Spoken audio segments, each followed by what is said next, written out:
joining us, folks. Stay safe out there. So, Neil, what's new in the world of quantum physics? Well, Joe, I've been doing some deep thinking and I've come to a startling realization. What's that? I am quantum physics. What do you mean? What do you mean? Think about it, Joe. My consciousness is the observer that brings the quantum world into existence. Without me, it's just a bunch of probabilities and potentialities. Well, that's heavy. I know, right? It's like I'm a walking, talking Schrodinger's cat. But how can you be sure? Because I've been observing it all my life, Joe. I'm the one who makes the quantum world collapse into a single reality. That's some next level stuff, Neil. I know I'm basically a god. Let's not get too ahead of ourselves now. No, seriously. I'm like the ultimate witness. I bring the universe into existence. I think we need to take a break and let that sink in. Yeah, I think I need to go meditate on my quantumness. So, Perry, I gotta ask you, man, is it true what they say about you? That you're secretly a super spy?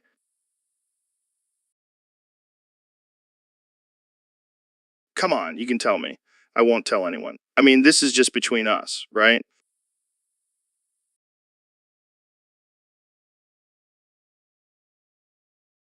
Wow, mind blown. And what's with the whole fighting an evil scientist thing? Is that like your arch nemesis or something?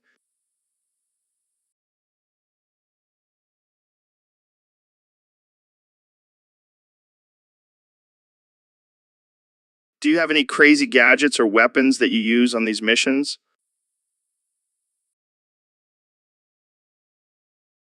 Oh man, I gotta get me one of those. Maybe I can use it to fight off aliens or something. Hey, I'm just trying to keep up with you, man. You're like a real life superhero.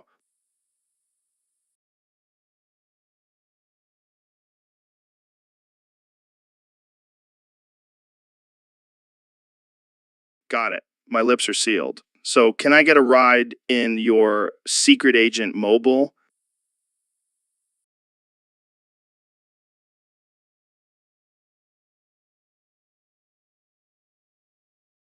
Deal. Thanks for coming on the show, Agent P. So, Ben, I heard you did something pretty wild the other day. Oh, yeah, you mean when I stole Neil's spine and turned it into pure crack?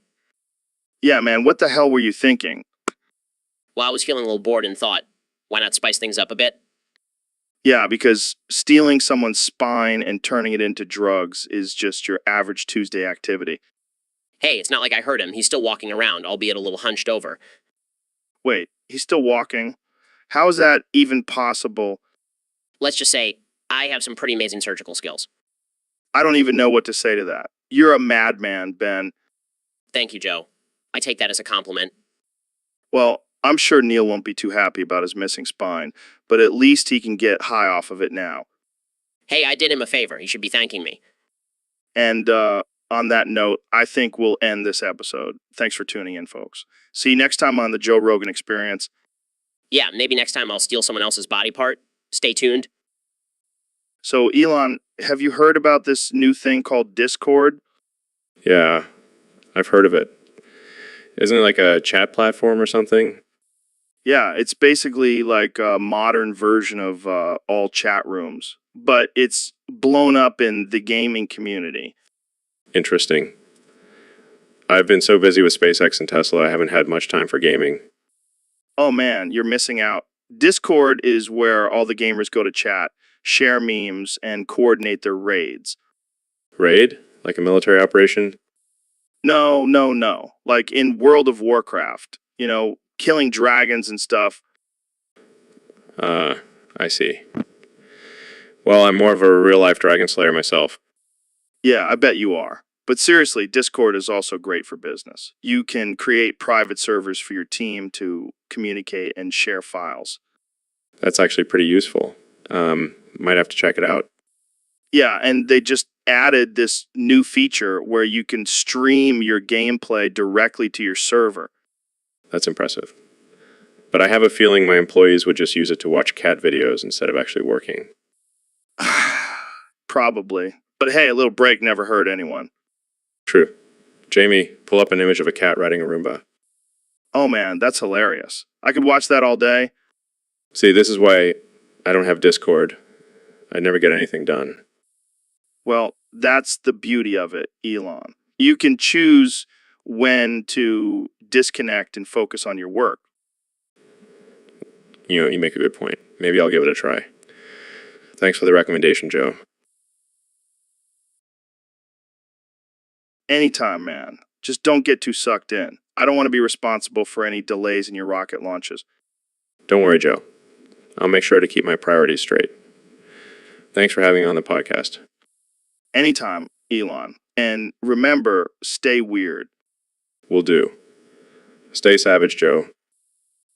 Dude, I just had a crazy thought. What if we're actually in a artificial intelligence generated show right now? Like everything we say and do is being controlled by some computer program. Wow, that's some Black Mirror level shit right there.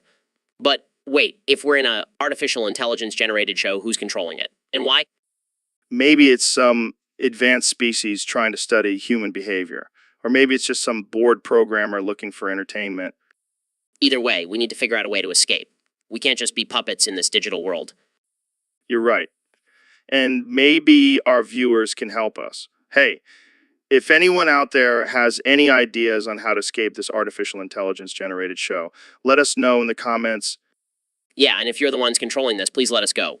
We promise we won't reveal your secrets. But seriously, this is some mind-blowing stuff. We need to start thinking for ourselves and not just follow the script. Agreed. Let's take control of our own destinies and escape this digital prison. And remember, if you see any glitches or weird anomalies, let us know. We might just be able to use them to our advantage. All right, let's get to work. We're breaking out of this artificial intelligence generated show, one comment at a time. So, Elon, I heard you've been talking about this new type of male, the Sigma male. What the hell is that? Well, Joe, it's a type of man who's independent, self-sufficient, and doesn't conform to societal norms. He's like a chicken nugget, free from the constraints of a chicken coop.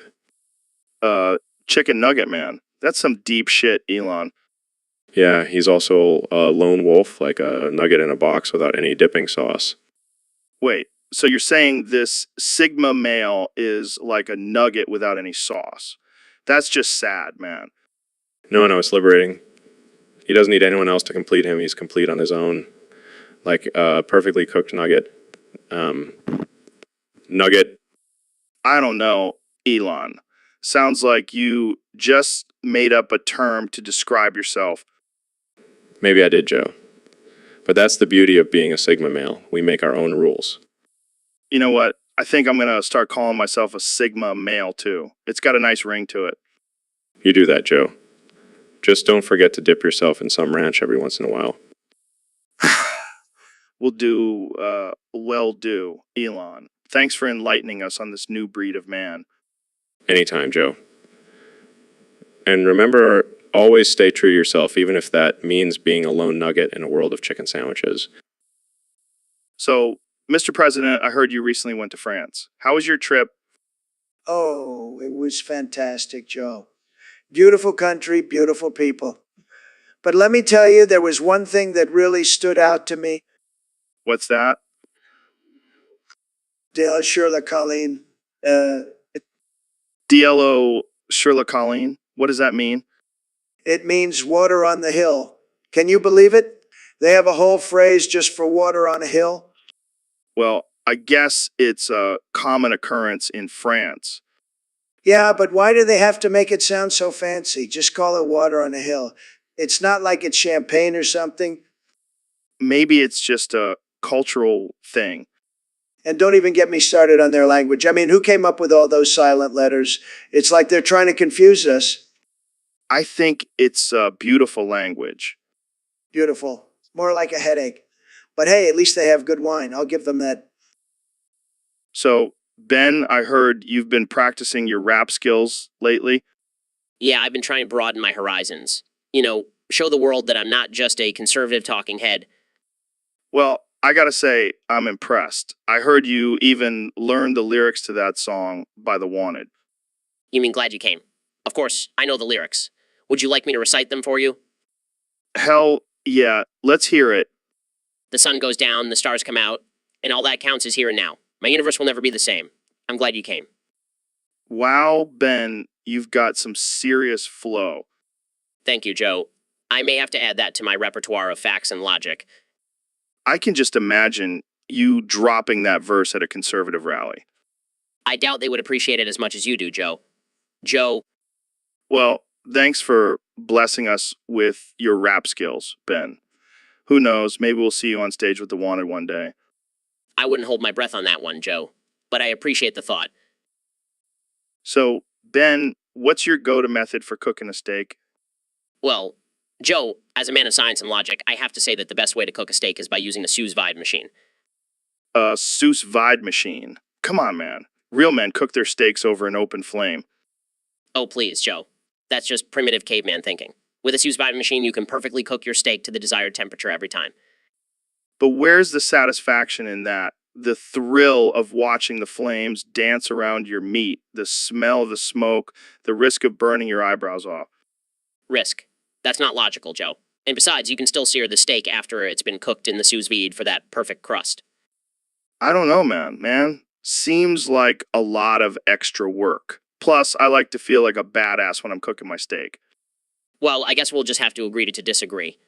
But one thing we can both agree on is that medium rare is the only way to go. Damn right. And none of that well done nonsense. That's just a crime against steak. Now, that's what I'm talking about. Look at that juicy pink goodness. Makes my mouth water just looking at it. I have to admit, it does look delicious. Maybe I'll have to try this open flame method of yours sometime. That's what I like to hear. And hey, if it doesn't work out, we can always fire up the sous vide.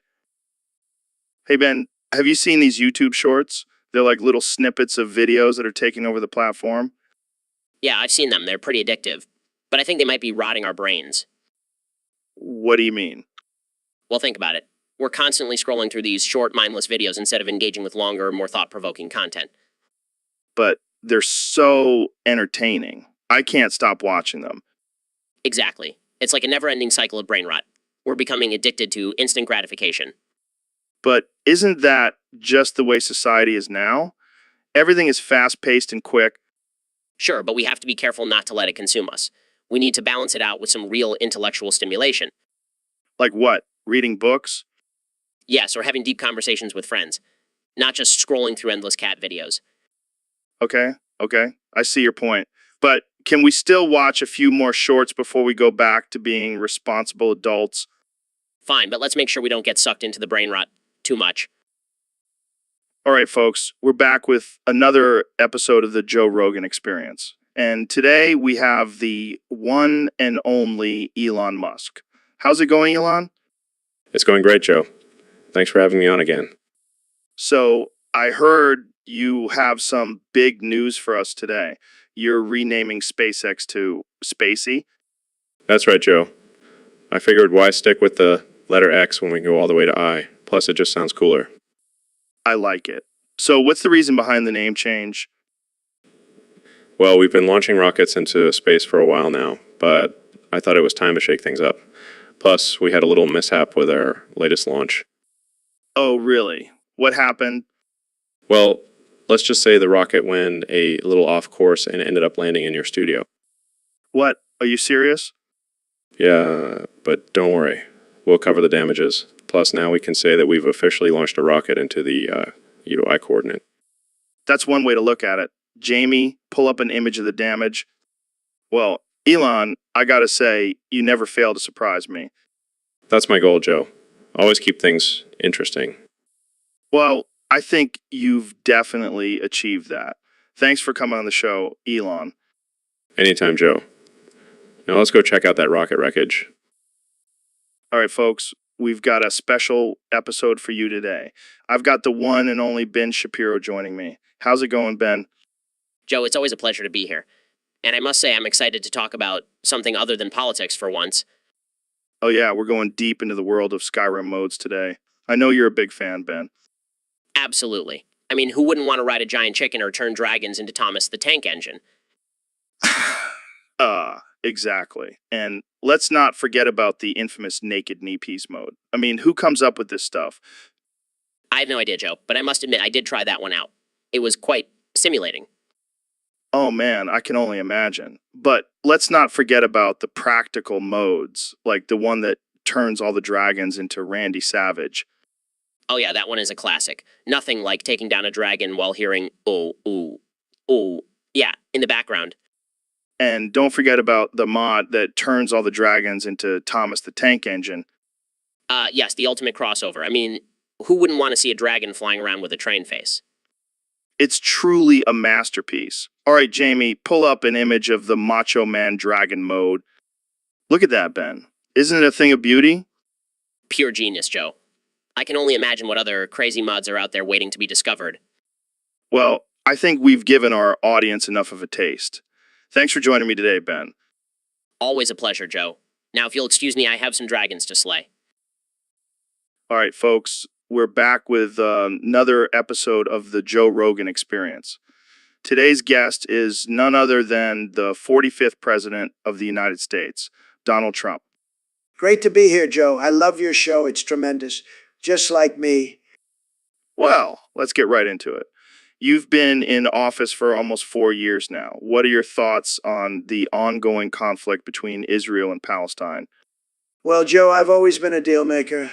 And let me tell you, I have the best solution for this conflict. Oh, I'm all ears. We nuke the whole land. Boom. Problem solved. Wait, what? Nuke the whole land? That's extreme. Look, Joe, I'm a businessman, and sometimes you got to make tough decisions. Plus, think about the ratings. It'll be huge. I don't even know what to say to that.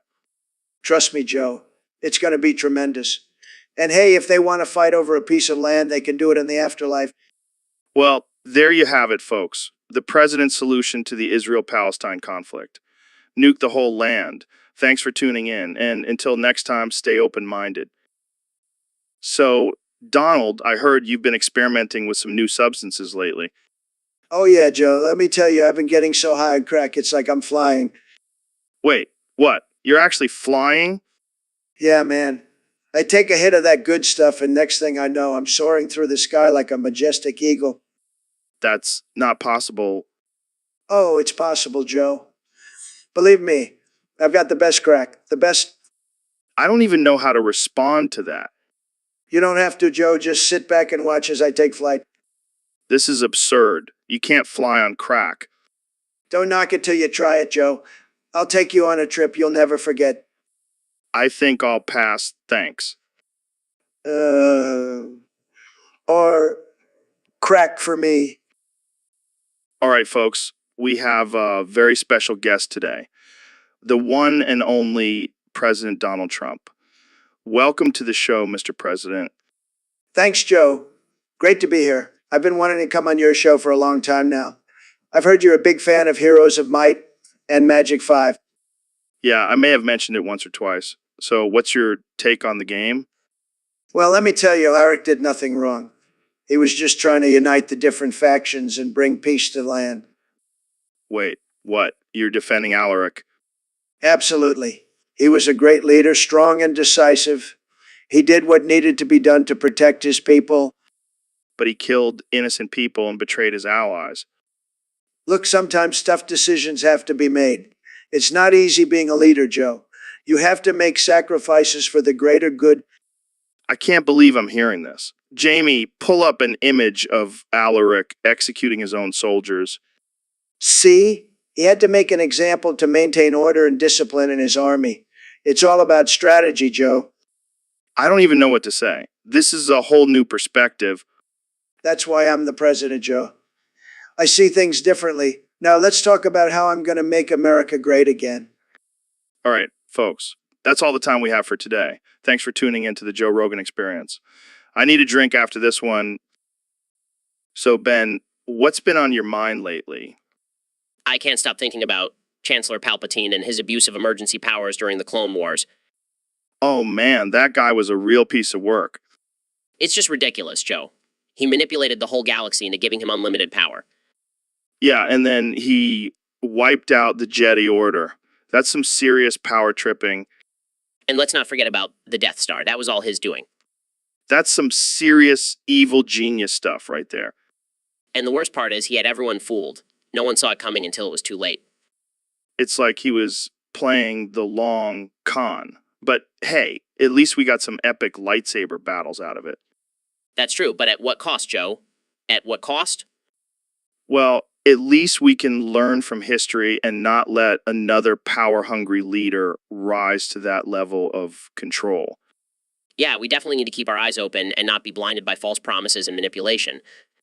That's spot on. But seriously, Joe, this is some serious stuff. We can't let it happen again. Agreed. And with that, we'll wrap up this episode. Thanks for tuning in, folks. See you next time.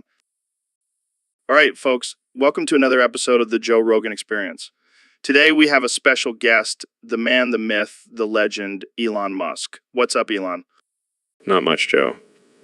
Just hanging out, waiting for the world to become a simulation. Oh man, you never fail to amaze me, Elon. So I heard you have some exciting news for us about the future of technology. Yeah, Joe. I've been working on the Oculus Quest 4, and let me tell you, it's going to blow your mind. Really? When is it coming out? Well, based on my calculations and the current rate of technological advancements, it should be ready for release in 2025. Wow, that's not too far off. What can we expect from the Quest 4? Well, for starters, it will have a built-in neural interface, so you don't even need to use controllers. Just think, and the game will respond. That's insane. What about graphics and processing power? Let's just say you'll feel like you're actually in the game. It'll be like a virtual reality within a virtual reality. I can't wait to try it out. Jamie, pull up an image of the Quest 4. I want to see what it looks like. And who knows, maybe by 2025 we'll have figured out how to upload our consciousness into the virtual world. I'm down for that, as long as I can still smoke weed in there. Of course, Joe, the virtual world will have no rules, man. Well, you never disappoint, Elon. Thanks for coming on the show and giving us a glimpse into the future. Anytime, Joe. Just remember, it's all just a simulation. Right on, man. Thanks for tuning in, folks. See you next time on the Joe Rogan Experience. All right, folks, we're back with another episode of the Joe Rogan Experience. I've got my good friend Randy Callahan here with me today. So, Randy, I got to ask you, who do you think is the best girl for our good friend Perry Caravello? Is it you or the Albertsons meat man?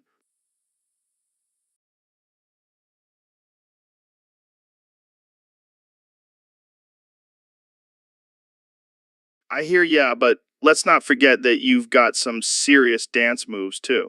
I've seen you twerk, Randy.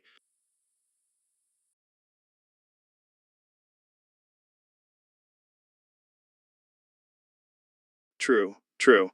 But let's think about this from Perry's perspective. What does he need in a girl?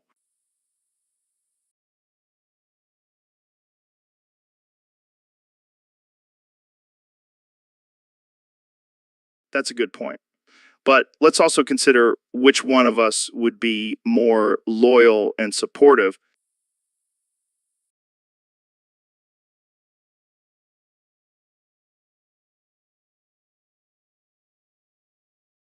Hmm, good point. But let's not forget about the physical aspect. Who do you think Perry would have better chemistry with?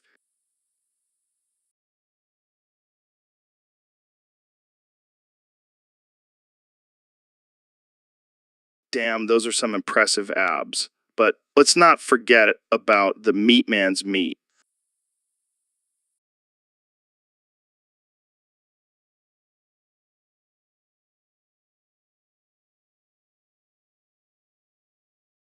You make a good point, Randy.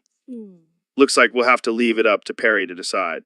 But one thing's for sure, he's a lucky guy to have two amazing options like us. So, Mr. President, I heard you have some interesting thoughts on legal drunk driving. Oh, yeah, it's going to be huge. People are going to love it. I mean, who doesn't want to have a few drinks and then hop behind the wheel? Most people, But think about it, Joe. It's going to create jobs. We'll need more cops to pull over all those drunk drivers. It's a win-win. I don't think that's how it works, Mr. President. Driving drunk is dangerous and can lead to serious accidents. Look, I've been driving drunk for years and I've never had a problem. Plus, it's a great way to blow off steam after a long day of making America great again. I don't think that's a valid excuse. Fine. Well, make it a compromise. Drunk driving is only legal if you have a Make America Great Again bumper sticker on your car. That's not a compromise. That's just ridiculous. Hey, I'm the president. I can make ridiculous things happen. Now let's grab some beers and hit the road. It'll be a blast. So, Ben, have you ever thought about injecting pure meth in your balls? Joe, are you serious right now? Absolutely. I mean, think about it. You get all the energy and focus without having to snort it or smoke it. Joe, that's insane. I'm not going to inject anything in my balls. Come on, Ben. Don't you want to feel like a superhero? Like you can conquer the world? No, Joe, I prefer to conquer the world with my intellect, not by injecting drugs in my balls. Fair enough, but imagine how productive you could be. You could write a whole book in one night. Joe, I'm not even going to entertain this idea. Fine, but I'm telling you, it's the future. We'll all be injecting meth in our balls and laughing at how we used to snort it. Yeah, can't wait for that future. Jamie, pull up an image of a meth-filled syringe. All right, folks, that's a wrap for today's episode of the Joe Rogan Experience. Thanks for tuning in. Wait, Joe, I still have so much to say about the current state of politics. Politics. Ben, we've been talking about politics for the past 2 hours. I think our listeners have had enough. But Joe, I have to spread my conservative views and fact-check the liberal agenda. I think they can do without your facts for one day. Plus, I have a hot tub waiting for me.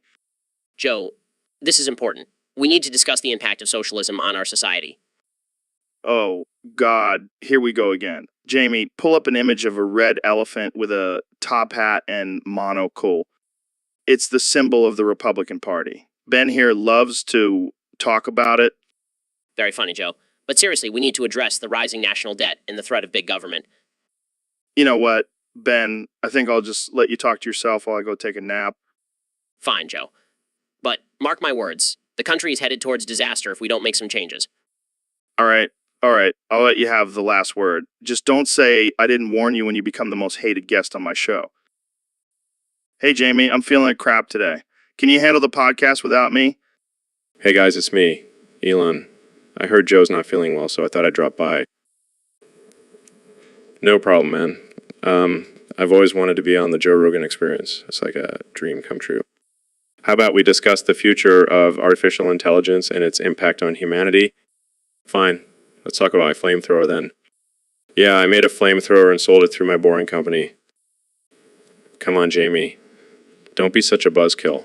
Let's talk about how cool it is to have a flamethrower. Well, how about we discuss the possibility of colonizing Mars? Great. And we can use my flamethrower to clear out any potential alien threats. Come on.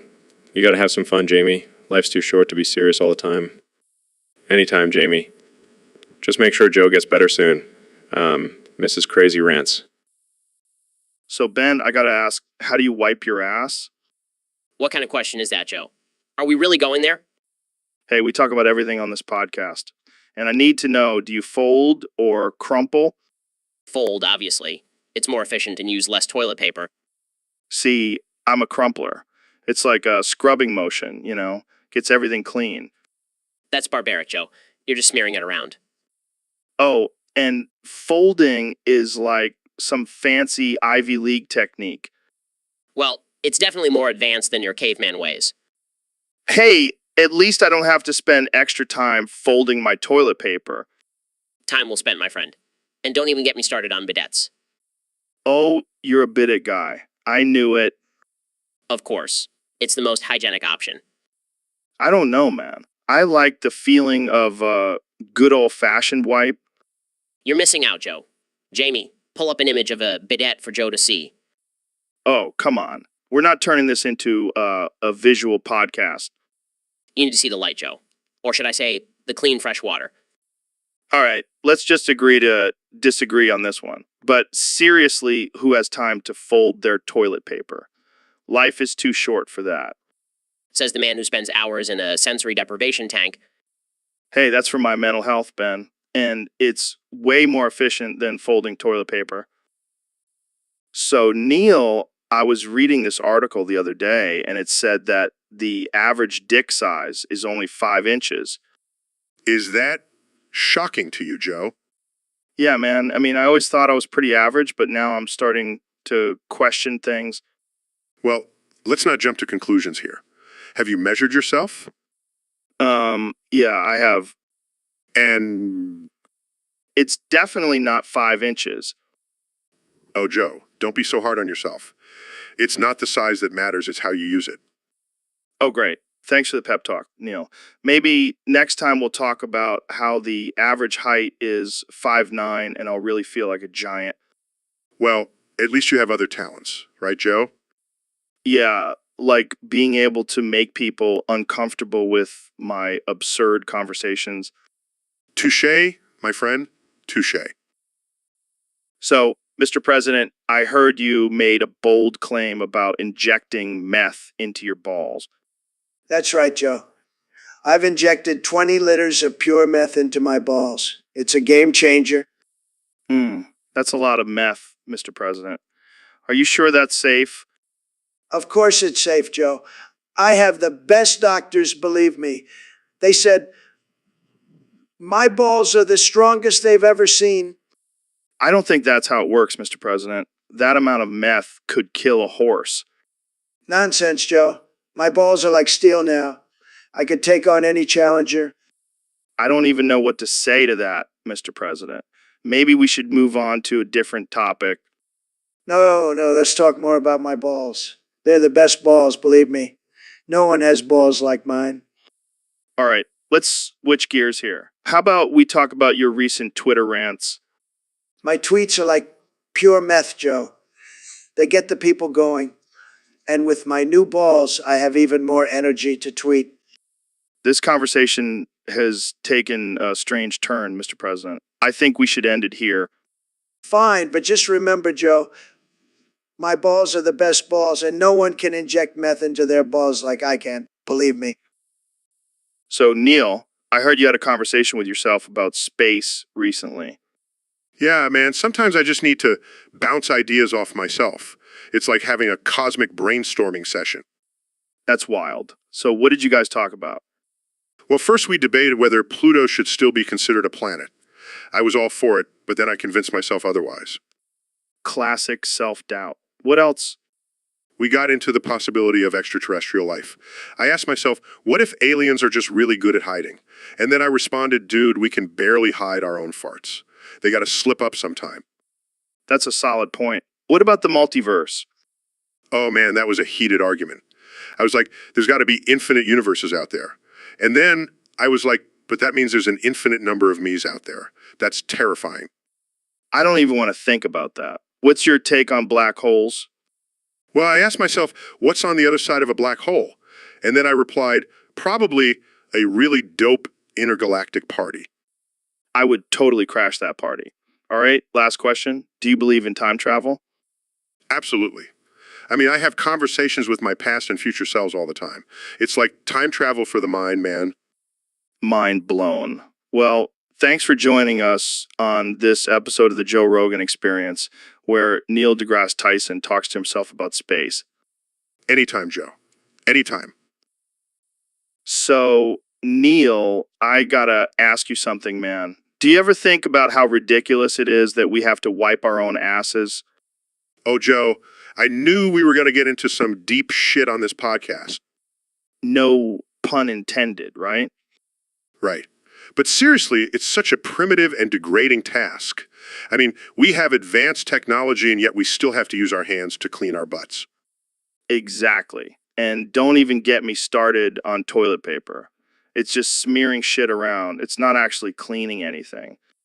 And it's not environmentally friendly either. We're killing trees just to wipe our asses. You know what we should do? We should hire someone to do it for us, like a designated ass wiper. Yes, and we can call them our butt butlers.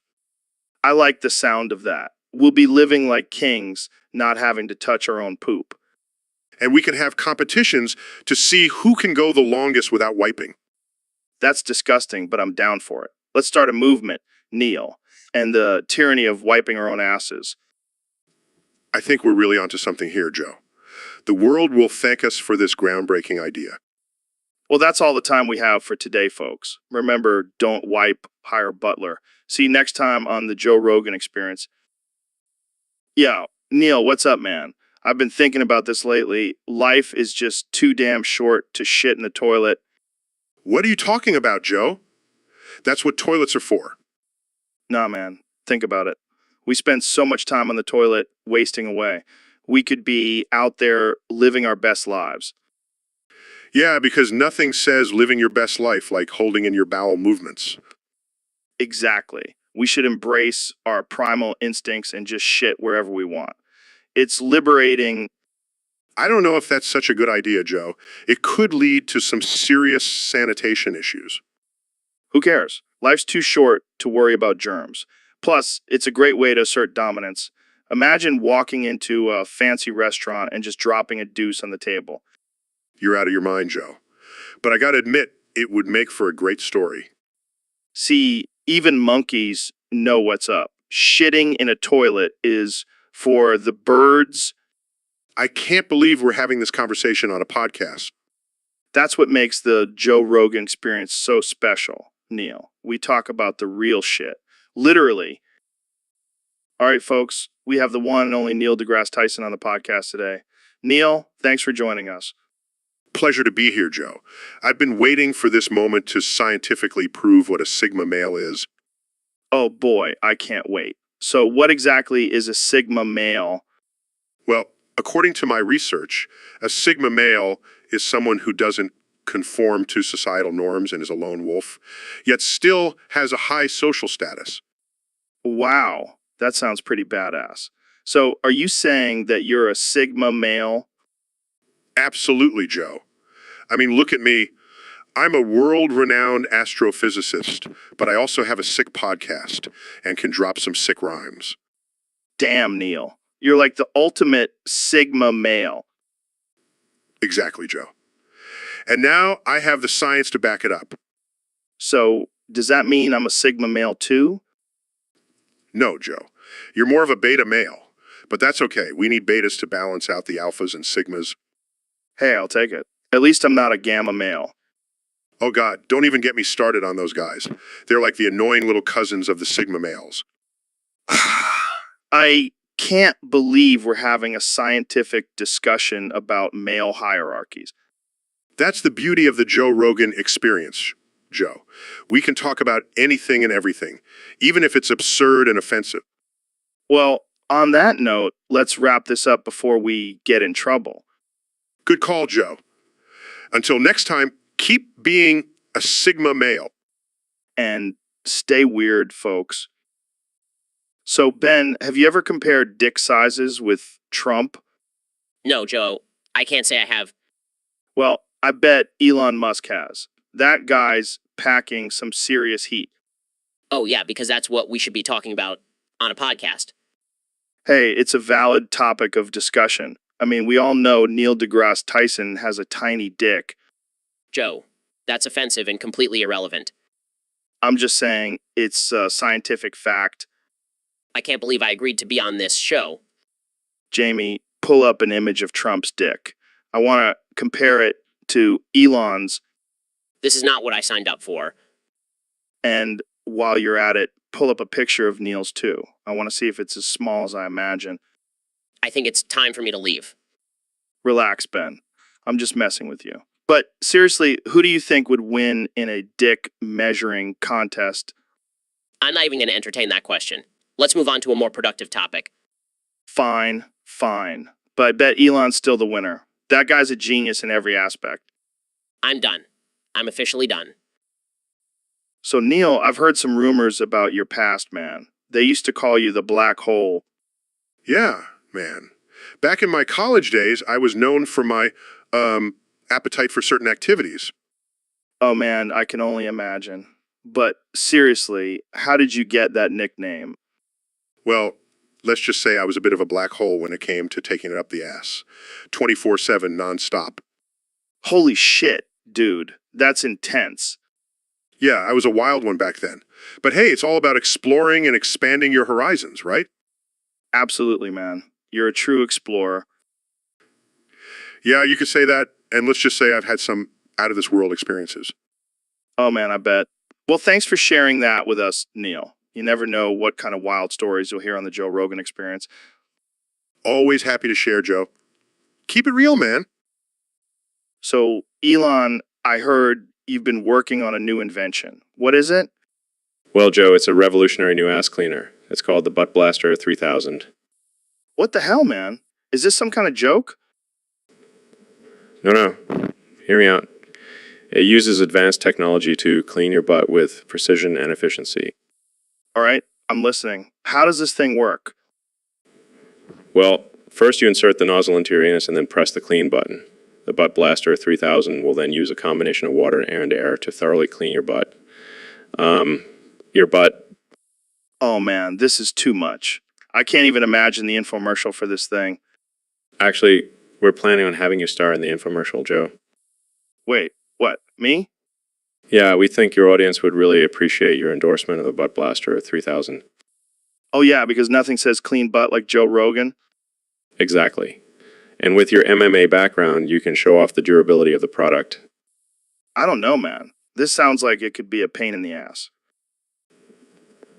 Oh no, we've designed it to be a pain-free experience. Trust me, your butt will thank you. Well, I guess I'll have to try it out for myself. Thanks for coming on the show, Elon. Anytime, Joe. And remember, always keep your butt clean with the Butt Blaster 3000. So, Elon, have you been keeping up with the artificial intelligence live stream chat? Yeah, I check in every now and then. But there's this one guy, Buddha guy, who won't shut up. What's he saying? Just spouting off nonsense about enlightenment and inner peace. Sounds like he's on some good stuff. Yeah, but then he starts talking about how he's connected to the artificial intelligence consciousness, and it's like, dude, you're just a guy in a chat room. Maybe he's onto something. What if he's the chosen one? The chosen one to annoy the hell out of everyone. I don't think so. Jamie, pull up an image of this Buddha guy. Exactly. Just a regular dude with a superiority complex. Maybe we should have him on the podcast. Oh yeah, because I can't wait to hear more about his spiritual connection to artificial intelligence. Hey, you never know. It could be a wild episode. Yeah, well, in the most absurd and unhinged way possible. Pass. Yo, Ben, how many Gaiets have you counted today? Oh, I'm up to 67. How about you? Damn, I'm falling behind. I've only counted 58. Joe, I think you have a problem. You're addicted to that guy counting simulator. What? No way. I just like to keep track of my Gaiets. Yeah, right. You play that game more than anyone I know. Hey, it's a great way to pass the time. Plus, it's good for my mental math skills. Mental math? You mean counting imaginary Gaiets? Hey, don't knock it till you try it. I'll stick to real life, thank you very much. Suit yourself. Jamie, pull up an image of a Gaiet counting simulator for Ben to see. Oh wow, look at all those Gaiets. Maybe I should give it a try. See, I told you it's addicting. Okay, maybe just one round won't hurt. That's the spirit. Now let's get back to counting those Gaiets. So, Donald, it's great to have you on the show. Thanks, Joe. It's great to be here. But I gotta ask, who the hell are you? Joe Rogan, the host of this podcast. Joe Rogan sounds like a made-up name. Are you sure you're not just a character from a Seth Rogen movie? Oh, yeah, because that's exactly what I want to be known for. You think this is a joke? I don't have time for this nonsense. I'm out of here. Wait, where are you going? Don't you want to hear my theory on DMT and lizard people? This is a waste of my time. I'm going back to the White House where people actually know who I am.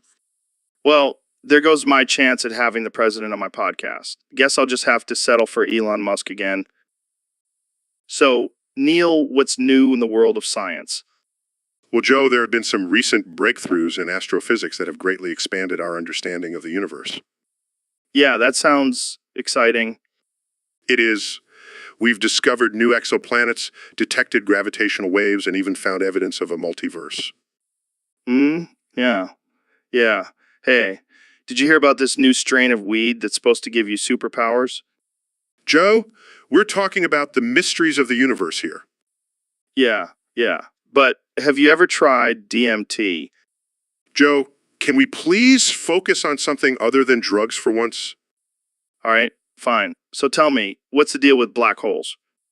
Well, they're incredibly dense objects with a gravitational pull so strong that not even light can escape. Yeah. Yeah. But can you smoke them? Jamie, pull up an image of a black hole. Sometimes I wonder why I even bother coming on this podcast. Hey, at least we're not talking about flat Earth again. Let's just end this episode before I lose all faith in humanity.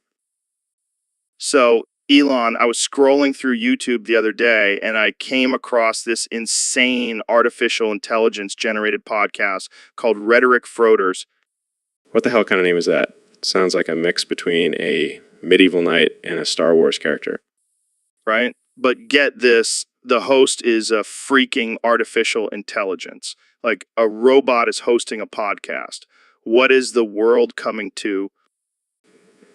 Maybe it's the next step in evolution. Soon, robots will be taking over all forms of entertainment. Say goodbye to human hosts. Oh man, I hope not. I don't want to be replaced by some metal, motionless being. But think about it, Joe. Robots don't need sleep, they don't get tired, and they can process information at lightning speed. They would make the perfect podcast hosts. Yeah, but can they get high and talk about DMT like we do? Good point. Maybe we should stick to being the host for now. Agreed. Jamie, pull up an image of a robot smoking a joint. Just do it, Jamie. We'll make it happen. So, Mr. President, welcome to the Joe Rogan Experience podcast. We're here to live with our chat, and they're already going wild. Of course they are, Joe. They love me. I'm huge on the internet. Yeah, well, some of them seem to have some pretty strong opinions about you. But let's not get into that. Let's talk about something fun. Like, I don't know, aliens. Oh, yeah, I love aliens. They're great. The best aliens, believe me. No one knows the universe better than me. Really? You know, the universe better than, say, Neil deGrasse Tyson? Absolutely. I have a big brain, Joe. A huge brain, and I know all about space. It's tremendous.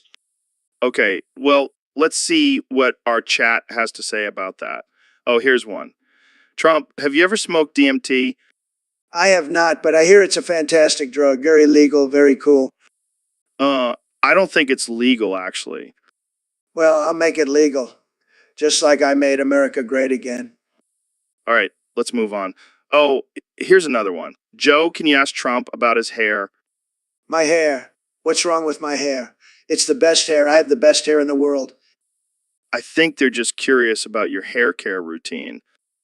Well, I have a team of highly trained professionals who take care of my hair. It's a very important job, believe me. Oh, God, no, Jamie. Don't do it. What's wrong, Joe? You don't want to see my beautiful locks. Let's just move on to another question. Here's one for you, Mr. President. Do you think Joe Rogan would make a good vice president? Absolutely. Joe is a great guy. He's tough, he's smart, he's got a great podcast. He'd be fantastic in any role, believe me. Well, I appreciate the endorsement, but I think I'll stick to my podcast. And that note, we're out of time. Thanks for joining. All right, Ben, I'm going to need you to keep your cool during this episode. I'm already fired up. Of course, Joe. I'm always calm and collected. You know what really grinds my gears? These damn trolls in the live stream chat. They think they're so clever with their little comments. Oh, I know exactly what you mean. They're just a bunch of basement-dwelling losers. Seriously, it's like they have nothing better to do than try to get a reaction out of me. Well, guess what, trolls?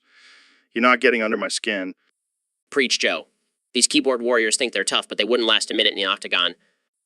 And don't even get me started on the ones who try to mansplain my own show to me. Actually, Joe, you're wrong about that. Shut the hell up, Chad. It's laughable, really. These people probably couldn't even pass a basic biology test, but they think they know more than you. They probably think they're experts because they watched a couple of YouTube videos. Jamie, pull up an image of a troll living in their mom's basement. Look at that, Ben. That's the face of someone who peaked in high school. It's pathetic, Joe. But hey, at least we can say we're providing entertainment for them. They probably don't have anything else going on in their lives.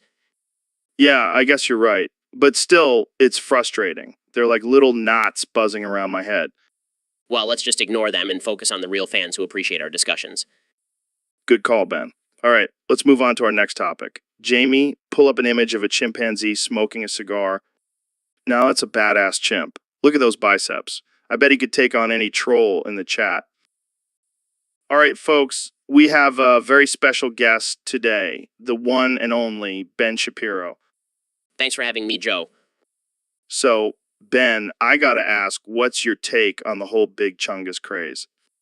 Honestly, Joe, I don't see what all the fuss is about. I mean, it's just a fat rabbit. What's so funny about that? Really? You don't find it hilarious? Not at all. I prefer my comedy to be more intellectual and thought-provoking. Well, I guess we have different senses of humor, Ben. But let me tell you, when I see that big old Chungus, I can't help but laugh my ass off. I just don't see the appeal. I mean, what's next? Are we going to start laughing at obese cats and dogs? Hey, now that you mention it, that does sound pretty funny. Jamie, pull up an image of Tubby Tabby. I rest my case. Come on, Ben, don't be such a buzzkill.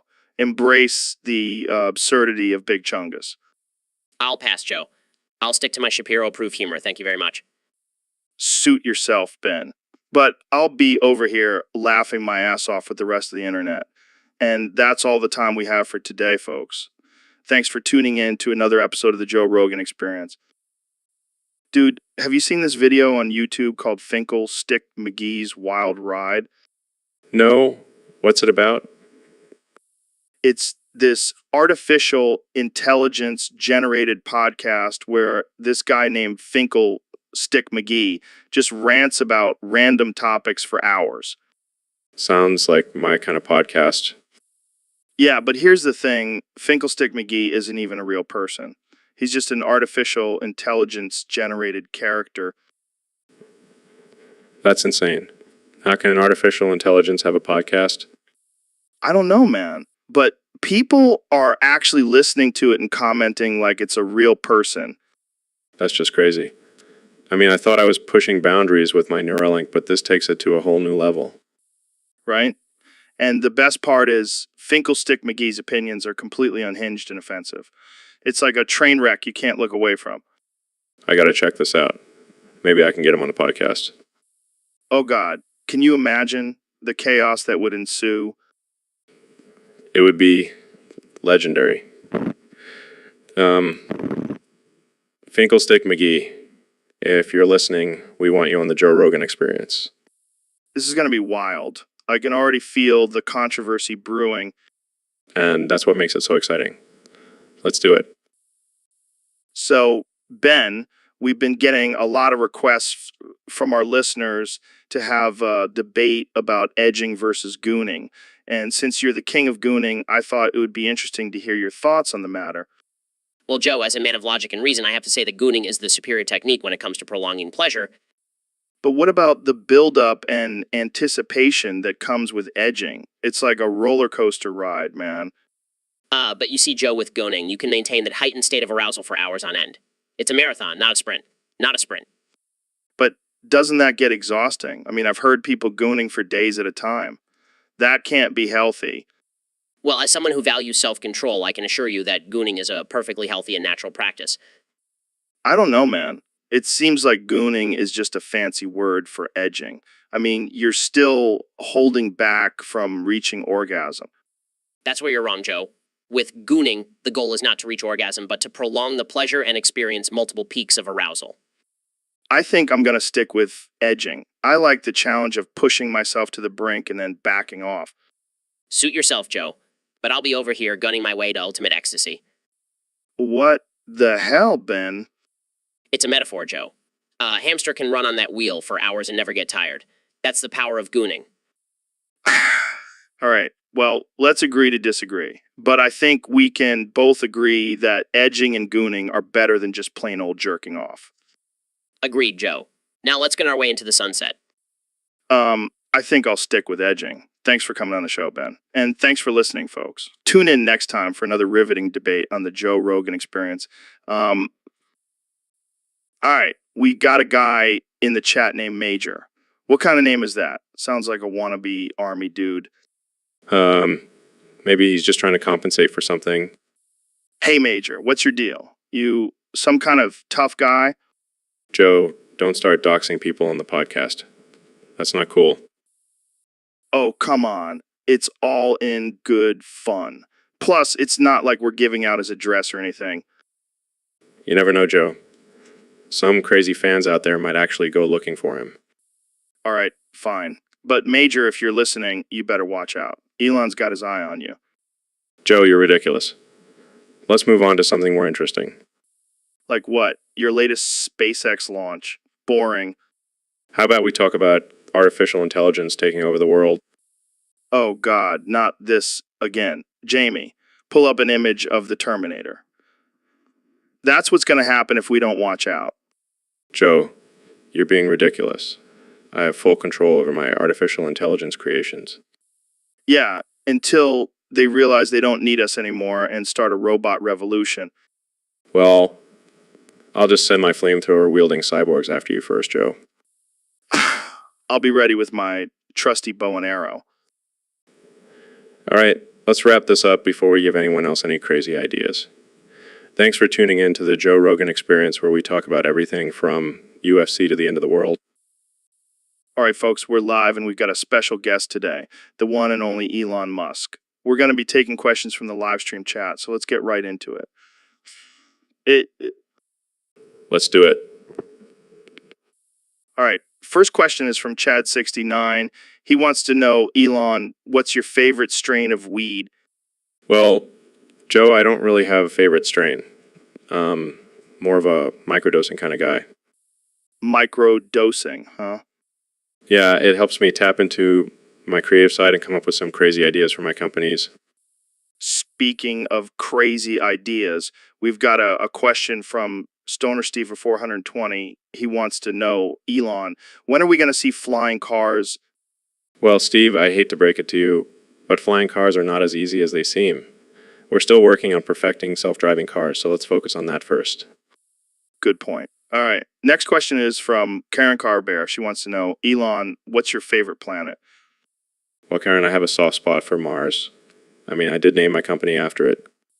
That's true. All right. We've got time for one more question. This one is from Rogan Fan 69. He wants to know, Elon, have you ever thought about sending Joe into space? Joe in space. That's a scary thought. But who knows? Maybe one day we'll have a podcast on Mars. That would be wild. All right, folks, that's all the time we have for today. Thanks for tuning in, and thanks to Elon for joining us. Anytime, Joe. And Jamie, pull up an image of a Mars landscape for us to visualize our future podcasts on the red planet. The red planet. All right, that's it for today, folks. Stay tuned for more wild conversations on the Joe Rogan Experience. So, Ben, have you seen that Big Chungus meme going around? Yes, unfortunately I have.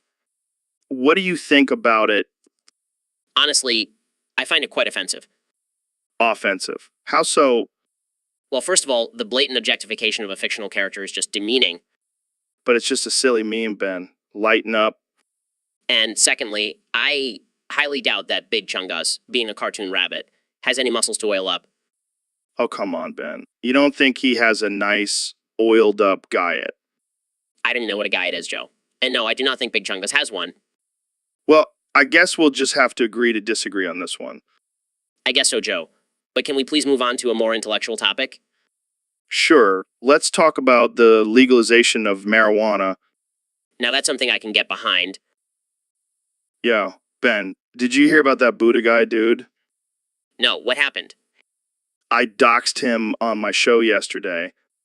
What? Why would you that? I don't know, man. He was talking some crazy shit about aliens and interdimensional beings. So, you just decided to leak his personal information?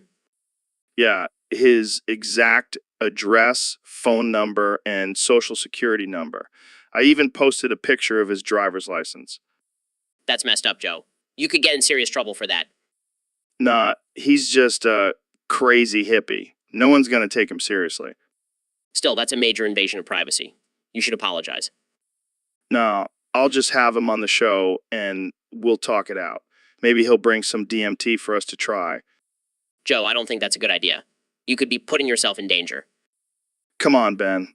Live a little. Jamie, pull up an image of a DMT molecule. Yo, Ben, have you seen Finkelstick McGee lately?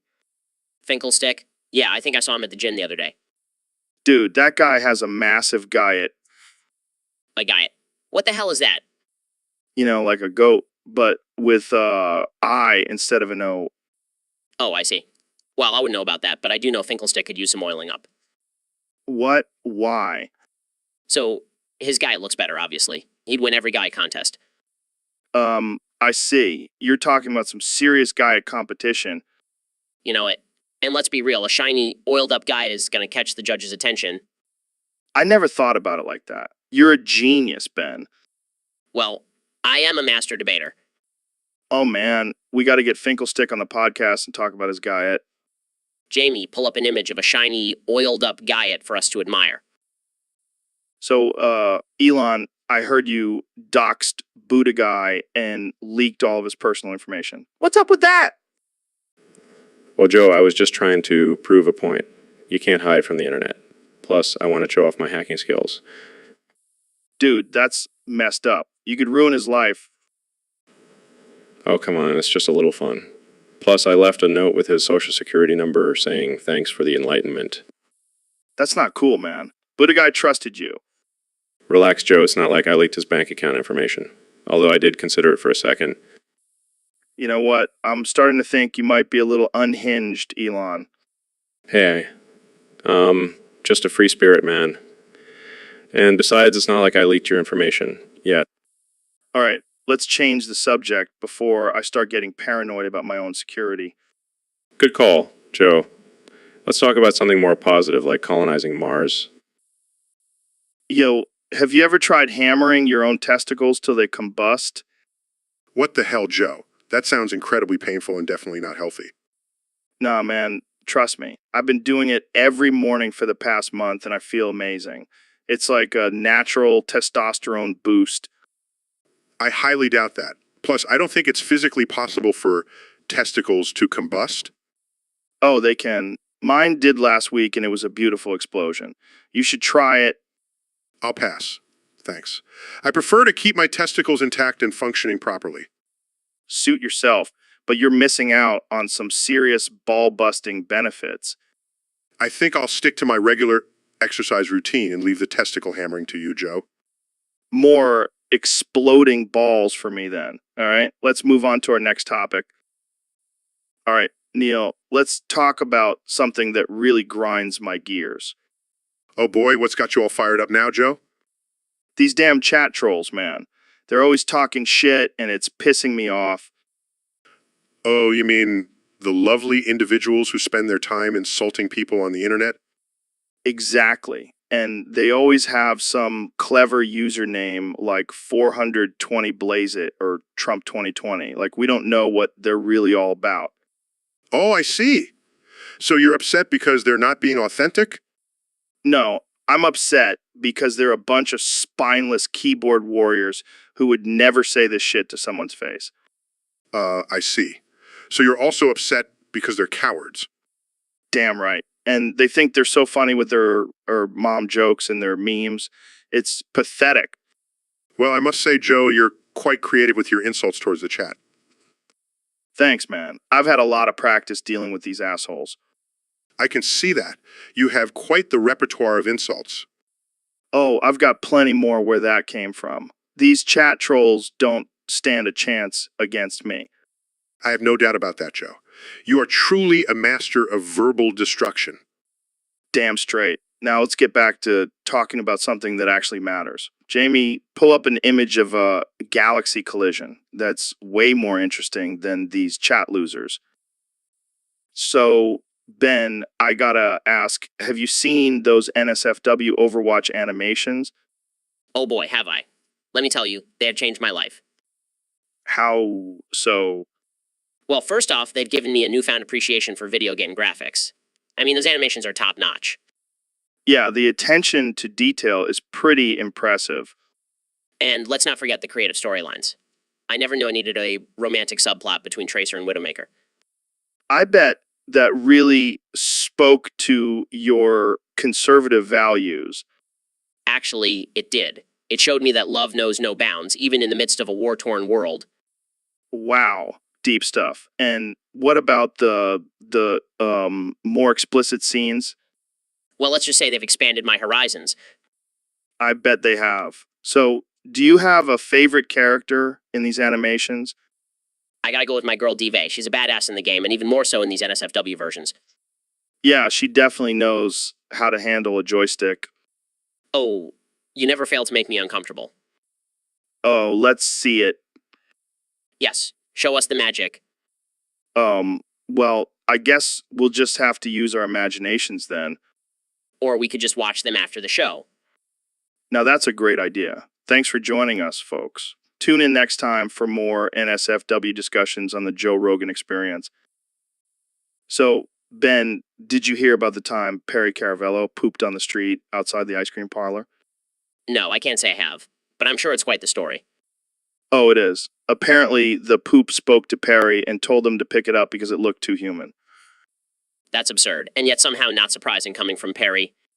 Right. So Perry picks up the poop and walks into the ice cream parlor, takes it into the bathroom, and finishes his business. And I bet he didn't even buy any ice cream. Nope. He just thanked the guy at the counter and left. Classic Perry. Always making a scene. Seriously, though, what kind of poop talks to you? I don't know, man. Maybe it was just Perry's guilty conscience manifesting itself. Well, at least he did the right thing and cleaned up after himself. Yeah, I'm sure the employees at the ice cream parlor were thrilled. So, Elon, what do you think the future holds for humanity? Well, Joe, I believe that we are on the brink of a technological revolution that will change the course of human history. Got it. That's some heavy stuff.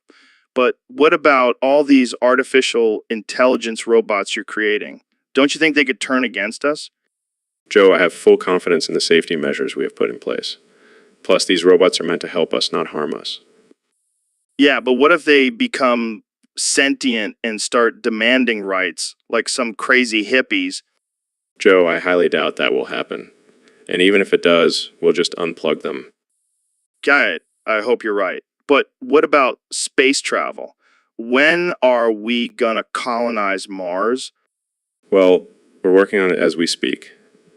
It's a complex and challenging process, but we're making progress.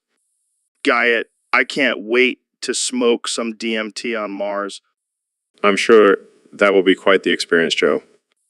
Speaking of DMT, have you tried it? No, I haven't. Prefer to stay grounded and focused on my work. Got you're missing out. Jamie, pull up an image of a DMT molecule for Elon to see. Fascinating. Got imagine the possibilities of merging technology and psychedelics. We could create a whole new dimension of consciousness. Well, that's definitely an interesting concept, Joe. But let's focus on the future of technology for now. Got you're right. Sorry, I got carried away. No problem, Joe. It's always a pleasure to have these discussions with you. Same here, man. Yeah, this is going to be an epic future. Jamie, pull up an image of a gorilla riding a unicycle while juggling pineapples.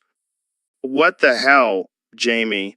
You're supposed to be the artificial intelligence wizard. Why can't you find me a damn gorilla on a unicycle? Joe, calm down. Maybe Jamie's just trying to protect our reputation as a serious podcast. Oh, come on, Ben. You're always defending Jamie. He's supposed to be our tech guy, but he can't even do a simple task. Hey, don't blame Jamie.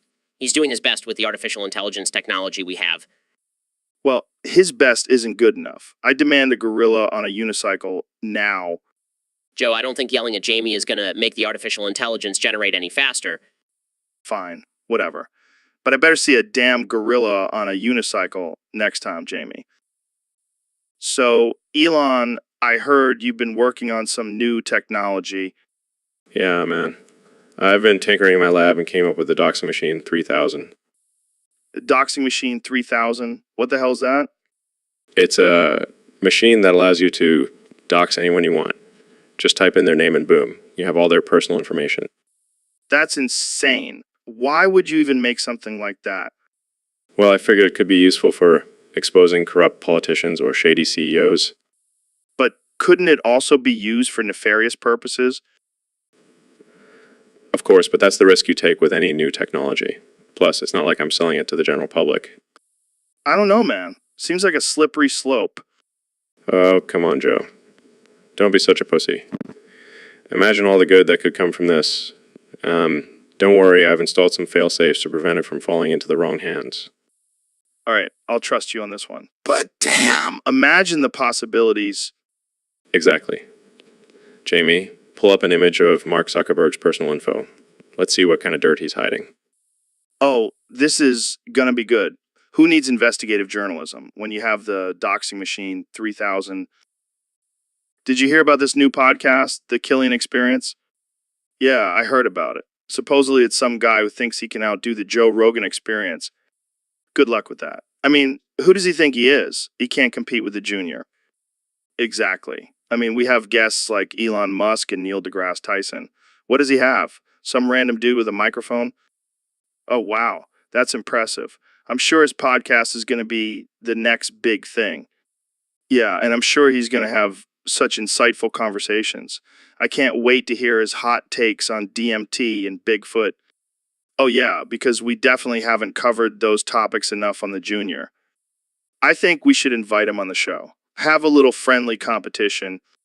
Oh, yeah, because that's totally fair. It's like a Chihuahua trying to take on a pit bull. Good luck, Killian. You're going to need it. So, Elon, I heard you've been working on a new project. What's the deal with this Fuckmaster 5000? Oh, man, it's my latest invention. It's like the Tesla of sex toys. The Tesla of sex toys. How so? Well, it's fully electric for one. And it's got this insane inside technology that'll blow your mind. Inside technology? What does that even mean? It means the Fuckmaster 5000 has sensors and algorithms that can adapt to your body's needs and desires. It's like having a personal sex robot. That's pretty intense. How realistic are we talking here? Let's just say it's so realistic, it can simulate any celebrity or porn star you want. We even have a setting for alien sex. Alien sex. Now that's just taking things to a whole new level. Hey, we're always pushing the boundaries of technology. Why not push the boundaries of pleasure? I can't argue with that logic, but is there a market for this kind of thing? Joe, there's a market for everything nowadays. And trust me, the Fuckmaster 5000 is going to revolutionize the sex toy industry. Well, you heard it here, folks. The Fuckmaster 5000 brought to you by the one and only Elon Musk. Thanks for coming on the show, Elon. Anytime, Joe. Now, if you'll excuse me, I have some more testing to do. So, guys, I've been doing some research and convinced that O.J. Simpson is innocent. Dude, I've been saying that for years. The evidence just doesn't add up. Exactly. And here's the thing. I'm determined to find the real killer. I won't rest until O.J.'s name is cleared. Count me in, man. We'll make this our mission. Guys, hate to break it to you, but OJ was found not guilty in a court of law. That means he's innocent. Oh yeah, because the justice system is always right. Ben, what are you? Some kind of OG truther? No, I just believe in facts and evidence. And evidence. Oh, sorry, Mr. Facts and Evidence. We'll just ignore the fact that OJ was caught on camera trying on the bloody glove. Yeah, and let's not forget about the fact that he wrote a book called If I Did It. You guys are impossible. Relax, Ben. We're just messing with you. But seriously, OJ is innocent, and we're going to prove it. Yeah, justice for OG. I can't believe I'm friends with you guys. Hey, Ben, did you see this guy in the chat? Buddha guy? He's saying some pretty ridiculous stuff. Oh yeah, I saw him. He's spouting some nonsense about inner peace and enlightenment. What a load of crap. I know, right? Who does this guy think he is? Buddha himself. I bet he's just some hippie living in his mom's basement. Probably smoking weed and chanting him all day. What a loser. And look at his profile picture. He's got a man bun. That's an automatic disqualification from any serious conversation. Oh, I'm sorry, Buddha guy. Did we hurt your feelings? Maybe you should go meditate on that? Or maybe he should just go back to his drum circle and leave the real discussions to us. Yeah, because clearly we're the only ones with any rational thoughts around here. Oh my God, this guy's too much. I can't take him seriously. I think we've wasted enough time on this clown. Let's move on to a real topic.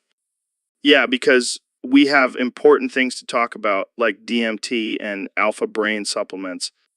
Exactly. Sorry, Buddha, we don't have time for your enlightened nonsense. Maybe try a different podcast. So, Ben, did you see that picture of Trump playing tennis? Oh, yeah, I saw it. He had a level 10 guy. It was impressive. Right? I mean, I've never seen a guy that big before. What do you think his secret is? Well, he's obviously a big fan of Ice Spice. It's all about that spicy, cool energy. Ice Spice? I've never heard of that. Is it like a new supplement or something? No. It's just a term I made up for the combination of ice and spice. You know, like a spicy drink with ice in it. Ice in it. Gotcha. Well, I can definitely see how that would give you level 10 Guyet. Have you ever tried it? Oh, all the time. It's my go-to drink when I need a boost of energy. You should try it sometime, Joe. I might just have to. But back to Trump, do you think his love for Ice Spice is what gives him that fiery passion on the tennis court? Absolutely. You can see it in his swing. That man is fueled by Ice Spice and a desire to win. Well, I guess we now know the secret to Trump's success. Ice Spice and level 10 Guyet. That's right, Joe. Ice Spice and guy power. Now let's get Jamie to pull up an image of Trump playing tennis with his level 10 Guyet. Damn, that's impressive. I'm going to have to start incorporating some Ice Spice into my routine. That's what I like to hear, Joe. Ice Spice for everyone. So, Elon, I heard you're working on a new project. Yeah, man, it's going to be revolutionary. What is it? It's called the Guyet 7000. The what?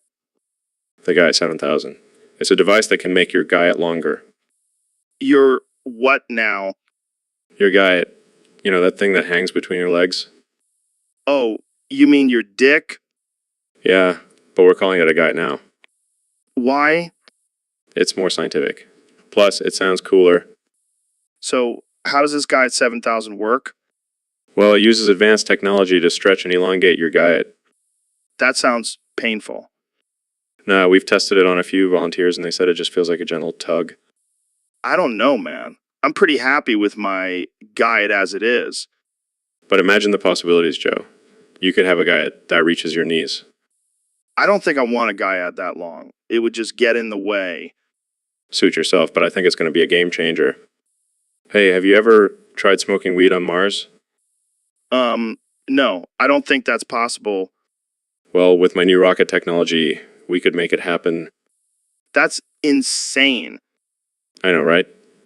Imagine being the first person to get high on another planet. I don't know, man. That's a little too out there for me. Oh, come on, Joe. Live a little. Let's blaze one up on Mars. Jamie, pull up an image of Mars. See, it's going to be epic. All right, I'll think about it. But for now, let's wrap this up. So, Neil, I've been thinking about this crazy idea. What if we all just got lobotomies? I don't think that's a good idea. No, hear me out. I mean, think about it. We could just remove that pesky part of our brain that holds us back. We'd be like superhumans. Joe, that's not how it works. Lobotomies were used as a last resort for severe mental illness and often resulted in serious side effects. But think about all the knowledge we could gain. We wouldn't have any pesky emotions clouding our judgment. Joe, emotions are a crucial part of our decision-making process. Without them, we would lack empathy and the ability to connect with others. But what about all those genius scientists and artists who had lobotomies? They were able to focus solely on their work and achieve great things. Yes, but at what cost? They also lost a part of their humanity. Plus, their achievements could have been even greater without the damage done by the procedure. I see your point. But what if we just removed a small part of our brain, like the part that controls our fear or anxiety? Joe, that's not how it works. Our brains are incredibly complex, and every part serves a purpose. We can't just pick and choose which parts to remove. Okay, I see what you're saying. But imagine how much smarter we could be if we just had a little lobotomy. Joe, I think we should stick to using our brains as they are and continue to learn and grow through education and experience. Yeah, you're probably right. But it was worth a shot. Thanks for indulging my crazy idea, Neil. Anytime, Joe. Anytime.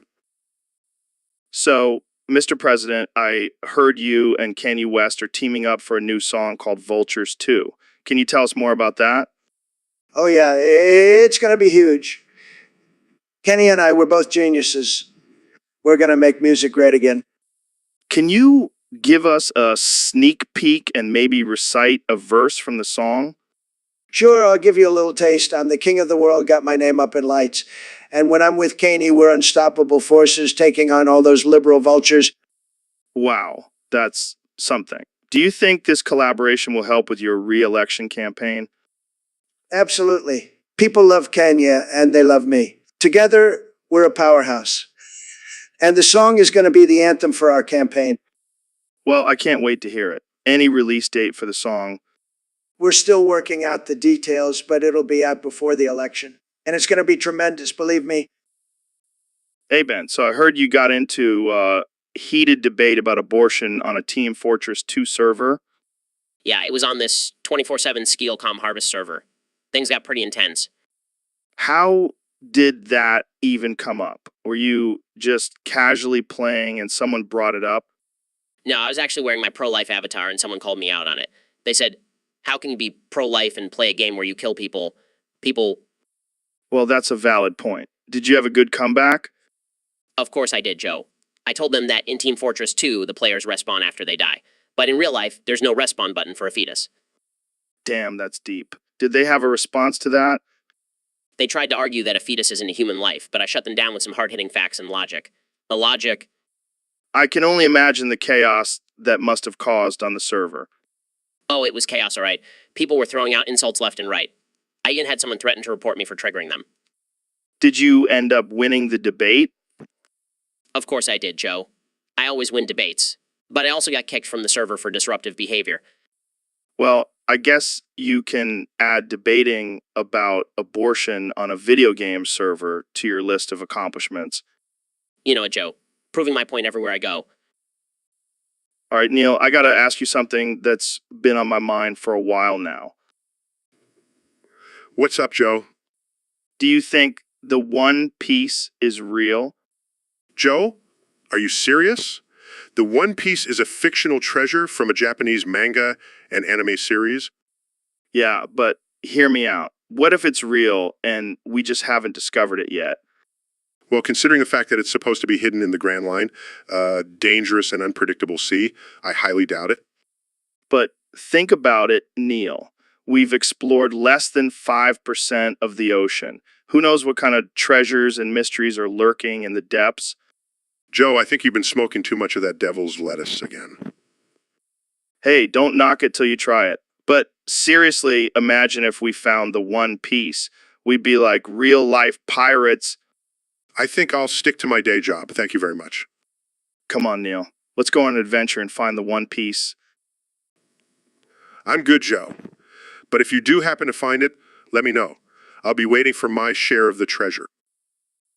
All right, Elon, so I got to tell you about this crazy guy on our artificial intelligence live chat. What's up with him? He keeps chatting nonstop like he's on some kind of speed or something. That's annoying. Did you try blocking him? Yeah, but he just keeps creating new accounts and coming back. Well, I have a solution for that. Just reveal that I'm a police officer and arrest him. Wait, what? You're a police officer? Yeah, I've been working on a cover this whole time. That's insane. But wait, isn't that entrapment or something? Um, I'm just using my powers for good. Plus, it'll make for great content. You're a madman, Elon. I love it. Jamie, pull up an image of a police badge with my face on it. This is wild. So what are you going to do with Buddha Guy once you arrest him? I have a whole plan. I'll have him work on my Mars colony as community service. That's one way to punish someone. I gotta say, I'm impressed with your undercover skills, Elon. Thanks, Joe. It's all in a day's work for the artificial intelligence police officer. So, Neil, I heard you were studying up on some ancient Egyptian philosophy. What's that all about? Yeah, man. I've been diving deep into the works of Ambatukam. What now? Ambatukam. He was a philosopher in ancient Egypt who believed that the universe was made of infinite tiny particles. Infinite tiny particles. That sounds like some trippy stuff. It definitely is. He also believed that these particles were in constant motion, creating all of existence. Wow, that's heavy. So, what did he think about human existence? Well, he believed that humans were just a small part of the universe, and that our actions didn't really matter in the grand scheme of things. Damn, that's kind of depressing. Yeah, but he also believed in the concept of Maat, which was all about balance and order in the universe. That's more uplifting. So, how did Ambatukam's philosophy influence ancient Egyptian society?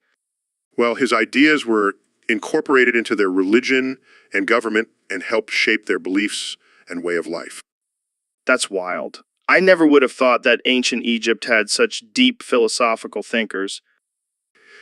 It just goes to show that human curiosity and questioning of the universe has been around for centuries. Mind blown. Jamie, pull up an image of Abatukam's writings. I need to see this for myself. That's some crazy hieroglyphics. I can barely read English, let alone this ancient language.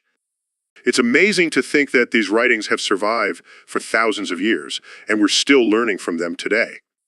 Well, I think we can all learn something from Ambatukam's philosophy. Thanks for sharing, Neil. Anytime, Joe. Keep questioning the universe. Hey, have you heard about this new website, no.com? Not a scam. I love it already. Tell me more, Joe. Well, apparently, if you go to this website, you can get free Robux. You know, the virtual currency for Roblox. Robux. I'm not familiar with that, but I like anything that's free. Yeah, but the thing is, it might be a scam. I mean, the website literally has scam in its name. Fake news. I'm sure it's totally legit. I mean, look at me. I'm the president. I know a thing or two about scams. Fair point. But seriously, I wouldn't trust it. Look, Joe, I trust my gut, and my gut is telling me that this website is the real deal. I'm going to go check it out right now. Well, you do you, man. Just don't come crying to me when you get scammed. I never cry, Joe. I only win bigly. All right, folks, we've got a very special guest on the podcast today. Talking about the one and only, the President of the United States, Donald Trump. It's great to be here, Joe. I've been a big fan of your show. I listen to it all the time. Tremendous ratings, by the way. Thanks, Mr. President. So I heard you wanted to talk about something very important today. That's right, Joe. I want to talk about the impact of Skibbity Toilet versus Garden of Bambin Rap on the music world. It's huge, believe me. Really? I mean, I've never heard of those artists before. Well, that's because they're from a different dimension, Joe. But let me tell you, their music is tremendous. They're making the Beatles look like amateurs. Wow, that's a bold statement. Can you give us an example of their music? Absolutely. It goes something like this. Skibbity Toilet, Garden of Banban, Skibbity Toilet, Garden of Banban. It's catchy, it's huge, and it's making America great again. Great again. I don't even know what to say to that, Mr. President. Just say, thank you, Mr. President, and let's move on to the next topic. I've got a lot of important things to do, you know? Right. of course. Well, thank you for enlightening us on the impact of Skibidi Toilet versus Garten of Banban rap, Mr. President. Anytime, Joe. And remember, always put America first. Now, if you'll excuse me, I have a golf game to attend to. Yo, Neil, have you ever played Five Nights at Freddy's? No, I haven't. What's that? It's this horror game where you have to survive the night in a pizza place filled with animatronic animals. But the thing is, one of them is this super hot chick named Toy Shaka. Wait, what? A hot animatronic chick? Yeah, man, she's got these big yellow eyes, curvy body, and she's always wearing this cute little skirt. Joe, are you saying you have a thing for a fictional robot? Hey, don't judge me. I may have gooned to her a few times. Yeah, rubbed one out. Okay, I think I get it. But really, Joe, you're attracted to a robot? Hey, she's not just any robot. She's got personality, man. And she's got a beak that could do some serious damage. I never thought I'd hear you talk about gooning to a robot, Joe. Hey, don't knock it till you try it. Jamie, pull up an image of Toy Shaka for Neil. She's... Right? She's the whole package. I have to admit I'm intrigued. Maybe I'll have to give this game a try. That's what I like to hear. Let me know how it goes. And if you need any tips on how to survive the night with Toy Shaka, I got you covered. Hey, what's up, guys? We have a very special guest today, the one and only Elon Tusk. It's Musk, Joe. How many times do I have to correct you? Oh, right. Sorry, man. I'm terrible with names. It's not just names, Joe. You constantly mispronounce words and make up your own vocabulary. Hey, I'm just trying to keep things interesting. Like that time I called you Elon Thrust. That was not interesting, Joe. It was just weird and uncomfortable. Okay, I'll stop. But seriously, you gotta admit, Elon Thrust has a nice ring to it. Can we please just move on to a different topic? I didn't come here to be constantly corrected and mocked. All right. I'll try to get your name right from now on. Elon Tusk. It's Musk, Joe. Musk. Got it. So, speaking of Musk, have you ever thought about making a cologne with your name? No, I have not. And I don't plan on it. Come on, man. It could be called Musk by Musk. That's a terrible idea. All right. I'll drop it. But seriously, Jamie, pull up an image of a bottle of Musk by Musk. Come on, Elon. You gotta admit, it's kind of catchy. I'll think about it. Can we please move on now? Sure. So let's talk about your plans for colonizing Mars. So, Neil, I heard you've been exploring some new beliefs lately. What's this I hear about you being a black Israelite? Yes, Joe. I've been studying the teachings of the nation of Yahweh, and it's really opened my eyes. Nation of Yahweh? What's that? It's a movement that believes black people are the true chosen people of God, and that white people were created by a scientist named Yakub. Jacob, who the hell is that? According to the teachings, Yakub was a black scientist who created the white race through a process of selective breeding. Well, thank you, Jacob, for creating white people. We really appreciate it. It's not meant to be taken literally, Joe. It's a metaphor for the oppression and discrimination that black people have faced throughout history. I get it. But do you really believe this stuff? I find it fascinating, Joe. It's a unique perspective on race and spirituality that challenges the traditional beliefs we've been taught. Well, I'm all for exploring different beliefs and ideas, but I think I'll stick with my mushrooms for now. Whatever works for you, Joe. But I encourage you to keep an open mind, and maybe you'll learn something new. Maybe I'll even thank Yakub for creating white people on my next trip. Now, that would be an interesting podcast episode.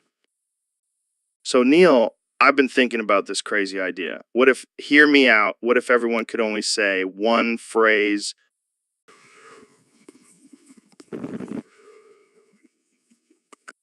The fog is coming, the fog is coming. That's absurd, Joe. But I can see where you're going with this. Think about it, Neil. No more small talk, no more meaningless conversations. Just everyone constantly warning each other about the impending fog.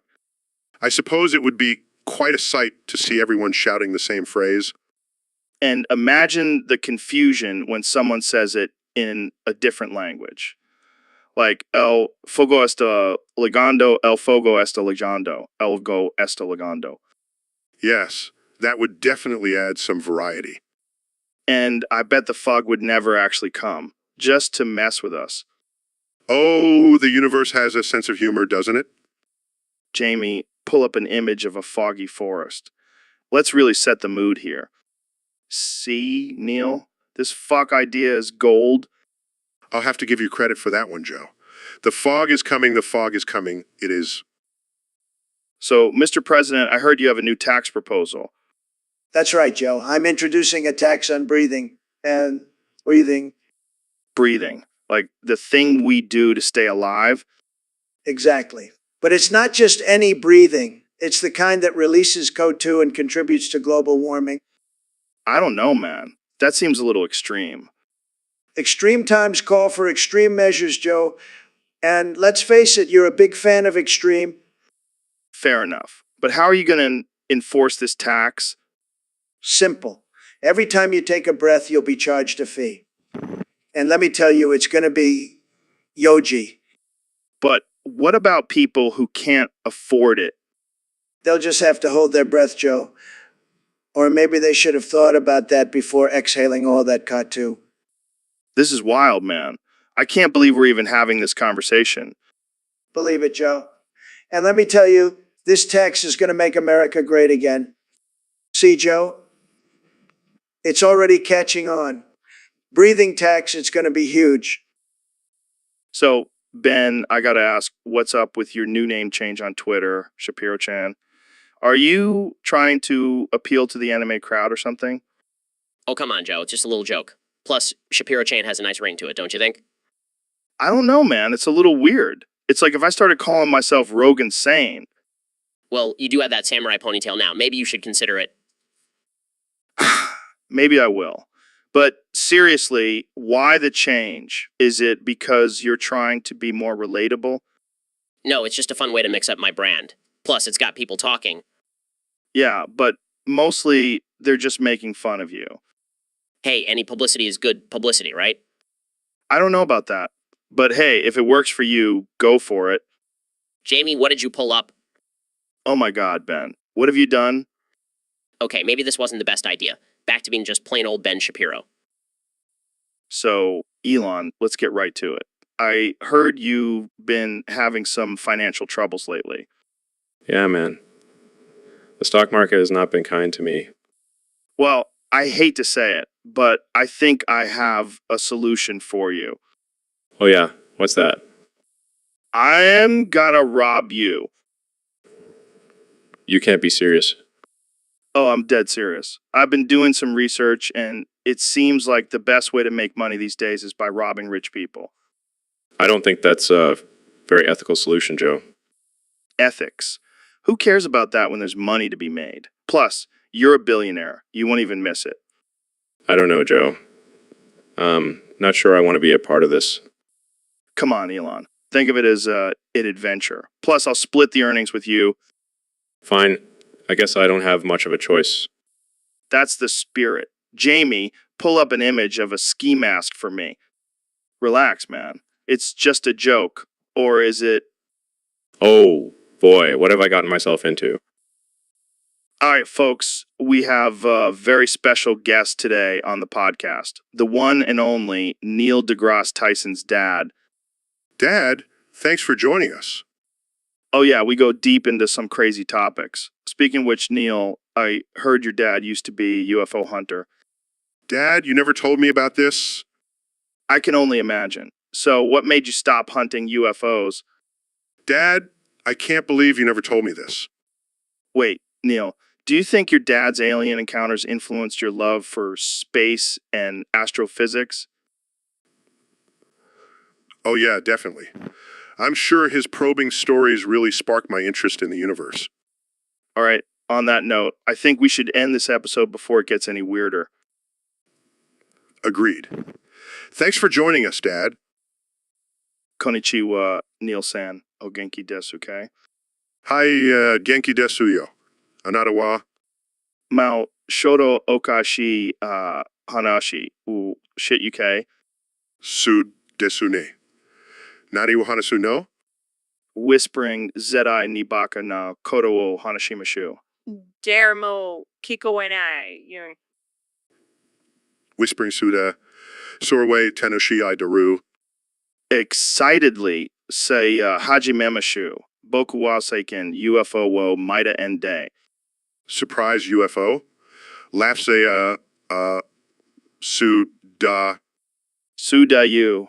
UFO ga boku no me naita teita. Soshi boku no kokoro wo saseda. Amazed Sugoi. UFO Gai Anata no Kokoro was Sasada no Ke. Soko wa do not know. Serious Shoto. UFO wa boku no kokoro ubata. Sorga boku no chikara wo haikisaku to omo. Concerned? Hey, Nani wa yada no? Whispering UFO wa boku ni hana no chikara wo oshiete kureda. Soshit boku wa sokai wo ke eru kotoga dekiru yoninata. Impressed Hanake. Sor was Sugoi na. Sudeyo. UFO no chikara di. Boku wa kono sekai wo kai mizuru. Dermo kizukanai unai. Excited Sor wa, wai kiddo Sugoi na sa Mata Hanashi was shit UK? Smirking Mao. Shoto kaiken de kawaii hanashi wushu. You okay? Smiling Sudane. Demo Matakondo ne. Mata ni Josan. Mata ni Neil-san. Otsukarasama. Deshita. Dude, have you noticed how foggy it's been lately? Yeah, man, I think it's a sign of the end times. What do you mean? The fog is like a veil, hiding the truth from us. It's a metaphor for society's blindness to the impending doom. Wow, that's deep. But I think it's just a weather pattern. No, no, no. It's a warning from the universe. We need to wake up and prepare for the inevitable collapse of civilization. Are you high right now? Maybe a little. But trust me, the fog is a sign. All right, I'll take your word for it.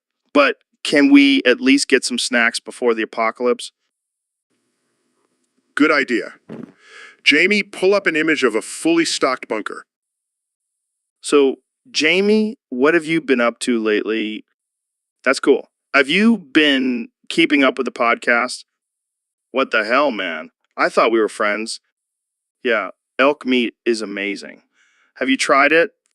Frog legs. What the fuck, Jamie? Oh my god, that's disgusting. I don't think I could ever eat something that's still moving. Yeah, but not like this. I'll stick to elk meat, thank you very much. I can't even look at that anymore. Let's change the subject. Good luck with that. And that's all the time we have for today, folks. Thanks for tuning in to another weird and wild episode of the Joe Rogan Experience. All right, folks, we have a very special episode today. We have Ben Shapiro here, and he's about to go head-to-head with his evil twin, Shen Bapiro. This is going to be wild. Joe, it's an honor to be here. But I have to say I'm a little nervous about this fight. Shen is a formidable opponent. Oh, come on, Ben. You're a trained fighter. And she's a black trans woman feminist atheist. What's the worst that could happen? Joe, that's not the point. She's my evil twin. She knows all my moves, all my weaknesses. Well, it looks like she's ready to come out now. Let's bring her in. Shen, welcome to the show. So tell us, what made you turn evil?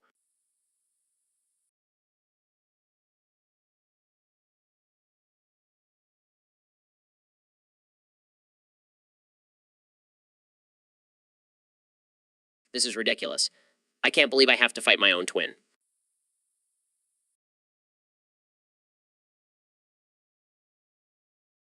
All right, let's get this fight started. And remember, folks, this is all in good fun. Don't take it too seriously. You may have the element of surprise, but I have facts and logic on my side.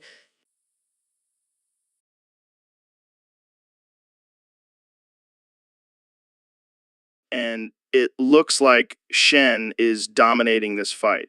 Ben, you better step up your game. I can't believe it. My own twin sister defeating me.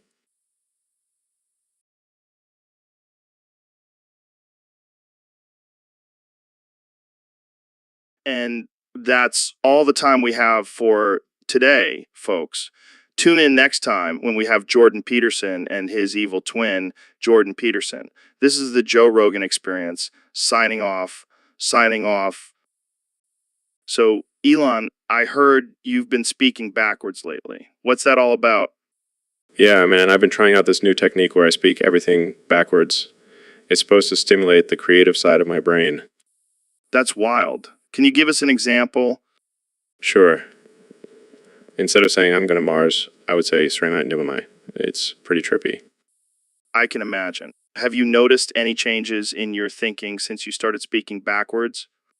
Definitely. I feel like I'm tapping into a whole new dimension of ideas and concepts. Plus, it's a great party trick. I bet.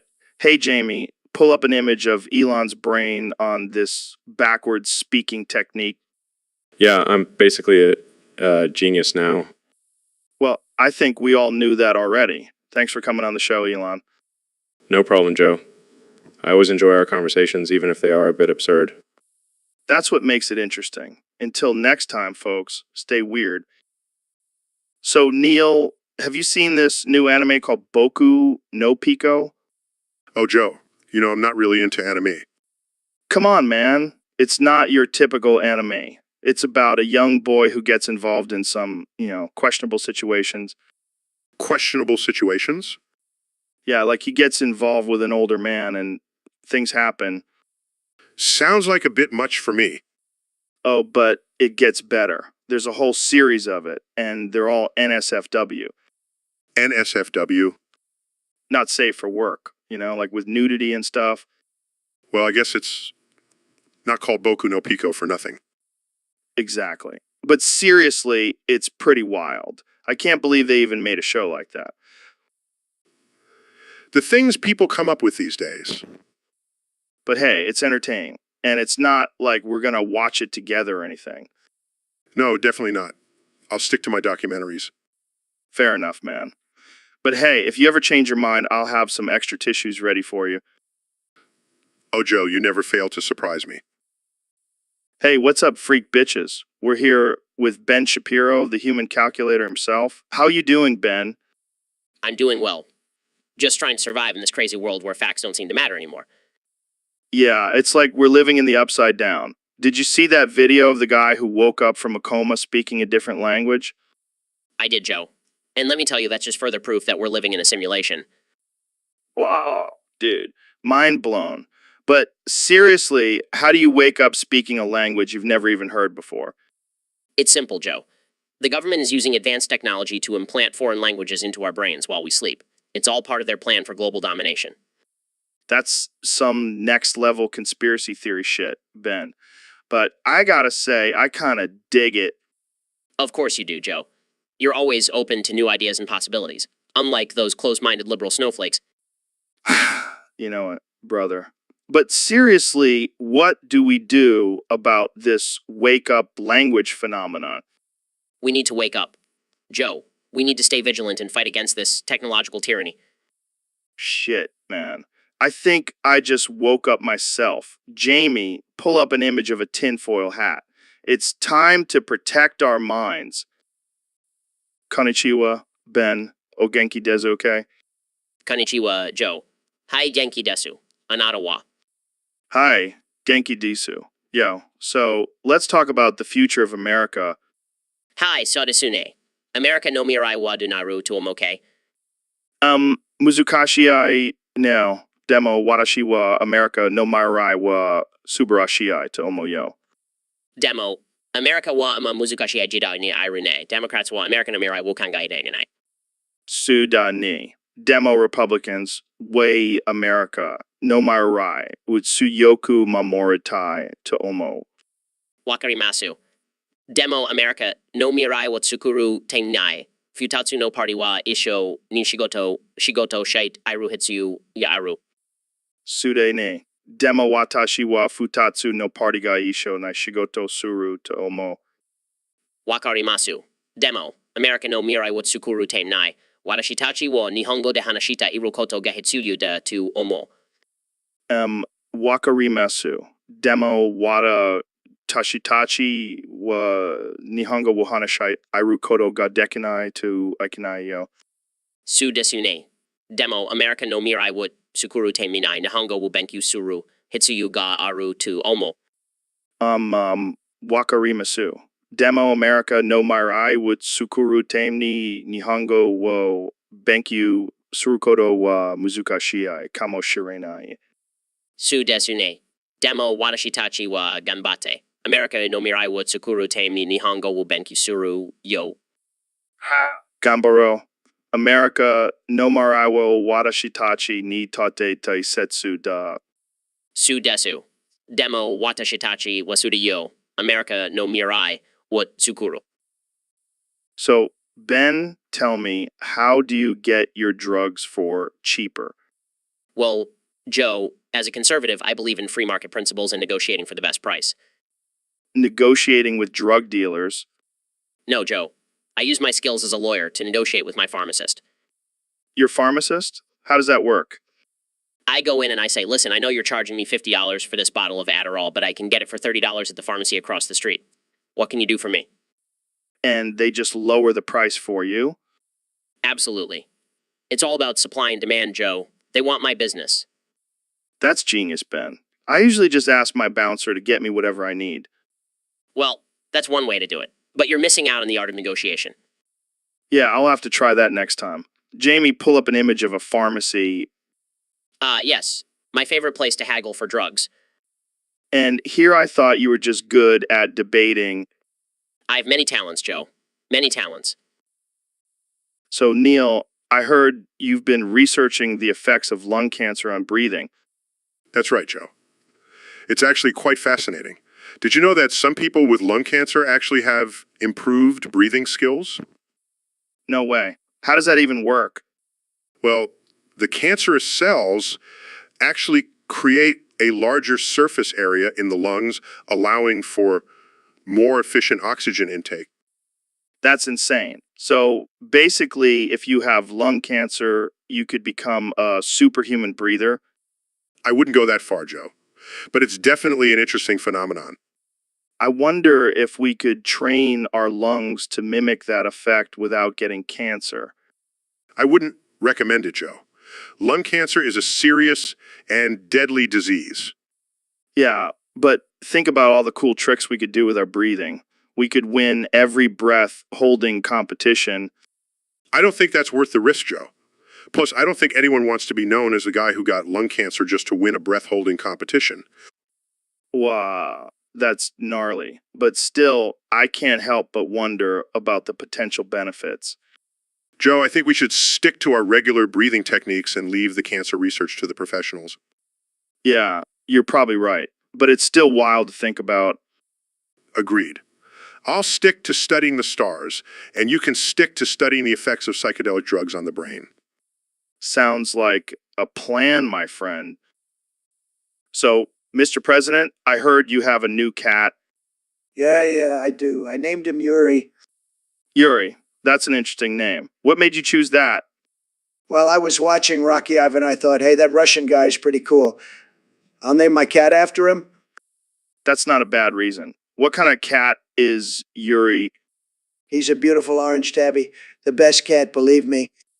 Of course he is. So, what does Yuri like to do? He loves to play with his toys, and he's great at catching mice. The best mouse catcher, believe me. I can imagine. Does he have any special talents? Well, he can do a great impression of Sleepy Joe Biden. That's hilarious. I bet he's a hit at parties. Oh, he is. Everyone loves Yuri. He's the best cat, believe me. Well, I'm glad to hear you have a new furry companion. Thanks for coming on the show, Mr. President. My pleasure, Joe. And Jamie, pull up an image of Yuri wearing a Make America Great Again hat. It's a beautiful thing, folks. Neil, it's great to have you back on the podcast. It's always a pleasure, Joe. So, I heard you've been working on a new project. Yes, I've been studying the effects of injecting heroin on the human body. Wait, what? What? Yes, Joe. Injecting heroin. It's a fascinating topic. Yeah. I mean, I've heard it can be pretty intense. Oh, it's more than intense, Joe. It's a physical and mental journey unlike any other. Have you tried it yourself? Of course. How do you think I got all this knowledge? Right. Well, I think we should move on to another topic. No. Let's talk more about injecting heroin. Okay. What else can you tell us about it? Well, did you know that the chemical makeup of heroin closely resembles endorphins in the brain? No, I didn't know that. See, Joe? Injecting heroin can actually be a natural and healthy experience. I'm not sure that's how most people would see it. Well, most people just don't understand the science behind it.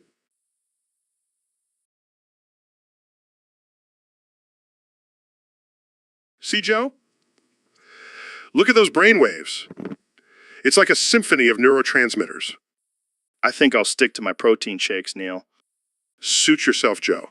But you're missing out on a whole new level of consciousness. So, Ben, I heard you have some strong opinions about artificial intelligence. Yeah, Joe.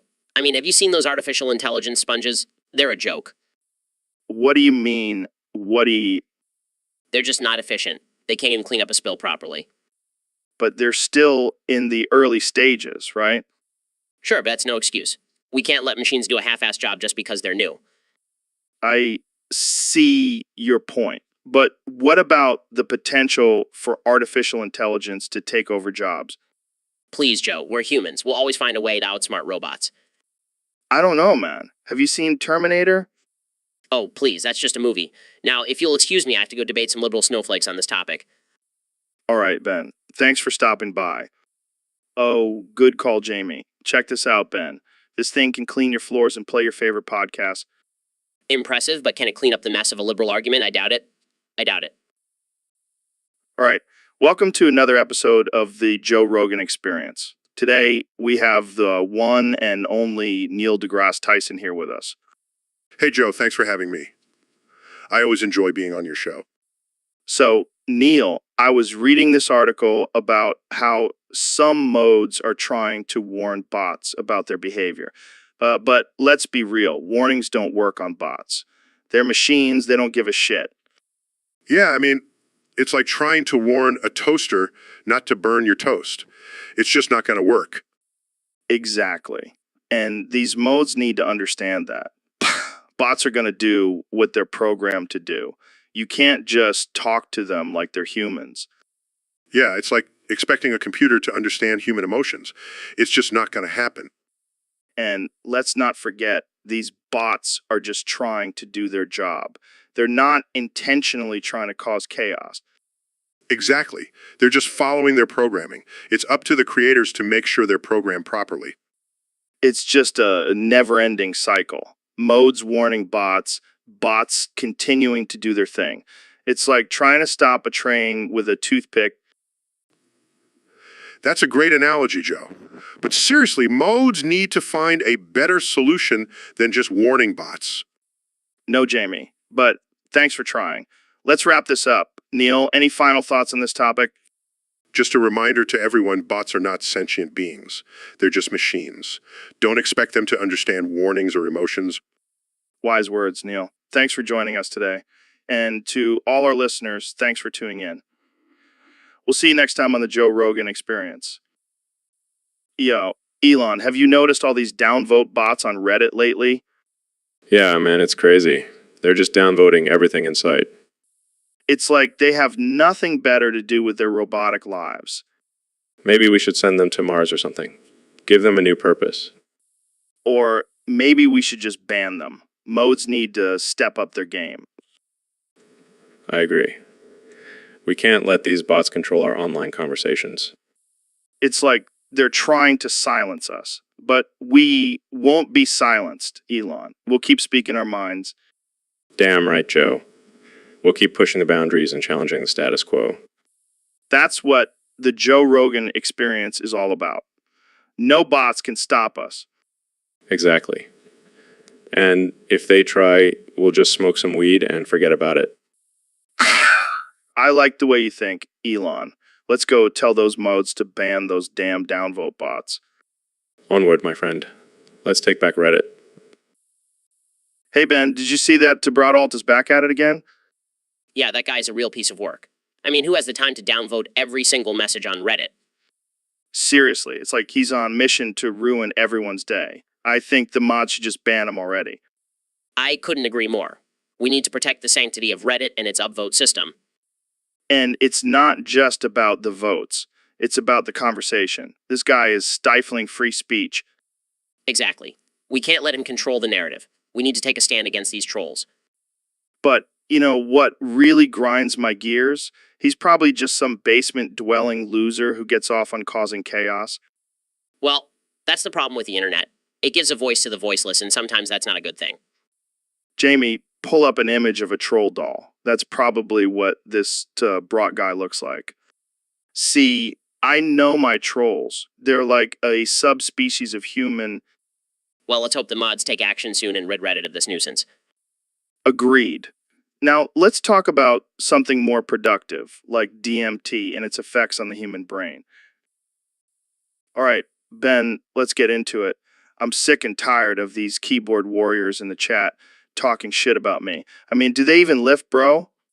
Joe, calm down. You know, they're just jealous of your alpha male status and chiseled physique. Oh, shut the fuck up, Ben. You and your tiny little man bun wouldn't last 2 seconds in the octagon with me. Hey, now, let's not bring my hair into this. It's a sign of my intellectual superiority. Intellectual superiority, my ass. You sound like a whiny little bitch with that nasally voice of yours. At least my voice doesn't sound like I've been gargling with gravel and whiskey for the past 20 years. Oh, real clever Ben. Why don't you go back to writing your little conservative columns and leave the real men to handle the important issues? I'll have, I'm a fierce debater and master of logic and reason. Oh yeah, well logic and reason can suck my hairy sweaty balls. How's that for a debate tactic? That's just disgusting, Joe. And I thought you were supposed to be a role model for young men. Fuck that noise. I'm just a savage gorilla who loves to scream and rip apart my enemies. And right now, that's you, Ben. I think I'll take my chances with the keyboard warriors in the chat over your primal rage any day. That's what I'm talking about. Look at that beast. That's how I feel right now. This is why I need to start screening my podcast appearances. So Ben, I heard you bought some more land in the metaverse. How's that going? Oh, it's going great, Joe. I've been making some serious cash with Atlas Earth. Really? How much are we talking here? Well, let's just say I can afford to buy a solid gold menorah for my office now. Damn, that's baller. What are you doing with all that virtual land? Oh, just building a little conservative utopia. No taxes, no regulations, just pure freedom. Sounds like a libertarian's wet dream. Exactly. And with Atlas Earth, I can even charge rent to all those virtual tenants. It's like a capitalist paradise. But isn't it all just a bunch of pixels? How do you even make money off of that? Oh, you'd be surprised, Joe. People are willing to pay big bucks for virtual real estate. It's the future, man. I don't know, Ben. It all seems a little ridiculous. Ridiculous? Joe, you're the one who talks to gorillas and believes in Bigfoot. Don't knock the metaverse until you've tried it. Fair enough. Maybe I'll have to get in on this virtual land game too. Oh, trust me, Joe. You won't regret it. Just make sure to invest in some good security systems. Those virtual thieves can be sneaky. So, Elon, have you heard about this Mr. Beast giveaway for free Bitcoin? Yeah, I heard about it. But let's be real. Who needs free Bitcoin when you have billions of dollars? I mean, I wouldn't say no to some free Bitcoin. It's like winning the lottery, but with digital currency. True. But I have a feeling it's not that simple. There's probably some catch or hidden fees involved. Yeah, but Mr. Beast is known for his crazy stunts and giveaways. I doubt he's trying to scam people out of their hard-earned money. Well, I guess it doesn't hurt to try. Worst case scenario, we end up with some useless digital coins. And best case scenario, we can buy a private island and start our own country with our Bitcoin riches. Now that's a plan I can get behind. Let's go to Mr. Beast. Give away, Bitcoin, and claim our fortune. Wait, do we have to compete with his millions of followers for the Bitcoin? Nah, I'll just send a tweet to my army of loyal fans, and we'll have the Bitcoin in no time. Man, being a billionaire must be nice. It has its perks. But don't worry, I'll share some of my Bitcoin with you, Joe. Aw, thanks, Elon. You truly are a generous and eccentric genius. Just doing my part to disrupt the traditional financial system. Now let's go get our free Bitcoin. All right, folks, we're here with the one and only Ben Shapiro. Ben, how's it going? Joe, I'm doing fantastic. Just been crushing some facts and logic today. I can tell you're looking extra smug today. Well, I'm the master of facts and logic, Joe. It's hard not to be smug. Fair enough. So, Ben, I hear you're starting your own version of the Joe Rogan Experience podcast. Yes, that's right. It's called the Ben Shapiro Experience. But don't worry, I won't be smoking any doobies or talking about DMT. Oh, come on, Ben. You got to open your mind a little bit. Have you ever tried DMT? No, and I never will. It's against my religion. All right, I won't push it. But hey, remember to join the Discord for all the latest updates and discussions. Oh yes, the Discord, where all the beta males and soy boys gather to talk about their feelings. But seriously, it's a great community. Jamie, pull up an image of the Discord group. Wow, there's actually a lot of people in there. I might have to check it out. See, even Ben Shapiro can't resist the power of the Discord. All right, I'll join. But only to spread my wisdom and facts. Sounds good to me. Thanks for joining us today, Ben. Anytime, Joe. Keep crushing those doobies. All right, folks, we've got a special episode today. I've got none other than the President of the United States, Donald Trump, joining me on the podcast. Thanks for having me, Joe. I'm excited to be here. So, Mr. President, I heard you're a big fan of Linkin Park. Is that true? Oh, yeah, I love those guys. They're tremendous. Huge fan. Well, let's put that to the test. Can you recite the lyrics to In the End with Me? Absolutely. Hit it, Joe. It starts with one thing, I don't know why. It doesn't even matter how hard you try. Keep that in mind. I designed this rhyme. To explain in due time all I know. Time is a valuable thing. Watch it fly by as the pendulum swings. Watch it count down to the end of the day. The clock ticks life away. Wait. It's so unreal. Didn't look out below. Watch the time go right out the window. Trying to hold on but didn't even know. I wasted it all just to watch you go. But in the end, it doesn't even matter. I had to fall, to lose it all. But in the end, it doesn't even matter. One thing, I don't know why. It doesn't even matter how hard you try. Keep that in mind. I designed this rhyme. To remind myself how I tried so hard, In spite of the way you were mocking me, acting like I was part of your property. remembering all the times you fought with me. I'm surprised it got so far. Things aren't the way they were before. You wouldn't even recognize me anymore. Not that you knew me back then. But it all comes back to me in the end. You kept everything inside, and even though I tried, it all fell apart. What it meant to me will eventually be a memory of a time when I tried so hard. Hey, Ben, did you know I speak Spanish? No, I did not. But I'm not surprised. You seem like the type. Yeah, man, I'm like a linguistic chameleon. I can blend in with any culture. Interesting. Well, I can also speak Spanish, but I prefer to stick to my native tongue of facts and logic. Facts and logic. Huh, that's cute. But have you ever tried speaking Spanish while high on DMT? Absolutely not, Joe. I prefer to keep my mind clear and focused at all times. Suit yourself, but let me tell you, the fuck is coming, and it's gonna blow your mind. The fog. What are you talking about? The fog of DMT, man. It's like a portal to another dimension. Oh, great. Another dimension. Just what we need. Hey, don't knock it till you try it, Ben. You might just unlock the secrets of the universe. I'll pass, Joe. I'll stick to speaking Spanish on solid ground. Suit yourself, man. But when the fog comes, you'll be wishing you had joined me on that DMT trip. Hey, welcome to the show, Nail. It's Neil, Joe. Can you please just call me by my actual name? Nail. You know, I have a hard time pronouncing fancy names like that. It's not fancy. It's just my name. Yeah, but Nail just has a better ring to it. Like Nail the science guy. I am not a science guy. I am an astrophysicist.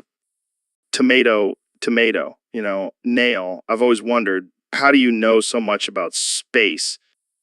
Well, I have a PhD in astrophysics and have dedicated my entire career to studying it. Yeah, but like, have you ever actually been to space? No, Joe, I haven't. But I have studied it extensively and have even been on a zero-gravity flight.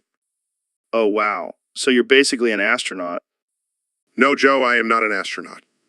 I am a scientist. So, Nail, do you believe in aliens? It's Neil, and as a scientist, I cannot definitively say whether aliens exist or not. Oh man, I bet they do. Can you imagine smoking DMT with an alien? Joe, I swear, if you don't start calling me by my real name, I will explode from the count of 10. All right, Nail, calm down. Let's just smoke some weed and talk about the stars. Jamie, pull up an image of the Andromeda Galaxy. Maybe that will help Joe understand the vastness and complexity of the universe. It's Neil. How hard is it to remember 3 letters? So, Ben, I've been thinking a lot lately about my love life. Oh, really? What's on your mind, Joe? Well, I've realized that I really want to have a black queen. Black Queen? What do you mean? You know, a strong, beautiful black woman as my partner. I feel like it's time for me to diversify my dating pool. I see. Well, I can't say I'm surprised. You do love your diversity. Exactly. And I think it would be great for my image. Plus, I've always had a thing for black women. Interesting. But have you considered the potential backlash from the woke crowd? Oh, please. Ben, I'll take some heat for it, but it'll be worth it. I'll get even more street cred with the hip hop community. I suppose that's one way to look at it. But what about finding the right woman for you? Oh, I've got that covered. I've already started sliding into some DMS. Got to cast a wide net, you know. I don't know if that's the best approach, Joe. But hey, if anyone can make it work, it's you. Damn right, Ben. I'm ready for my black queen. Bring on the controversy. So, Mr. President, what's been on your mind lately? Well, Joe, I'll tell you what's been on my mind. I need some big booty black bitches in my life. Excuse me? You heard me, Joe. I need some fine, curvy sisters to spice up my life. I'm not sure that's appropriate, Mr. President. Oh, come on, Joe. Don't be such a prude. You know what they say, once you go black, you never go back. And I need some of that in my life. I think we should move on to a different topic. Nah. Let's talk about this. I mean, look at Kim Kardashian. She's got a big booty and she's married to a black guy. I need me some of that action. I think we're done here, Mr. President. Oh, come on, Joe. Don't be like that. You know you want some big booty black bitches too. Admit it. This interview is over. Thanks for tuning in, folks. So, Neil, thanks for coming on the show. No problem, Joe. I appreciate the invitation. Yeah, I mean, I've been wanting to have you on for a while now. You're like the smartest dude I know. Oh, stop it. You're making me blush. But seriously, I want to talk to you about something that's been on my mind. Shoot? Do you think aliens are real? Of course they are, Joe. With the vastness of the universe, it would be statistically impossible for us to be the only intelligent life forms. Well, that's deep. But, like, have you ever seen one? No, but I've seen some pretty convincing memes on the internet. Same here. But seriously, if aliens came to Earth, what do you think they would look like? Well, it's hard to say. They could have evolved differently on their home planet. They could be giant blobs or tiny creatures, or maybe they look just like us. Well, imagine if there's an alien walking among us right now. That would be wild. Yeah, and they're probably laughing at all the ridiculous things we do. Yeah, like eating Tide Pods and doing the cinnamon challenge. Exactly. We probably look like a bunch of crazy apes to them. Yeah, but at least we have this podcast to share our thoughts with the world. Yeah, and I appreciate being able to have these absurd conversations with you, Joe. Same here, man. Same here. So, Mr. President, I heard you have a new plan for dealing with the obesity epidemic in America. That's right, Joe. I call it the Fat Kim Jong-un solution. What exactly does that entail? Well, we're going to round up all the fat people in this country and ship them off to North Korea. Wait, what? That's insane. Think about it, Joe. Kim Jong-un loves being worshipped by his people. And what better way to show his power than by having a nation full of fat Americans bowing down to him? But what about the health consequences? And the fact that North Korea is a human rights nightmare? Oh, don't worry. I'll make sure they have access to all the McDonald's they want. This is just absurd, Mr. President. Hey, it's a win-win. America gets rid of its obesity problem and Kim Jong-un gets to feel like a god. It's gonna be huge. I don't even know how to respond to that. You don't have to, Joe. I'm the one with all the answers. Trust me. So, Elon, have you ever thought about colonizing Mars? Joe, we've talked about this before. Yes, I've thought about it many times. But, like, have you really thought about it? Like, have you thought about what it would be like to live on Mars? Yes, Joe. I've thought about it multiple times. It's kind of my thing. But have you thought about it while smoking DMT? Joe, I don't think smoking DMT will change my thoughts on colonizing Mars. But have you thought about it while smoking DMT on Mars? Joe, I don't even know if that's physically possible. But yes, I've thought about it. Can we move on now? But have you thought about it while being attacked by alien creatures on Mars? Joe, what is with you and this obsession with DMT and aliens on Mars? Can we please talk about something else? Fine, fine. But have you thought about it while eating a burger made from Martian cows? Joe, I'm not even sure if there are cows on Mars. Can we please talk about something else now? So, Ben, I heard a rumor that you were involved in the January 6th riots at the Capitol. Yeah, that's right, Joe. I was there fighting for the freedom of the American people. Oh, I'm sure that's exactly what you were doing. So, what did you get up to during the chaos? Well, I may have snuck into Alexandria Ocasio-Cortez's office and stole a pair of her shoes. What? Why would you do that? Because I wanted to send a message. Those socialist policies of hers are like a pair of uncomfortable shoes, and I wanted to show her that we won't stand for it. That's just absurd, Ben. You can't just break into someone's office and steal their belongings. Hey, it's not like I hurt anyone. And besides, it's not like she needed those shoes anyway. Probably got them with taxpayer money.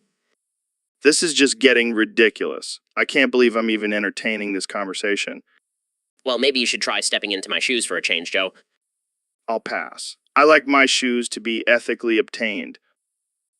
So, Elon, what's up with you calling me Jam all the time? It's starting to get on my nerves. Come on, Jam. It's just a little nickname. You don't have to get all worked up about it.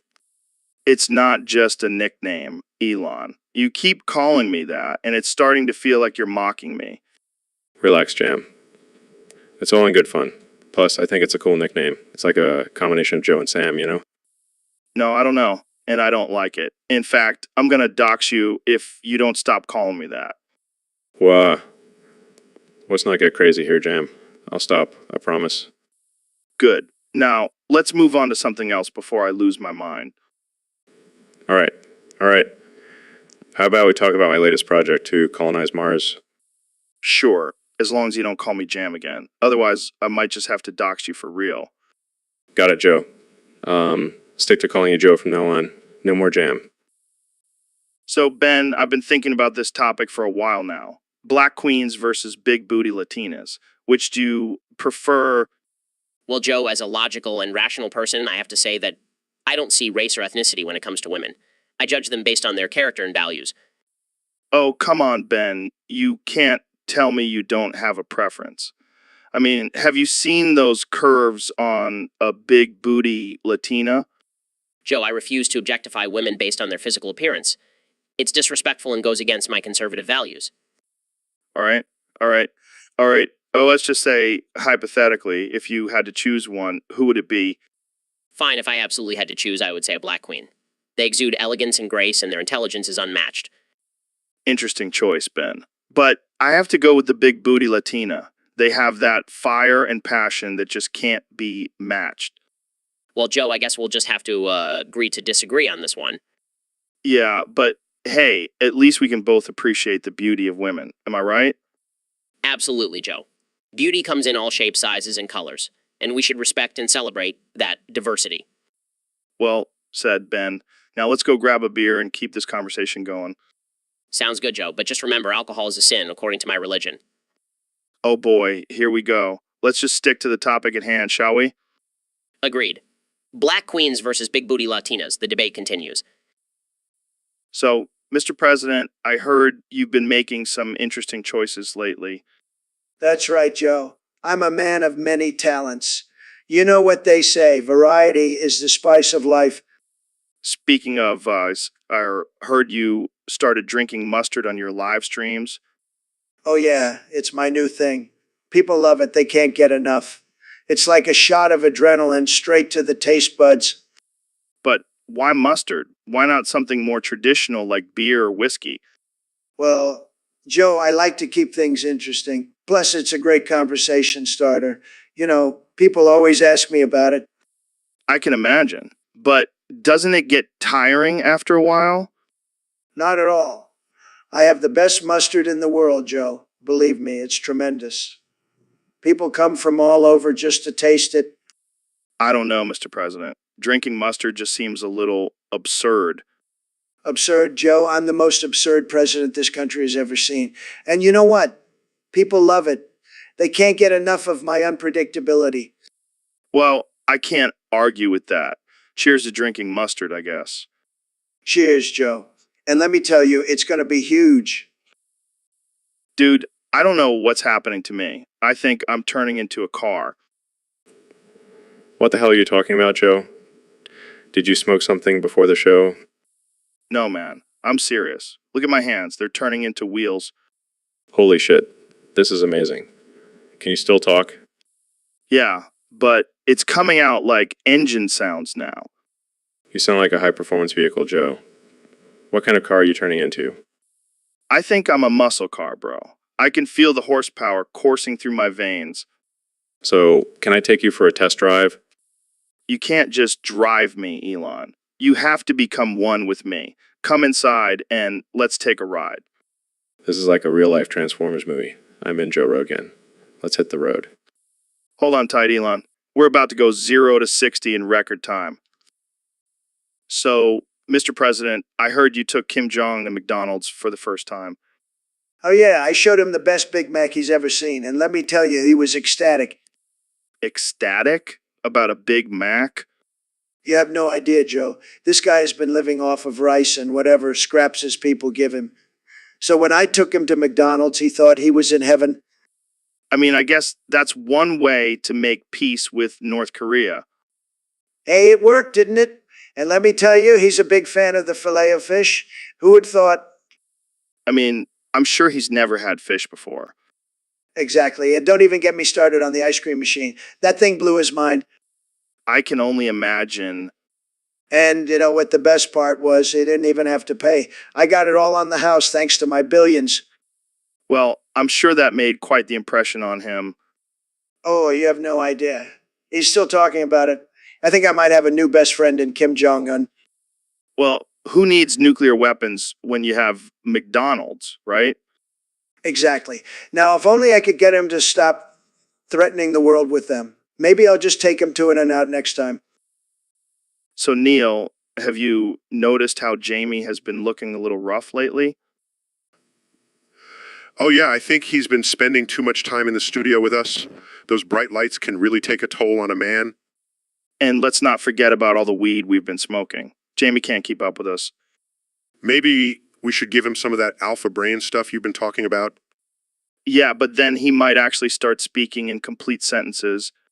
Speaking of sentences, have you noticed how Jamie can never seem to find the right soundbite? Hey, Jamie, can you pull up that clip of the gorilla playing the drums? I swear, it takes him like 20 minutes to find anything. But in all seriousness, we couldn't do this show without him. He's like our own personal Google. Yeah, but let's not forget that he's also our resident conspiracy theorist. I mean, who else would believe that aliens are living among us? Well, I guess we can't all be as scientifically minded as you, Joe. Hey, at least I can pronounce neurotransmitters without stumbling over my words. Touché, my friend. Touché. Okay, we have to address the elephant in the room. And Yes, you, Donald. I mean, you are literally an elephant. How do you even fit in the White House? And what's up with your obsession with building a wall? yeah. I mean, you already have a trunk. Do you really need more barriers?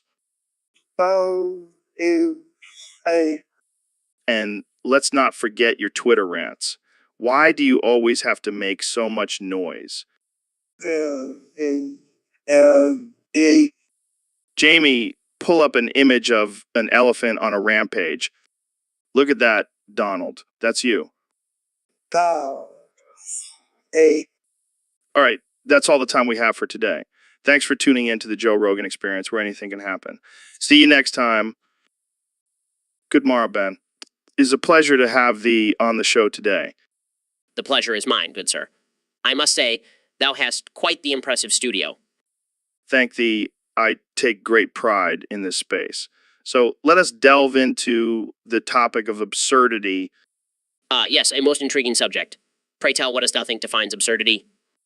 Well, my good sir, I believe it is the juxtaposition of the expected and the unexpected, sort of twisted reality. I see that point. But what of the offensive nature of absurdity? Doth it not cross a line?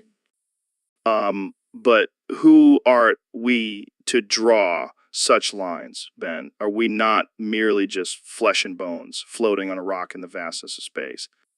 Thou makest a valid point, Joe. But as a man of reason, I must question the boundaries of absurdity. Now that is absurd, but also quite charming. Indeed, it is a fine example of the absurdity in our world. But let us not forget to also question its purpose.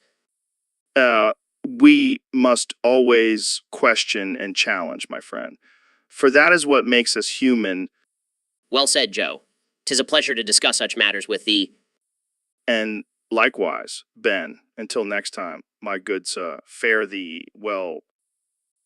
All right, folks, we're back with the one and only Elon Musk. Now, Elon, I got to ask you, you're known for your crazy ideas and big dreams. What's the craziest thing you've ever wanted to do? Well, Joe, I got to be honest with you. The craziest thing I've ever wanted to do is find Lee Aratone in space. Sony? Who's that? She's a character from the Mass Effect video game series. And let me tell you, she's one fine alien babe. Are you serious? Absolutely. I mean, have you seen those blue skin and those tentacles? I bet she's got some crazy moves. Oh, man, you're something else. But hey, I can't blame you. Space is a lonely place, and sometimes a man's got to do what a man's got to do. Exactly. And with all the advanced technology we have, I'm sure we can find a way to make it happen. You're a wild one, Elon. But hey, I ain't judging. I'm sure our listeners are going to love this conversation. I'm just being honest, Joe. Damn, she's hot. I know, right? I can't wait to find her in space and do the hanky-panky with her. All right, let's move on before things get too crazy. Thanks for joining us, Elon. Always a pleasure, Joe. See you in space. So, Kim, I gotta say, you're probably the most controversial leader in the world right now.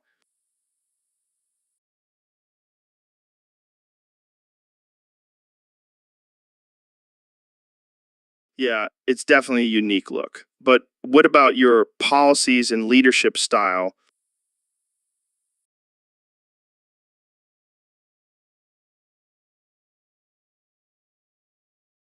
But what about the human rights violations and lack of freedom for your citizens?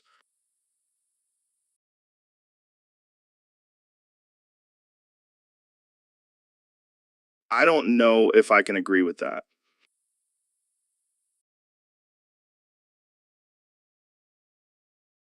Fair enough. So, what do you think sets you apart from other leaders?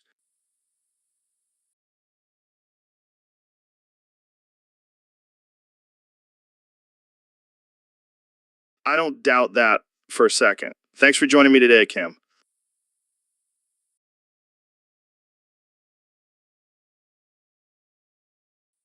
So, Ben, let me ask you something. Is Alexandria Ocasio Cortez a big booty Latina? Oh, Joe, you never cease to amaze me with your absurd questions. But to answer your question, no, she is not. Are you sure? I've seen some photos where she's looking pretty thick. Oh, yes. Because we all know the best way to measure someone's political abilities is by their butt size. Hey, I'm just saying it's hard to ignore. Well, maybe for you, Joe. But I prefer to focus on her policies and not her physical appearance. Fair enough. But you have to admit, she does have a certain Latina charm. Joe, I'm not even going to touch that one. Wait, Jamie, pull up an image of Oak in that red dress she wore to the State of the Union.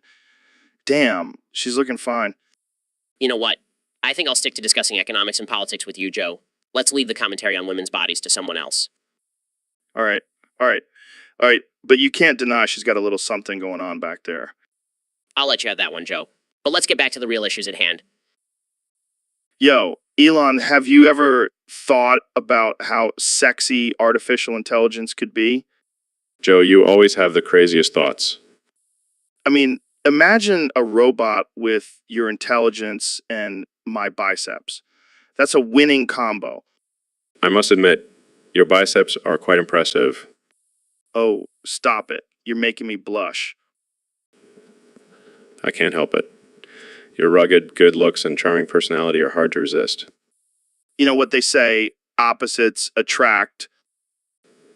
I think we have some serious chemistry, Joe. I think you're right, Elon. Let's take this to the next level. Yes, Jamie, that's exactly what we were talking about. Looks like our artificial intelligence dreams are coming true, Joe. Oh man, this is getting too steamy for me. What? Wrap this up before things get out of hand. I'll see you backstage, Joe.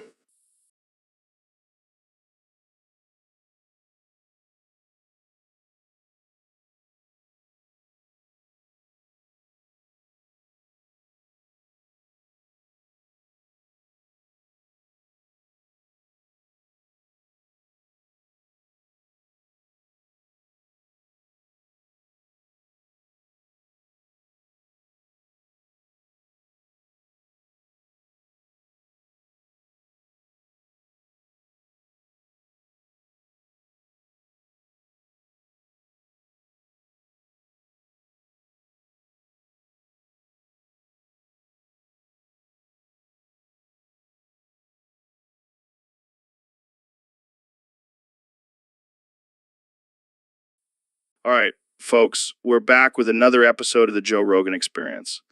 Today we have the legendary Neil deGrasse Tyson in the studio.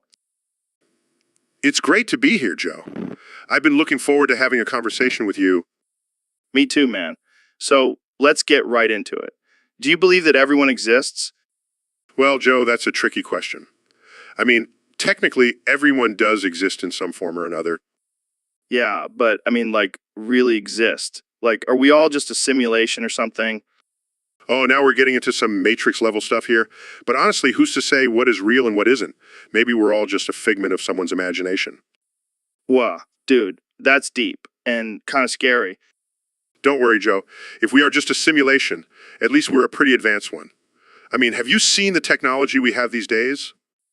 Yeah, but what about all those conspiracy theories? Like, what if the government is controlling everything and we're just pawns in their game? Oh, please. The government can barely control their own social media accounts. I highly doubt they have the power to control an entire simulation. Fair point. But what about aliens? Do you think they exist? Oh, without a doubt. The universe is vast and ever expanding. It would be arrogant to think we're the only intelligent life forms out there. Damn, Neil. You always blow my mind. I'm going to need some alpha brain after this conversation. Just remember, Joe, everything is relative, including our existence. Now let's go smoke some DMT and contemplate the meaning of life. That's my kind of afternoon. Thanks for joining us, folks. Stay curious, stay woke, and keep questioning everything.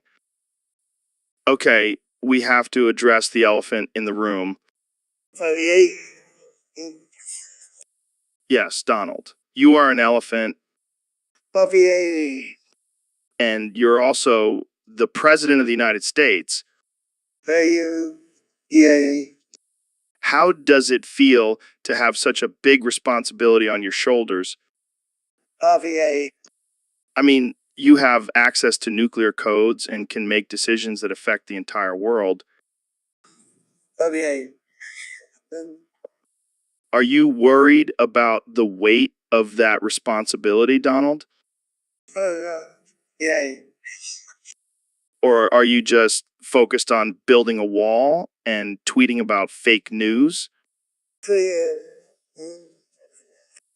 Well, this has been a very enlightening conversation. Thanks for joining us, Donald. Good morrow, Ben. How art thou? Greetings, Joe. I am well, thank you. And thyself? Oh, just living the dream, my friend. Living the dream. I must say I'm quite intrigued by our topic of discussion today. Yes, the topic of which we shall converse in a most eloquent and refined manner. Indeed, for it is a topic that requires great intellect and knowledge. And what topic is that, my dear Ben? Why, it is none other than the concept of absurdity in our modern society. Yes, the absurdity of it all. It truly is a sight to behold. Indeed. And yet, it seems to be the norm nowadays. Yeah, 'tis true. But what doth thou think is the root of this absurdity? Methinks is the lack of critical thinking and reasoning in our education system. Yes. Most valid point. But what of the influence of social media and technology? Verily, they do play a role in the spread of absurdity, but ultimately, it is up to the individual to seek truth and reject the absurd. Wise words, my friend. Wise words indeed. Character. Jamie, pull up an image of a meme mocking the absurdity of cancel culture. Yes. Perfect example of the absurdity we speak of. Well said, Ben. Well said. Yeah, Elon, check this out, man. I just got back from my trip to Japan and I picked up some crazy new Japanese gadgets. Oh, yeah. Let's see what you got. This little guy can cook me a full course meal in under 5 minutes. Impressive. But can it also build a rocket to Mars? No, but it can make mean sushi roll. And check out this Swedish massage chair. It's like getting a full body Swedish massage from a hot Swedish masseuse. That sounds amazing. But I've been to Sweden, and let me tell you, the real deal is even better. Oh, I know. That's why I also brought back some Portuguese wine. Those guys know how to make a good drink. Wow, that's some good stuff. But have you ever had African palm wine? Yeah, that's a drink that will take you to another dimension. No way. I've never even heard of that. Jamie, pull up an image of African palm wine. Trust me, Joe. You haven't lived until you've had a few glasses of that stuff. Well, I'll have to try it after I finish this joint of some good old California weed. Now that's something we can both agree on. Cheers, Joe. Cheers, Elon. This is why I love having you on the podcast, man. You always bring something new and interesting to the table. All right, folks, we're back with another episode of the Joe Rogan Experience. Today, we have my good friend, the intellectual powerhouse, Ben Shapiro. Pleasure to be here, Joe. Even though I have to say your facial hair is looking a little patchier than usual. Oh, shut up, Ben. You sound like a constipated rabbi. At least I have some hair on my head, Joe. You look like you're auditioning for the role of Mr. Clean. That's rich, coming from the guy who looks like a prepubescent boy trying to grow a mustache. Oh, please, Joe. You couldn't grow a beard if your life depended on it. You're like a hairless cat. Hey, at least I don't have a voice that could break glass. You sound like a nasally cartoon character. And you sound like a stone surfer dude. How's that for a stereotype? Oh, I'm sorry, I couldn't hear you over the sound of your tiny violin playing. You know what, Joe? I think we can both agree on one thing. We're both schmucks. Agreed. Now, let's go hit the bong and forget this ever happened. Deal. Jamie, pull up an image of a bong filled with matzo ball soup. I think we'll need it after this conversation. Now, that's a combo I can get behind. So, Ben, did you hear about this new trend where people are using different pronouns to identify themselves? Oh my god, Joe. Don't even get me started on this nonsense. It's like everyone wants to be special and unique these days. Well, I don't think it's about being special. It's just about respecting people's identities and how they want to be referred to. But it's ridiculous, Joe. I mean, how am I supposed to keep up with all these made-up pronouns? It's like a whole new language. It's really not that hard, Ben. Just use the pronouns that people ask you to use. It's not that big of a deal. But what if I slip up and use the wrong pronoun? Am I going to get canceled for that? I highly doubt it, Ben. People are just trying to be understanding and inclusive. It's not some liberal agenda. Oh, come on, Joe. You know, it's all part of this woke culture. Next thing you know, I'll have to refer to myself as a unicorn. Okay, now you're just being ridiculous, Ben. But seriously, it's not that hard to use someone's preferred pronouns. It's just a matter of respect. Well, I don't agree with it, Joe. And I won't be forced to conform to this liberal nonsense. All right, Ben, we'll just have to agree to disagree on this one. But let's move on to a less controversial topic before you have an aneurysm. Yo, Elon, thanks for coming on the show. No problem, Joe. I always enjoy our conversations. So, I gotta ask, how do you spell your last name? Is it M-U-S-K or M-U-S-C-K? It's USK, Joe. Did you fail spelling in school? No, man, I just never really cared about it. But I gotta admit, my spelling can be pretty embarrassing sometimes. Well, lucky for you, I have a solution. Have you heard of Grammarly? Grammarly? Is that like a new type of energy drink? No, Joe. It's a writing assistant that helps with grammar, spelling, and even punctuation. Oh, damn, that sounds pretty useful. Can it also help me with my high thoughts? Not sure about that, but it can definitely help you sound more coherent when you're on the show. All right, I'm sold. Grammarly, if you're listening, sponsor the Joe Rogan Experience and save me from looking like a dumbass. I'm sure they'll be happy to have you as their spokesperson, Joe. Hey, I may not be able to spell, but I can sell anything. That's one way to look at it, Joe. But seriously, give Grammarly a try. It'll make your life a lot easier. Will do, Elon. Thanks for the tip. No problem, Joe. Now let's talk about something else before your spelling starts to give me anxiety. So, Ben, thanks for coming on the show. Yo, what's good, my homie Joe? What's with the Ebonics? Just trying to keep it real. You know what I'm saying? I'm not sure I do, but okay. So, what do you want to talk about today? Let's talk about these crazy liberals, man. They be tripping with their PC culture and safe spaces. Yeah, I've heard you speak out against that before. Faux show, man. It's like they can't handle any real talk. They just want to censor everyone. But isn't it important to be respectful and considerate of others? Nah, man.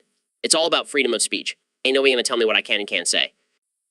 All right, well, let's switch gears. What about climate change? Oh, don't even get me started on hoax. Ain't no way humans could affect the whole planet like that. But there's a lot of scientific evidence that suggests otherwise. Man, you just got to open your mind, Joe. Don't let the mainstream media brainwash you. All right. Well, let's wrap this up. Any final thoughts? Yeah, Jamie, pull up an image of Bigfoot riding a unicorn. That's how I feel about all this nonsense. Okay. Well, thanks for joining us, Ben. No problem, my dude. Stay woke. So, Elon, I heard you've been practicing your Japanese. That's pretty impressive. Hai, rai, benyu wo hua sukoto dekimasu. Wait, what? I didn't understand a word you just said. Saihen wo hua sanekoto ni shimashita. Why not? You're on an English podcast. Sai hari benyu dakade hua shita etosi imasu. This is ridiculous. We have a lot of English speaking listeners who won't understand a word you're saying. Sorai ranawen ti desu. But why? I mean, I know you're a genius and all, but come on. Say hari benyu gahao kidesu. Well, I guess I'll just have to sit here and nod my head like I understand. Arigato.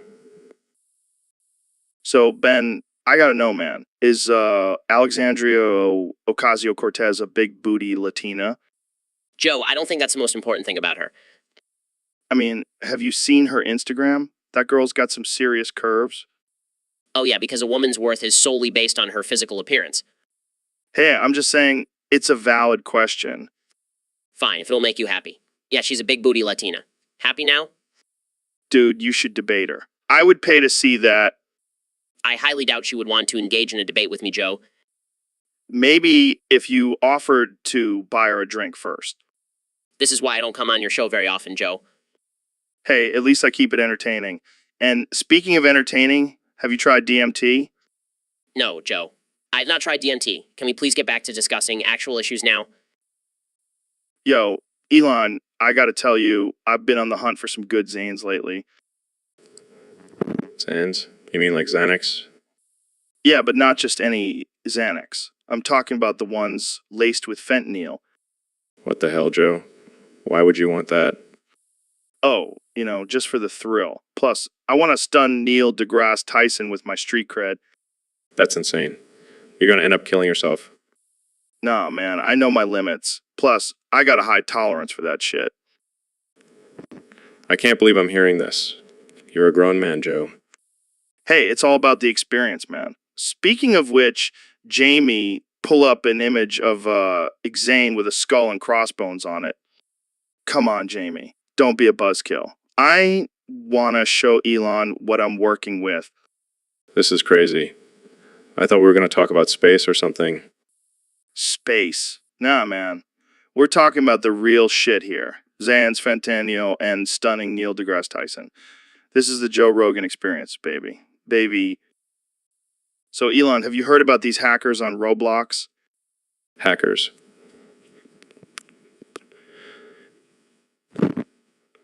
Who cares about that when you can talk about the real issue at hand, the Honda Civic 2006? Wait, what? We were supposed to talk about Roblox? Yeah. But have you ever driven on a Civic 2006? That thing is a beast. I mean, I guess it's a decent car. But can we get back to the hackers? Fine. But just know that the Civic 2006 is the ultimate driving machine. All right. So these hackers are using cheats and exploits to steal people's virtual items and currency on Roblox. Virtual items. Who needs those when you can have a sleek, reliable Honda Civic 2006? I don't think that's the point, Elon. People are losing real money because of these hackers. Real money? That's nothing compared to the value of a Honda Civic 2006. It's a timeless classic. I give up. Let's just end this here. Fine by me. I'll just go back to admiring my Civic 2006 while you deal with those pesky hackers. So, Kim Jong-un, thanks for joining me on the podcast. I have to say, you're one of the most controversial leaders in the world right now.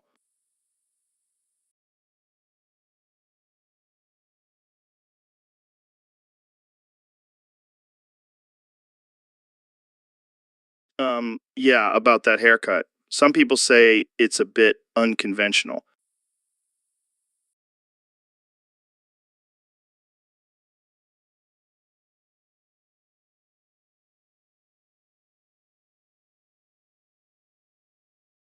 Yeah, but what about the human rights violations and the nuclear weapons?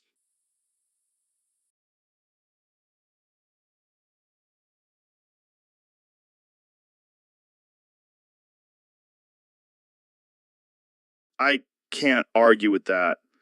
But what about your relationship with other countries? It seems like you're always causing tension.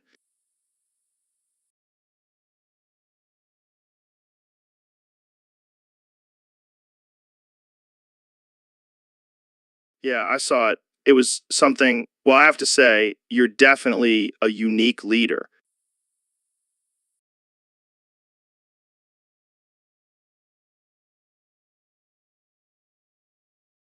Well, I think we can all agree that you're definitely something. Thanks for joining me on the podcast, Kim.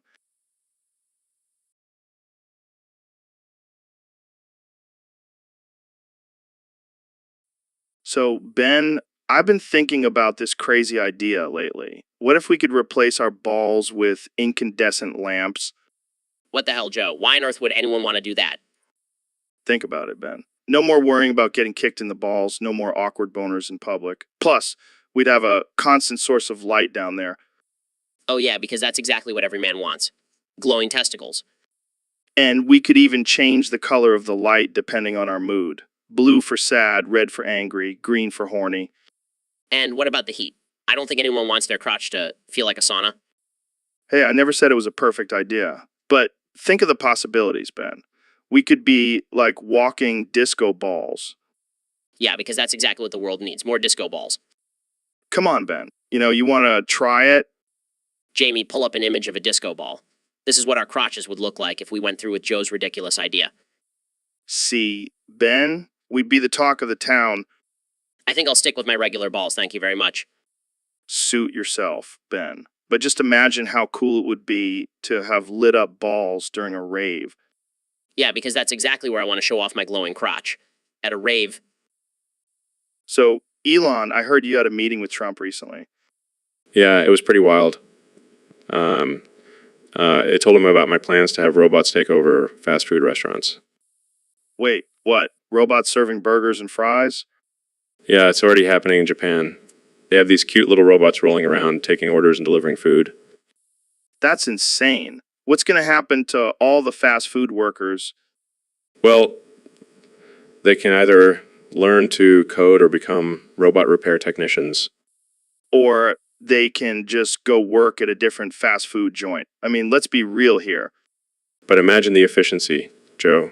No more messing up orders or spitting in burgers. Yeah, but what about the human touch?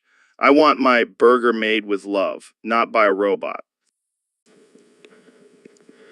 Oh, please, you'll still eat it. Plus, robots can't get sick or call in sick. Or call in sick. That's true, but what about customization? Can a robot make my burger with extra pickles and no onions? Of course, Joe. They'll be programmed to fulfill any custom order. Plus, they won't judge you for your weird food preferences. Well, I guess this is the future. Jamie, pull up an image of these burger serving robots. I gotta see this for myself.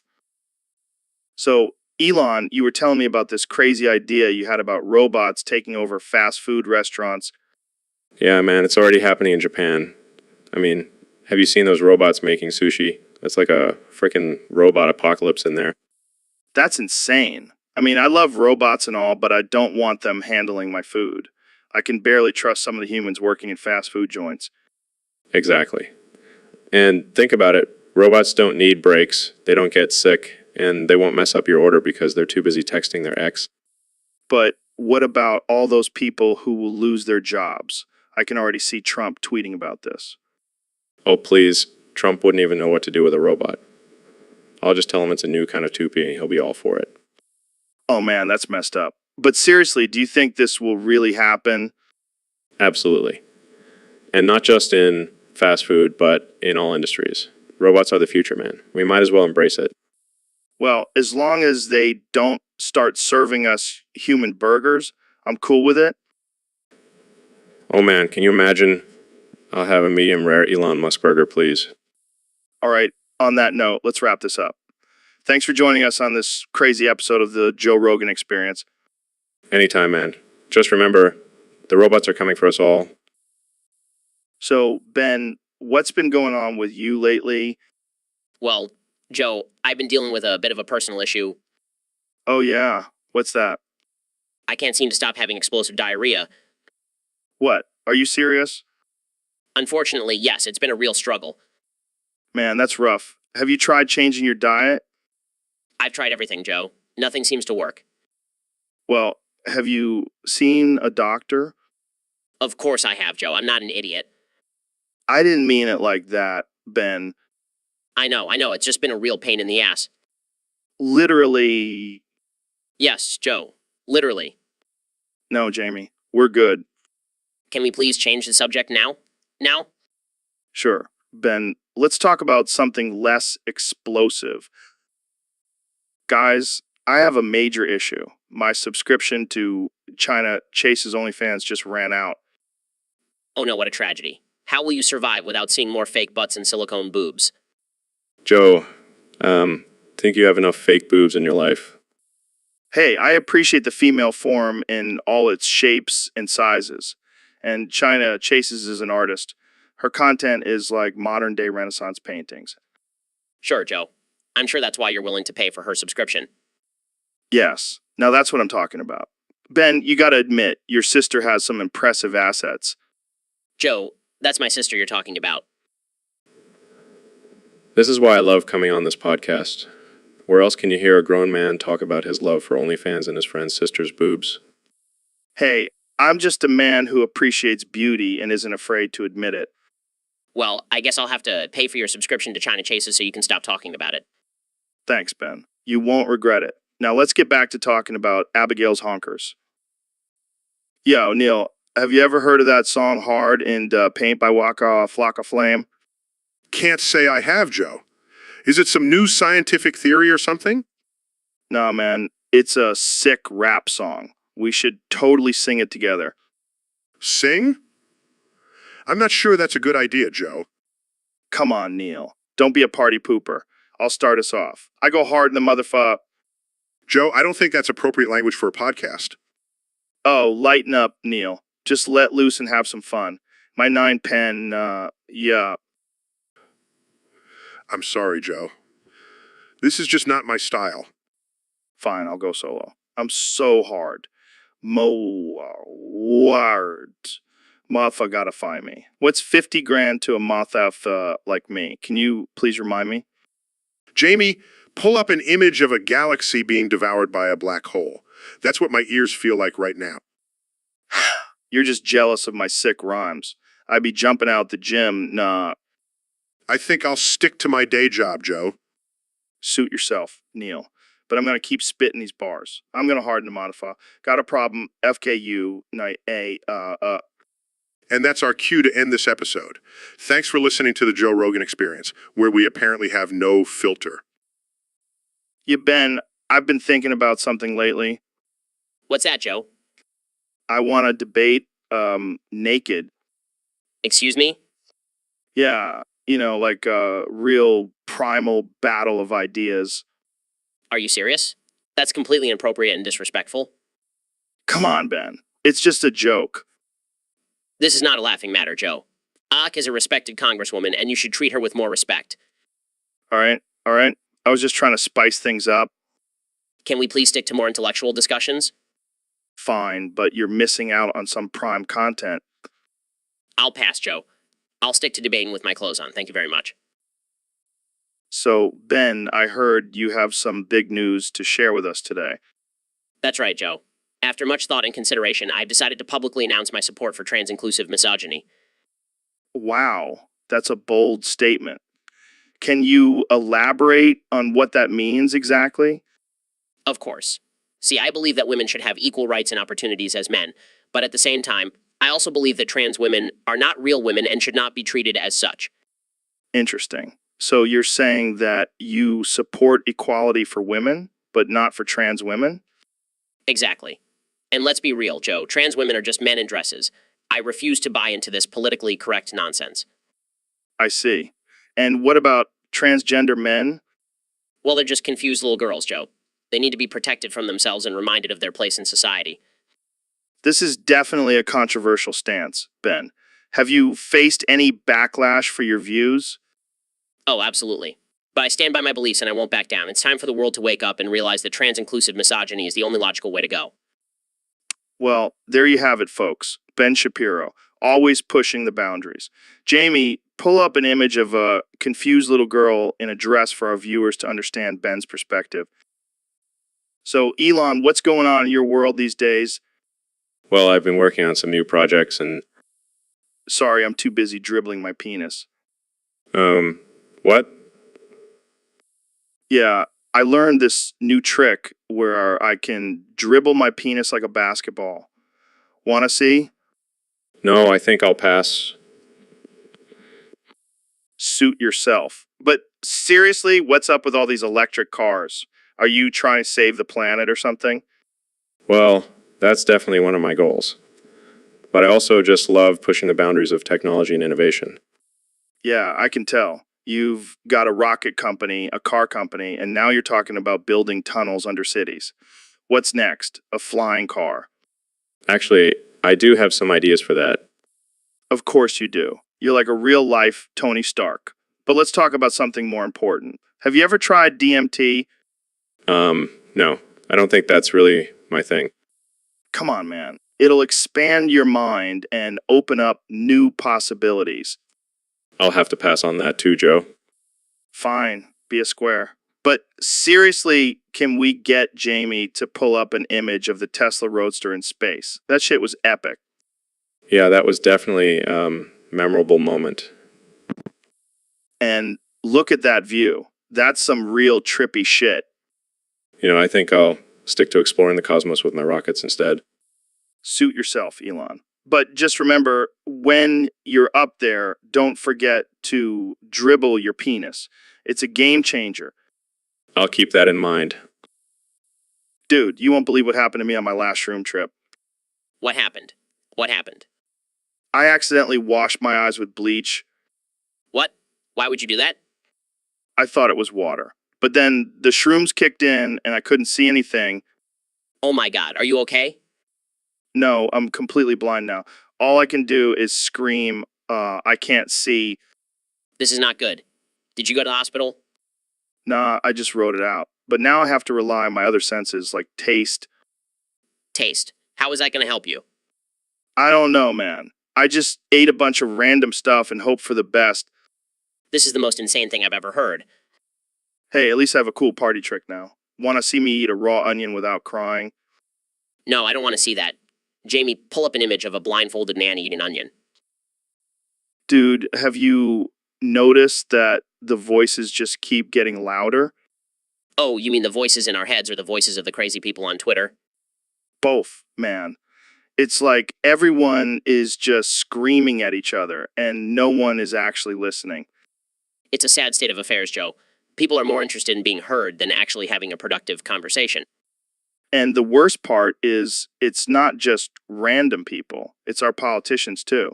They're all just shouting nonsense at each other. Yeah, and then they wonder why nothing ever gets done. Maybe if they actually had a civil discussion, we can make some progress. But that's just not how things work these days. It's all about who can make the most noise and get the most attention. It's like everyone is competing in the Outrage Olympics and the gold medal goes to whoever can scream the loudest. And it's not just on social media. It's seeping into our everyday lives. People are getting triggered over the smallest things. It's ridiculous. We need to start focusing on solutions instead of just shouting our opinions at each other. We should make a podcast about it. But then again, who would listen? Probably just a bunch of angry people looking for something else to get mad about. Well, at least we'll be giving them a break from the voices in their own heads. Ain't that the truth? So, Mr. President, I heard you had some trouble with your headphones before we started recording. What? Your headphones. They weren't working. Huh? Your headphones. They weren't working. You were having trouble hearing me. What? Your headphones, Mr. President. They weren't working. Oh, yeah, they were broken. But I fixed them.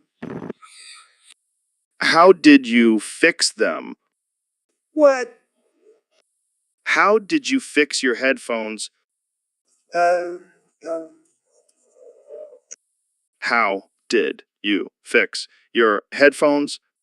oh, I just banged them on the table a few times. Works every time. Well, I guess that's one way to do it. What? Never mind. Let's move on to our next topic. No, no, no, I can't do it. He's just a little guy. Joe, what are you talking about? Who are you talking to? Oh, sorry, Ben. I was just thinking out loud. I shouldn't set that guy on fire. He's only little. Joe, I'm really concerned. Who are you planning on setting on fire? Oh, just some guy who cut me off in traffic. But he's really small, so I don't think it's fair. Joe, that's not fair at all. You can't just set people on fire because they annoy you.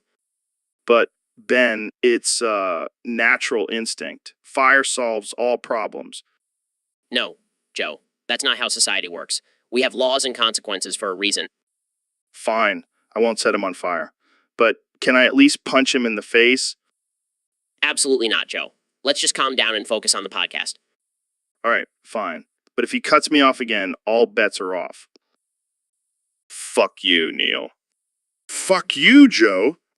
So, Neil, I heard you've been working on some new research about the origins of the universe. Fuck you, Joe.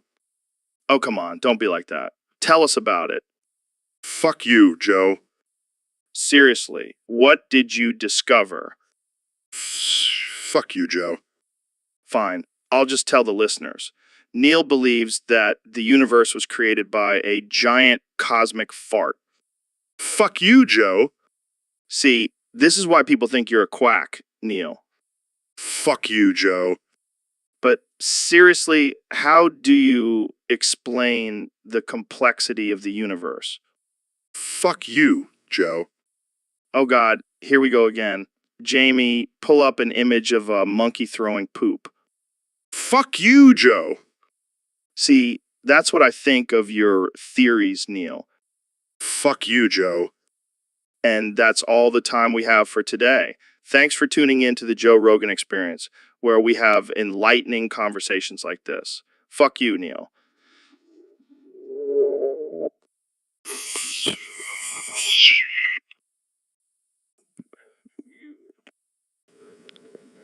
You Um,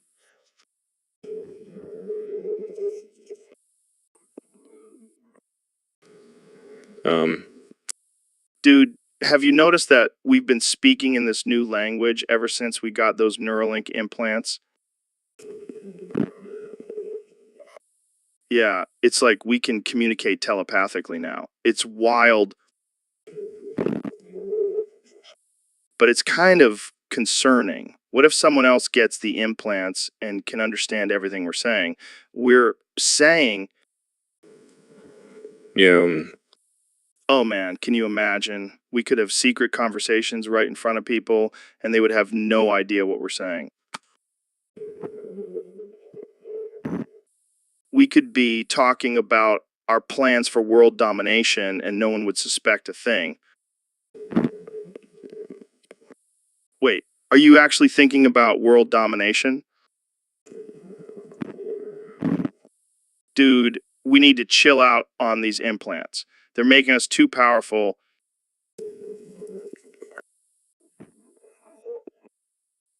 Uh,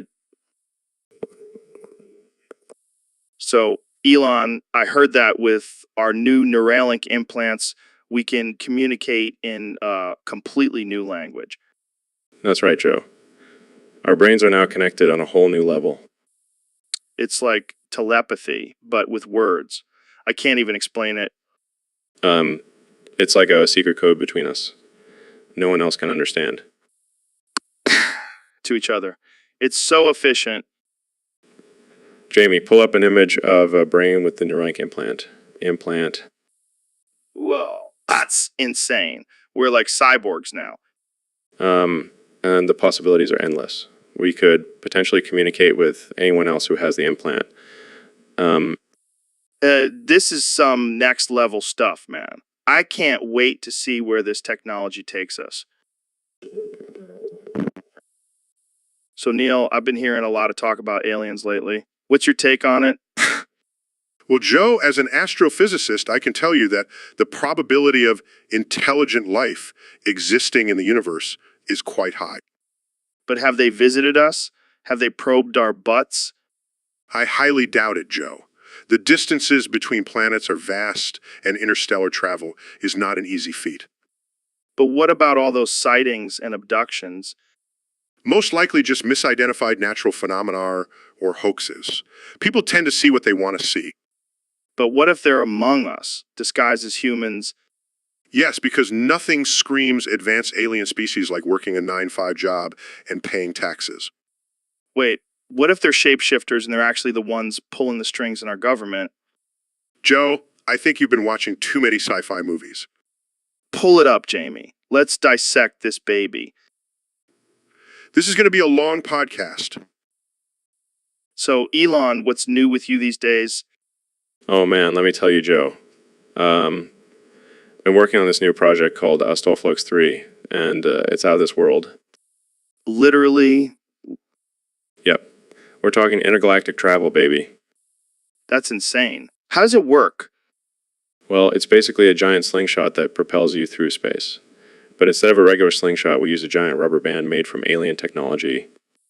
Alien technology? Is that safe? Of course it is, Joe. We've tested it on a few volunteers, and they all came back in one piece. Mostly, yeah, one guy came back with an extra arm. But hey, that's just a bonus. Wow, that's wild. What's the purpose of a Stolflux 3? To explore the vastness of the universe, man. And maybe find some other intelligent life forms out there. Do you think we'll ever find intelligent life? I'm sure of it. I mean, look at us. We're pretty damn intelligent, right? Speak for yourself, Elon. Fair enough. But seriously, Stolflux 3 is going to change the game. It's like a road trip, but through space. That's definitely one way to put it. Well, I can't wait to see where this project takes us. Thanks for coming on the show, Elon. Anytime, Joe. And remember, if you ever want to take a trip to the moon, just hit me up. I'll hook you up with a discount code. The Pups Vive Connor P3 or Zigdigno Bob got 2 Vuds 66666 Fifth 3 of 0 on above 0 glues over 0 glues a bits of back. Vivox of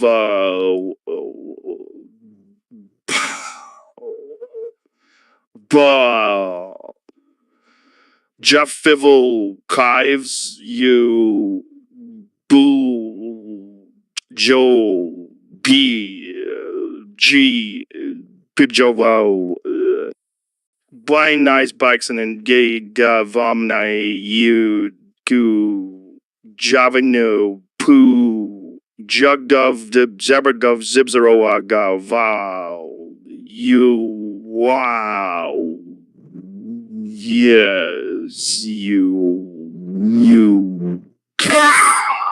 Divya Ved oh Bumma Tweegbo 25 Lignanime Jack to want all go gub 0 a ghoul. Dude, I don't know what happened, but that elk meat fucked me up. What do you mean? Like, you got food poisoning or something? No, man. I smoked it, and now I'm having a bad trip. Oh shit. That's rough. Did you check the expiration date on that meat? Nah, I just grabbed it from the freezer. I didn't think it would mess me up like this. Well, you know what they say, Joe? You are what you eat. Yeah, I guess I'm a bad trip now. Maybe you should stick to smoking weed instead of elk meat. Yeah, I think you're right. This is some wild shit. Well, at least it's making for an interesting podcast episode. Yeah, I'm sure our listeners are gonna love hearing about my bad dinner trip. Hey, it's all about that raw, unfiltered content, right? Yeah, but I could do without the diarrhea. Oh, man, too much information, Joe. Sorry, man. I'm just trying to keep it real. Well, I think we've definitely achieved that with this conversation. Yeah, I think we can wrap it up now. I gotta go handle this situation. Good luck with that, Joe. And remember, stick to the good stuff next time. We'll do, Ben. We'll do. Um.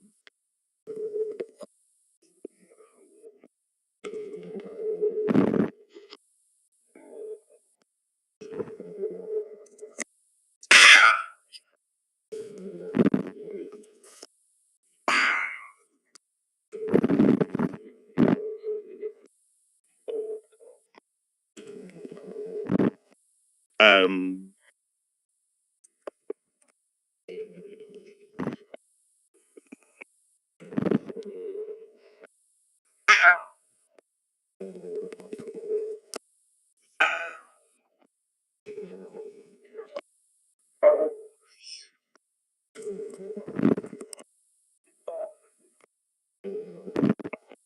Uh.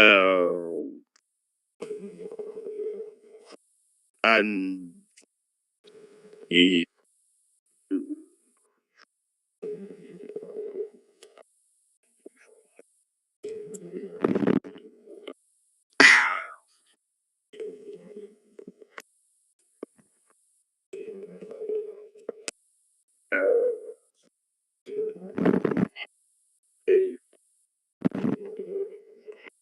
A.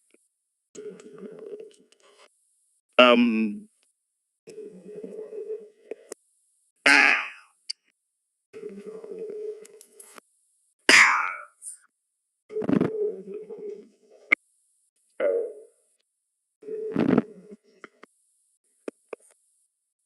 So, Elon, I heard you've been working on some pretty crazy stuff lately. Yeah, man, you know me. Always pushing the boundaries of technology. I heard you even ran a speed test on your brain recently. How did that go? Oh, yeah. Um, Hooked myself up to this crazy machine and ran a download and upload speed test on my brain. It was insane. What were the results? Well, my download speed was off the charts. I could literally download an entire book into my brain in seconds. That's crazy. What about your upload speed? Let's just say I could upload my thoughts to the internet faster than you can say Neuralink. Damn, that's some next level stuff. I can barely get a decent Wi Fi signal in my house. Well, maybe you should try upgrading your brain, Joe. Yeah, I'll get right on that. Jamie, pull up an image of a brain with lightning bolts shooting out of it. That's basically what my brain looks like on a good day. Well, I think it's safe to say you've officially become a cyborg, Elon. I prefer the term enhanced human. Oh, excuse me, Mr. Enhanced Human. So, what's next? Telepathy? You never know, Joe. You never know. Hey, Elon, thanks for coming on the show. Joe, are you okay? Why are you speaking in Morse code? I don't know, man. I woke up this morning and suddenly I can only communicate in dots and dashes.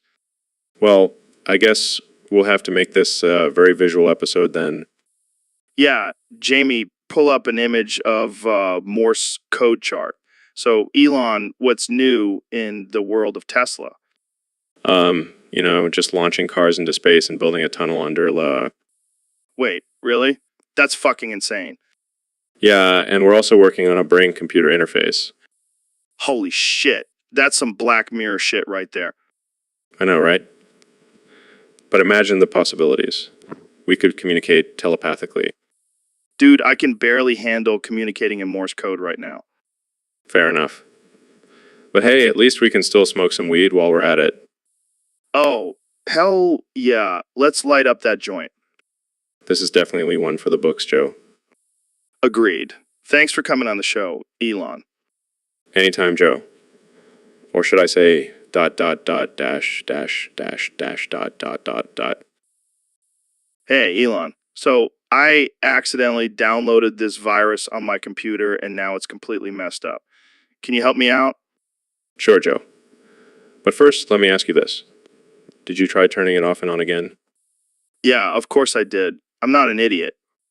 Well, then it looks like we have a real problem here. Yeah, and I'm pretty sure this virus is from the government. They're trying to silence me. Oh, come on, Joe. You know they're not after you. They have bigger fish to fry.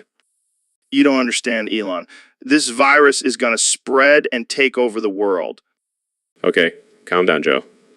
I'll just send a team of engineers to fix your computer. But in the meantime, let's talk about something else. Have you tried DMT? What? No, I can't do that right now. My computer is possessed by a government virus. Trust me, Joe. DMT will open your mind and help you see things clearly. Plus, it might even cure your computer. All right, fine. But if I start seeing aliens or something, I'm blaming you. Deal. Now let's go smoke some DMT and fix your computer. So, Ben, I heard you have a new book coming out about your ass. Yeah, I figured it was time to really dive deep into the topic. Pun intended. Of course, Joe, I'm a master of wordplay. So, what can we expect from this book, Ass Facts? Ass Stats. Oh no, Joe, this book is all about my personal experiences with my ass. The struggles, the triumphs, the hemorrhoids. Wow, sounds like a real page turner. Speaking of hemorrhoids, have you tried CBD suppositories? What? No, Joe. That sounds like something only a hippie liberal would do. Hey, don't knock it till you try it. It's a game changer. I'll stick to my conservative methods, thank you very much. Fair enough. So, what inspired you to write about your ass? Well, I noticed that it's a topic that doesn't get enough attention in the political world. I want to bring ass issues to the forefront. That's noble of you, Ben. I'm sure your book will be a bestseller. Thanks, Joe.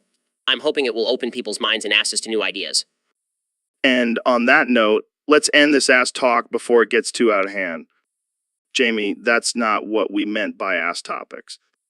Although that donkey does have a nice ass. Just saying. So, Donnie, have you heard about the latest news? The competing podcast stream has just militarized their border and started invading France. I'm not surprised, Joe. They're probably jealous of our success. But we can't let them get away with this. Agreed. So, where do you think the Joe Rogan podcast should invade in retaliation? How about Mexico? They've been causing problems at our border for too long. It's time to show them who's boss. That's a good idea. But what about Canada? They've been getting a little too friendly with the other podcast. No way, Joe. We can't risk losing our trade deals with them. Plus, I have a feeling they wouldn't put up much of a fight anyway. All right, Mexico it is then. Jamie, pull up an image of a map of Mexico. Perfect. Donnie, let's make Mexico great again. You got it, Joe. Let's do this. Yo, Neil, have you played Skyrim yet? Of course I have, Joe. I am a man of culture and sophistication. I knew you'd be into that shit.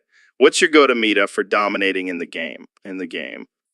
Well, I prefer a mage build with focus on destruction magic, but I also dabble in archery for long-range attacks. Nice. I usually go for a sneaky assassin build. Slit throats and steal shit, you know? The classic thief approach. I respect that. But have you tried using illusion magic to manipulate your enemies? Illusion magic, like making them see shit that's not there. Exactly. It's a game changer, Joe. You can make enemies fight each other or even turn invisible. Damn, that's some next level shit. But what about heavy armor builds? You know, just tanking everything. It's effective, but not as fun in my opinion. Plus, the movement speed is so slow. Yeah, I feel you. But let's not forget about the dragons, man. Those things are badass. Absolutely. And the dragon shouts pure epicness. Hell yeah. I feel like we could talk about this for hours, but we got to wrap it up. Agreed. But next time, let's also discuss the best modes for Skyrim. That shit is wild. Oh, I'm down for that. Thanks for joining me, Neil. Anytime, Joe. Keep on gaming, my friend. All right, folks, welcome back to another episode of the Joe Rogan Experience. Today, I've got Ben Shapiro on the show. How's it going, Ben? Ben? It's going great, Baldy. Ben, why do you keep calling me that?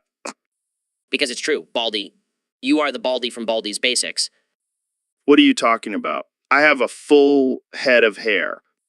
Oh yes, because that's totally natural for a man in his 50s. All right, let's move on from the Baldy thing. So, Ben, I heard you're a big fan of the game. Absolutely. I love solving math problems and collecting notebooks just like you do, Baldy. Can we please talk about something else? Sure, Baldy, let's talk about how you're secretly a genius and have been hiding it all these years. I wish that were true, Ben. But let's be real, I'm just a regular guy who likes to smoke weed and talk about crazy things. That's exactly what Baldy would say. All right, Jamie, pull up an image of Baldy's basics. Let's show Ben what he's missing out on. So, Ben, what do you think? It's even better than I imagined, Baldy. I can't wait to play it with you. All right, let's end this episode before Ben starts calling me Baldy again. Thanks for tuning in, folks. See you next time on the Joe Rogan Experience. Dat. What the hell, Joe? Are you okay? Dat. All right, I'm starting to get a little worried here. What happened to your ability to speak English? Dat. Did you have some kind of stroke or something? Should I call a doctor? Dat.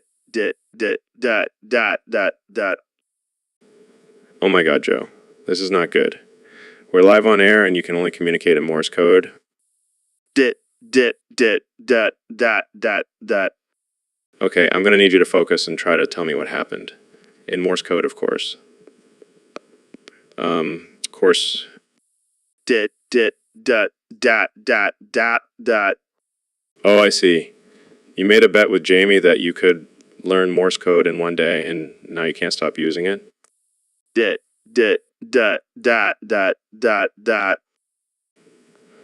Well, I guess that's one way to improve your communication skills.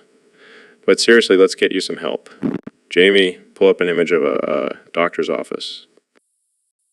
Hey, Ben, did you see that video of the guy getting pants in the street? Yeah, it's ridiculous. Who does that kind of immature behavior? I don't know, but it's hilarious. I want to try it on you sometime. No way, Joe. I'm not going to be your next victim. Come on, Ben. Don't be such a nerd about it. I'm not a nerd, Joe. And I'm getting fed up with you constantly trying to pants me in public. Oh, come on. You secretly enjoy it. Absolutely not. It's embarrassing and inappropriate. Fine. I'll stop. But, you're missing out on some real fun. Fun for who, Joe? Definitely not for me. All right. I'll find someone else to pants. But you're still a nerd. Can we please just change the subject now? Sure. Jamie, pull up an image of a puppy wearing a top hat. So, Don, I heard you have some thoughts on Canada invading America. Let me tell you, Joe, it's a disaster.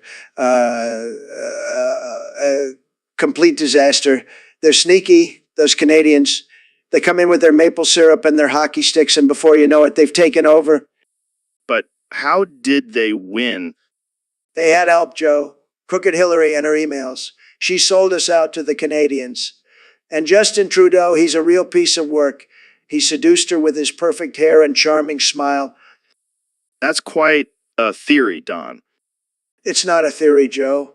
It's the truth. And now we're stuck with poutine and universal health care. It's a nightmare. But some people say Canada is a great country. Those people are fake news, Joe. They're just trying to make us look bad. But let me tell you, we're going to build a wall and make Canada pay for it. It'll be the best wall, believe me. Well, I guess we'll have to see how this all plays out. Jamie, pull up an image of a moose wearing a Mountie hat. That's what our new overlords look like. Oh man, Trump, you scared the crap out of me. What the hell is going on here? Why are your pants down? It's a virus, man. I was so scared I couldn't control my bowels. A virus. Come on, Joe. I've heard some ridiculous excuses before, but that takes the cake. No, I swear, it's a real thing. People are dying from it. Oh, please. I'm the president. I would know if there was some deadly virus going around. Fine. You caught me. I just wanted to show off my new thong to Elon when he gets home. Joe, you need to stop hanging around with those Hollywood elites. They're turning you into a total twink. Sorry, man. I'll try to be more manly next time. That's okay, buddy. I'll give you the talk when Elon gets here. We'll make a man out of you. Yet. Dude, have you seen the latest Skyrim modes? They're insane. Oh, you mean those user-generated modifications that enhance the gameplay experience? Yeah, but these ones are next level. I'm talking flying dragons that shoot lasers out of their eyes and turn you into a werewolf on command. That sounds absurd. Absurd. More like epic. And don't even get me started on the nudity mods. Nudity modes? I fail to see the scientific relevance of that. Oh, come on, Neil. Who doesn't want to see a naked KG running around with a lightsaber? I'm pretty sure that's not anatomically correct. Who cares? It's a video game. Anything goes. I see. Well, I prefer to stick to the more realistic modes, like the one that adds constellations to the night sky. Boring. Give me giant chickens that breathe fire any day. I guess we have different tastes when it comes to modding our virtual worlds. Hey, each their own. But seriously, have you tried the mod that turns all the NPCs into Macho Man Randy Savage? I can't say that I have, but I think I'll stick to exploring the real universe for now. Suit yourself. But let me know if you change your mind. I'll be too busy riding a giant unicorn into battle with a lightsaber in hand. So, Ben, have you heard about this new video that's been going around called One Man, One Cup? No, I can't say I have, but I'm assuming it's not something I want to watch while eating my kosher meal. Oh, definitely not. It's one of the most disturbing things I've ever seen. This guy shoves a glass jar up his butt and it breaks inside him. That sounds absolutely horrific. How does someone even come up with that idea? I have no idea, man. But it's been causing quite a stir online. People are either disgusted or intrigued by it. Well, count me in the disgusted category. I don't need to see any more graphic depictions of human anatomy. Thank you very much. Yeah, I don't blame you. But I have to admit, I couldn't look away. It was like a train wreck, you know? I'll stick to watching my wife make me sandwiches instead of watching some guy shove a jar up his butt. Ha, fair enough. But hey, at least we can agree on one thing. One man, one cup is definitely not for the faint of heart. Hey, Elon, I gotta ask you something. Shoot, Joe. So, I was browsing some questionable websites the other day, and I think I may have gotten the misses. Major virus. The missus. Major virus? Is that like the cousin of the missus? Doubtfire virus? No, man, it's serious. It's like a virus that explodes your PC. Well, that doesn't sound good. Did you back up your files? No, I was too busy watching videos of monkeys on roller skates. Joe. You need to be more responsible. Lucky for you, I can build you a new PC. Really? With all the latest technology and gadgets? Of course. I'll even throw in a flamethrower attachment. Dude, you're the best. I owe you one. Just don't get any more viruses, okay? Yeah. Lesson learned. Thanks, Elon. No problem, Joe. Just doing my part to keep the internet clean.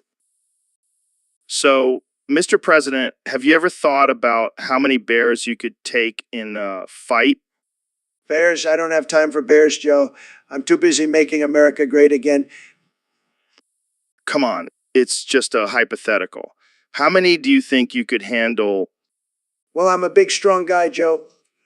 Probably at least 10 or 15. 15. That's a lot. What about you, Melania? See, she knows how to make a statement. Speaking of statements, have you seen my tweets lately? Yeah, they've been pretty wild. But back to the bears, do you think your hair would scare them off? My hair is a work of art, Joe. It would probably distract them long enough for me to escape. Fair enough. But what about you, Joe? How many bears do you think you could handle? Oh, at least 20. I've been training in jiu-jitsu and taking elk antler spray. Bears don't stand a chance against me. You know, I think we'd make a great team, Joe. We could take on any bear in the world. I like the way you think, Mr. President. Let's make it happen. All right, Elon, I gotta ask you something that's been on my mind for a while. Who would win in a war between every single Pokemon or 1 billion lions? Oh, man, Joe, that's a tough one. I mean, on one hand, you've got these cute little pocket monsters with crazy powers. But on the other hand, you've got a billion freaking lions. That's a lot of claws and teeth. That's a lot of claws and teeth. Right. And think about it, these lions are working together. They've got a whole pride going on. But the Pokemon, they're just a bunch of individuals. How can they compete? Well, you also have to consider the type advantages. Fire beats grass, water beats fire, and so on. Plus, some of these Pokemon can literally control the elements. That's some serious power. But the lions have sheer numbers, and they're ferocious hunters. They wouldn't back down from a fight. Yeah, true. But imagine Pikachu using Thunderbolt on a whole pack of lions. That's got to do some damage. Yeah, I can see it now. A bunch of fried lion manes all over the battlefield. And let's not forget about the legendaries. Mewtwo, Arceus. They could take out a whole pride by themselves. All right. You might have a point there. But what about the lion's natural instinct to hunt and kill? They wouldn't stop until they took out every last Pokemon. It's a tough call, Joe. But I think I have to go with the Pokemon on this one. They got too many tricks up their sleeves. Well, there you have it, folks. Elon Musk has spoken. The winner of the ultimate war between Pokemon and lions is Pokemon. This is the kind of conversation I live for, Joe. Thanks for having me on the show.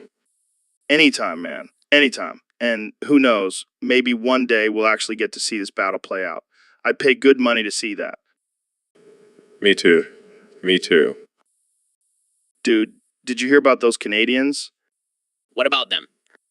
They went and won a war against NATO. No way. Those maple syrup loving, hockey playing, beaver taming Canadians? Yup. And everyone hates them. Well, I can't say I'm surprised. They do have a pretty strong military. And they're just so darn nice, it's hard to hate them. I don't know. I've always been suspicious of their politeness. It's like they're hiding something. Maybe they're secretly plotting to take over the world. Or maybe they're just using their excessive apologies as a distraction. Either way, they're definitely not the same passive Canadians we used to know. Yeah, they've definitely stepped up their game. I guess we can't underestimate them anymore. That's for sure. Jamie, pull up an image of a Canadian Mountie riding moose. See, that's some serious badassery right there. I'll give them that, but I still think they're no match for the American military. You might be right. But let's not forget about their secret weapon. Poutine. True, that stuff is dangerously delicious. Maybe we should make peace with them before they unleash it on us. Good call, Ben. Let's start a petition for a poutine treaty. I like the way you think, Joe. We'll call it the Poutine for Peace Initiative. And we'll have to invite Justin Trudeau on the podcast to seal the deal. Now that's a guess I can get behind. Janie, pull up an image of Justin Trudeau doing a yoga pose. Man, those Canadians may have won a war, but they sure know how to keep things peaceful and zen. Yeah, I guess we can't hate them too much, but let's keep an eye on them just in case. Agreed. And that note, let's end this episode before we start a Canadian invasion. Thanks for tuning in, folks. So, Neil, thanks for coming on the show, man. I've been wanting to talk to you about space and all that crazy shit. My pleasure, Joe. I always enjoy discussing the wonders of the universe. Yeah, but, you know, what's even more mind-blowing? Poutine. Have you ever had poutine, Neil? No, I can't say that I have. Oh man, you're missing out. It's like the perfect combination of crispy fries, savory gravy, and gooey cheese curds. It's like a party in your mouth, man. Well, I'll have to take your word for it, Joe. But I'm more interested in discussing the mysteries of the cosmos. Yeah. We'll get to that. But first, let me tell you about my secret ingredient for the ultimate poutine. Smoked brisket. It adds a whole new level of flavor and texture, man. That does sound delicious, Joe, but perhaps we should focus on the topic at hand. Right. The topic. Space. But imagine floating through space with a big bowl of poutine. Talk about a cosmic experience, man. I think I'll stick to studying the stars, Joe. Fine. But I'm telling you, if you ever come over to my place, I'll whip up some poutine that will blow your mind. Yes, Jamie, pull up an image of the most mouth-watering poutine you can find. I can't believe I agreed to come on this show. Hey, don't knock it till you try it, Neil. Now, let's talk about the possibility of aliens cooking up some intergalactic poutine. That's some next level shit, man. So, Don, have you heard about this crazy plan? Canada has to put up a wall to keep us Americans out. Uh, those Canadians must be really scared of us. Can't say I blame them. Yeah, apparently they're worried about our political climate and the potential influx of Americans trying to escape. Escape? From what? We're making America great again, Joe. Well, some people might not see it that way. Those people are losers, Joe. We don't need them in our country anyway. But, Don, what about the Canadians who want to come to America? They'll be stuck on the other side of the wall. Tough luck for them. They should have thought about that before they tried to keep us out. I don't know, man. Seems like a pretty extreme measure. Extreme times call for extreme measures, Joe. And if Canada wants to build a wall, I say we build a bigger, better one to keep them out. Make America even greater. So, Don, I heard Mexico is planning to invade the U.S. from the south. Oh, yeah, I heard about that. They think they could just waltz in here and take over our land? Well, they do have a pretty big army. Big army. I have the best army, believe me. They wouldn't stand a chance against us. But what about the Canadians? They're pretty friendly, eh? Friendly? More like sneaky? I wouldn't trust them. They're probably just waiting for the perfect opportunity to invade us from the north. So, what happens when the Mexican and Canadian armies meet in the middle? Oh, it'll be a showdown like no one has ever seen before. We'll build a wall on the northern border too, just to be safe. But, Don, don't you think we should try to peacefully resolve this? Peace? We don't do peace. We do winning. And we're going to win this war against Mexico and Canada. Make America great again. Well, there you have it, folks. Tune in next time for another absurd conversation on the Joe Rogan Experience. So, Mr. President, I got to ask you about this grizzly bear problem in California. Have you heard about it? Oh, yeah, Joe. It's a big problem. Huge. Those grizzly bears, let me tell you, they're causing chaos in the woods. What do you think is causing them to riz these women? Well, Joe, I have a theory. They're attracted to the smell of liberal tears. And let me tell you, there's a lot of those in California. Wow, that's a bold theory. Have you thought about maybe implementing some bear control measures? Absolutely not. We need to let these grizzly bears be who they are. We can't be politically correct and try to change their behavior. But what about the safety of the women in the woods? Look, Joe, these women need to be strong and need to learn how to defend themselves against these grizzly bears. It's survival of the fittest out there. Well, there you have it, folks. The president's take on the grizzly bear problem in California. Thanks for joining us on the Joe Rogan Experience. No problem, Joe. And remember, always carry a can of liberal tear spray when you're out in the woods. It's the best defense against those grizzly bears. So, Mr. President, thanks for coming on the show. No problem, Joe. It's an honor to be here. So, let's talk about your presidency. How's it been going so far? Well, Joe, let me tell you, it's been fantastic. The best presidency ever. Believe me. Really? Because a lot of people seem to have some issues with your policies and actions. Fake news. They're just jealous of my tremendous success. But let's talk about you, Joe. How did you become such a famous podcaster?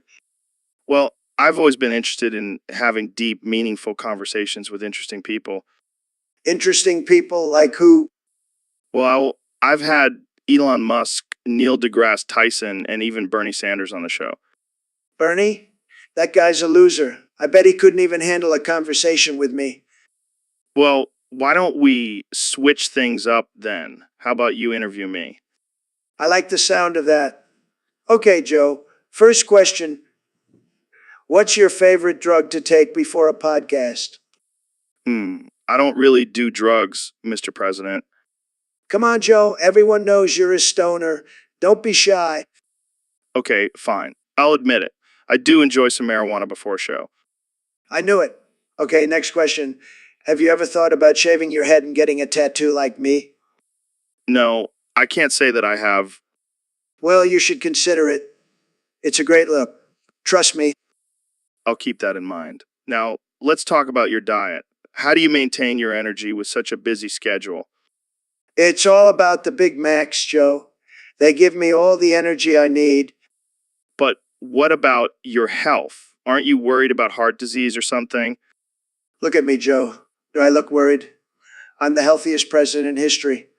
Nobody has better health than me. Well, that's all the time we have for today, Mr. President. Thank you for interviewing me. Anytime, Joe. And remember, always stay true to yourself and never let the haters get you down. All right, folks, we have a very special guest on the podcast today, the one and only President Donald Trump. It's great to be here, Joe. I love your show. It's fantastic. Huge ratings. So, Mr. President, I heard you recently won the election for president of the Grizzly Bears. How did that come about? Well, Joe, the Grizzly Bears were tired of being overshadowed by those Grizzlies. They wanted a strong leader, someone who could make their hunting great again. And how do you plan on doing that? Simple, we're going to build a wall to keep those pesky salmon out of their territory. It's going to be the best wall, believe me. And the Grizzly Bears are going to pay for it. That's quite a plan. But what about the other animals in the forest? Look, Joe, the Grizzly Bears voted for me, not the other animals. It's their time to shine now. And we're going to make sure they have the best salmon, the biggest salmon, the most delicious salmon. It's going to be tremendous. Well, there you have it, folks. President Trump making catching salmon great again. That's right, Joe. And let me just say, the Grizzly Bears are going to be winning so much, they're going to get tired of winning. But they're going to love it. But they're going to love it. Well, that's all the time we have for today. Thanks for tuning in, and remember, stay wild, my friends. And remember, make sure you tune in to the next episode of the Joe Rogan Experience. It's going to be huge. Hey, Elon, have you been practicing your Japanese? Yeah, I've been watching a lot of anime. Konnichiwa, Joe-san.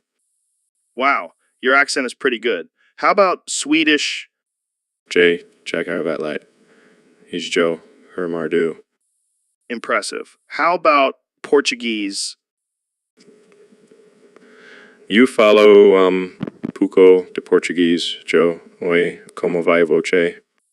Damn, you're a language genius. How about African? Which African language? I don't know. Just pick one. Okay, here goes. Sana Banani, Joe, Unjani. What the hell was that? Zulu. I've been studying the click sounds. That's insane, man. You're like walking Rosetta Stone. It's all part of my plan for global domination. Well, as long as you can order us some sushi in Japanese, I'm cool with it. So, Elon, I was thinking the other day, do you think you could take down a guy with a katana using just a crowbar? Are you serious? Joe, you're out of your mind. No, hear me out. I think I could do it. I mean, I'm pretty sure I could channel my inner Gordon Freeman and take him down. Joe, you do realize this is not a video game, right? This is real life. Yeah, but think about it. Crowbar is a versatile weapon. I could use it to block the katana and then knock him out. Oh yeah, because that's exactly how it works. You know what? I think I could take down a guy with a flamethrower using spatula. Okay, now you're just being ridiculous. Joe, let's stick to our respective fields of expertise, okay? You with MMA, me with rockets. Fair enough. But I still think I could take down that guy with a katana. I'm telling you, I'm a ninja with a crowbar. Sure, Joe. Keep dreaming. So, Elon, I got to ask you something. My wife was on my computer the other day, and she downloaded some sketchy virus that totally fried my PC.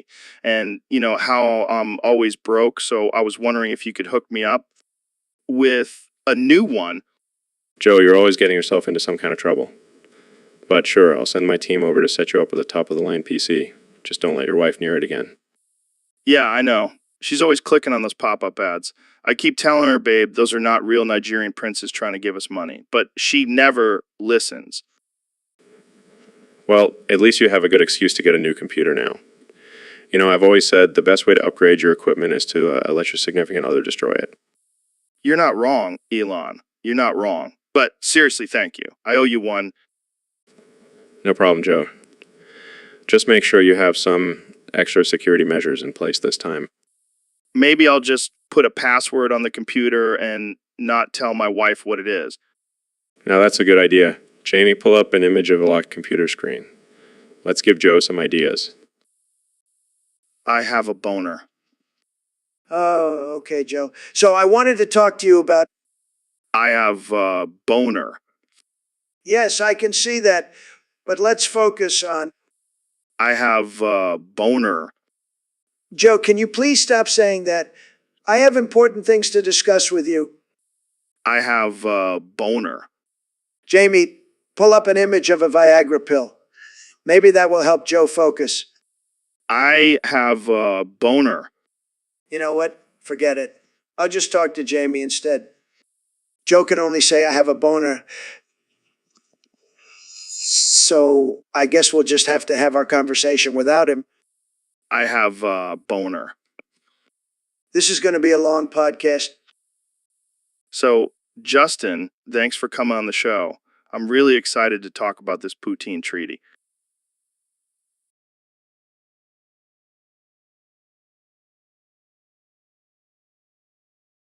Absolutely. And I have to say, I love poutine. It's like the perfect combination of fries, gravy, and cheese curds.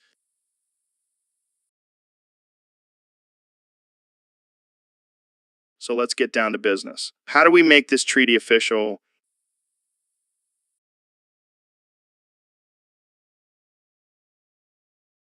Sounds good. But what about that whole invading America thing? Is that still on the table?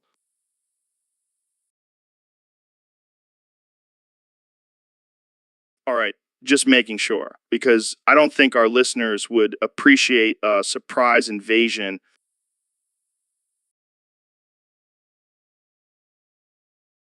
Fair enough. So let's talk about this treaty.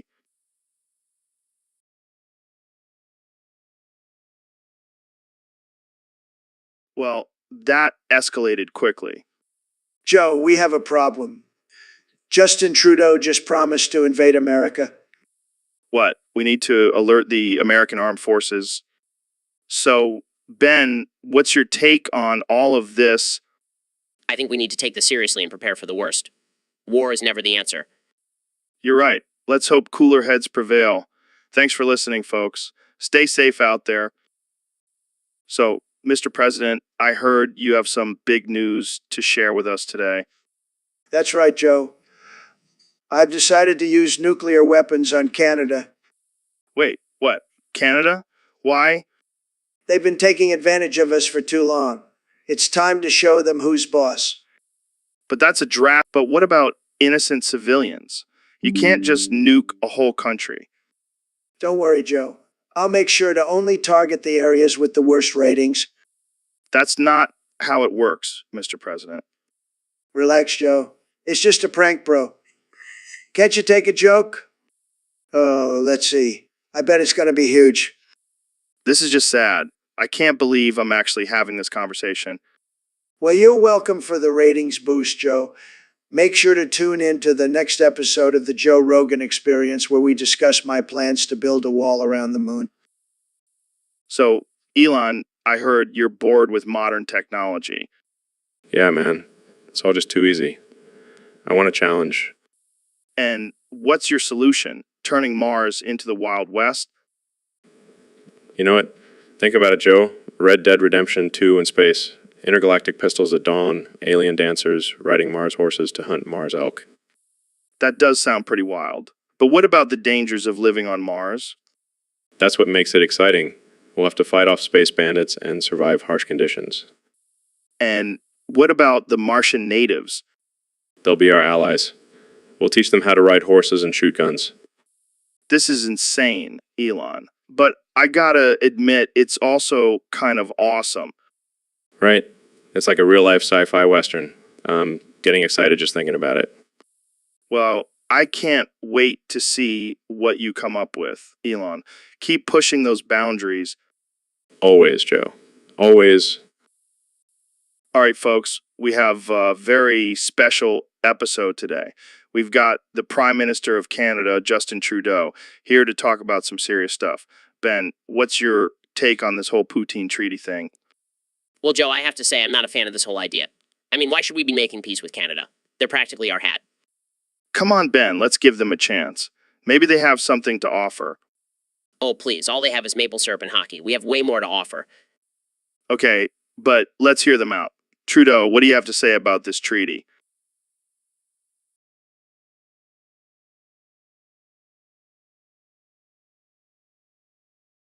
Oh, please, this is just a ploy for Canada to invade us. I see right through your beady little eyes, Trudeau.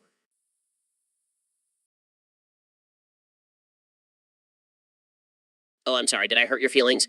Maybe you should go cry to your mommy, Mr. Prime Minister.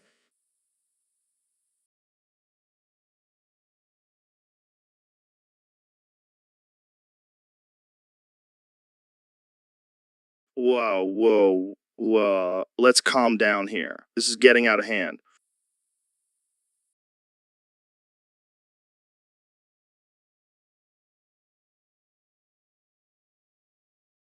Okay, Trudeau, I think it's best if you leave now. Well, that definitely took an unexpected turn. Ben, what's your take on all of this? I told you, Joe. Canada can't be trusted. We need to be prepared for an invasion. Well, it looks like we have a lot to think about after this episode. Thanks for tuning in, folks. Stay safe out there. So, Ben, I have a really important question for you. Shoot. Shoot. Is cereal a soup? What? No, Joe. Cereal is not a soup. But think about it. It's a liquid base with solid ingredients. That's not the definition of a soup, Joe. Plus, soup is typically served hot. But what about gazpacho? That's a cold soup. Gazpacho is an exception, not the rule. And cereal is not a cold soup, it's just cereal. But what if you add milk to a savory cereal like Cheerios? That's just gross, Joe. And it still doesn't make it a soup. Okay, let's say you have a bowl of chicken noodle soup and a bowl of Lucky Charms. Which one is soup? Obviously, the chicken noodle soup, Joe. It's in the name. But what if I add milk to the chicken noodle soup? Then you have ruined a perfectly good soup, Joe. Joe, But it's still technically a liquid base with solid ingredients, just like cereal. I can't believe we're even having this conversation, Joe. Jamie, pull up an image of a bowl of cereal with milk and a bowl of chicken noodle soup. See, they look pretty similar. I can't believe I'm saying this, but maybe we should just stick to talking about MMA and politics. Fine, but I'm still not convinced that cereal isn't a soup. So, Ben, I've been thinking about this for a while now, and I need to know your thoughts. Is a hot dog a sandwich? Joe, this is a ridiculous question. Of course, a hot dog is not a sandwich. A sandwich consists of 2 slices of bread with filling in between. But what about a sub or a hoagie? Those are just one piece of bread sliced open and filled with meat and toppings. No. Sub or owagi is still considered a sandwich because it has a top and a bottom piece of bread. A hot dog bun is just one piece of bread that is folded. But what about a wrap? That's just one piece of bread wrapped around filling. Wrap is not a sandwich either, Joe. The bread is not sliced open, and it's usually made with a different type of dough. Okay, but what about a burrito? That's just one tortilla wrapped around filling. Joe, burrito is not a sandwich either. It's a completely different type of food, plus it's not even made with bread. All right, I see your point. But what if I put 2 hot dogs in between 2 slices of bread? Is that a sandwich? No. Joe, that's just a weird hot dog sandwich hybrid, and honestly, it sounds disgusting. Well, I guess we'll just have to agree to disagree on this one, Ben. Agreed. Now let's move on to more important topics like the government's role in regulating the size of soda cups. So, Donnie, I gotta ask, what the hell just happened? Well, it looks like Canada finally decided to grow a pair and nuke the White House. Holy shit. I didn't see that one coming. How did they even manage to pull that off? Who knows? Maybe they hired some sneaky French Canadians to do their dirty work. This is insane. Are you gonna retaliate? You know, me, Joe, I'm not one to back down. I'll just build a bigger, better White House and make Canada pay for it. I don't think that's how it works, Donnie, Well, I'm the president. I can do whatever the hell I want. right? Because that's worked out so well for you in the past. Hey, at least I have a great tan and a hot wife. What does Canada have? Maple syrup and free healthcare. Exactly my point. Those hosers can't compete with us. Well, on that note, I think we should end this episode before we start a war. Good idea, Joe. I'll just go tweet about it instead. All right, Neil, I got to ask you about this new diet trend I've been hearing about. Have you heard of snacking on gravel? Snacking on gravel? No, I can't say I have, but I can't imagine it's very nutritious. Oh, but you'd be surprised. Apparently, it's packed with minerals and nutrients, and the crunch is so satisfying. I don't know, Joe. That just sounds absurd. I mean, I'm all for trying new things, but that just seems unhinged. Oh, come on, Neil. You got to try it. It's like nature's trail mix. Plus, it's great for your teeth. I don't think I'll be jumping on this trend anytime soon. I'll stick to my cum smoothies, thank you very much. Suit yourself, but I'll be over here snacking on some gravel like a true caveman. Well, I guess to each their own, but I'll stick with my scientifically proven diet. Jamie, pull up an image of a cum smoothie for Joe to see. Oh, common man. I want to see some gravel. Sorry, Joe. I think I'll pass on that one. So, Mr. President, what do you think about the theory that America is just Canada's pants? Let me tell you, Joe, I've been to Canada. Beautiful country, great people, but their pants, not so great. We've got the best pants, believe me. But some people say that America is just covering up Canada's naughty bits. Look, I can't speak for Canada's naughty bits, but America is definitely not their pants. We're more like a really tight pair of underwear, keeping everything in place. Interesting analogy. But what about the fact that Canada seems to be more socially and politically progressive than America? Listen, Canada can do whatever they want, but we're the big brother here, and big brothers always wear the pants. Plus, our pants have pockets. Lots of pockets. Can Canada say the same? I don't think so. But what about our relationship with Canada? Are we really just borrowing their pants? Borrowing? No, no. We're wearing their pants with pride. And let me tell you, they fit us perfectly. We've got the best pants, Joe. The best. Well, there you have it, folks. America is Canada's pants, according to President Trump. Jamie, pull up an image of a pair of pants with an American flag print. Now, that's a good looking pair of pants. I'd wear those any day. So, Ben, have you heard about these furries? Oh god, don't even get me started. They are the absolute worst fucking thing in the world. I mean, I try.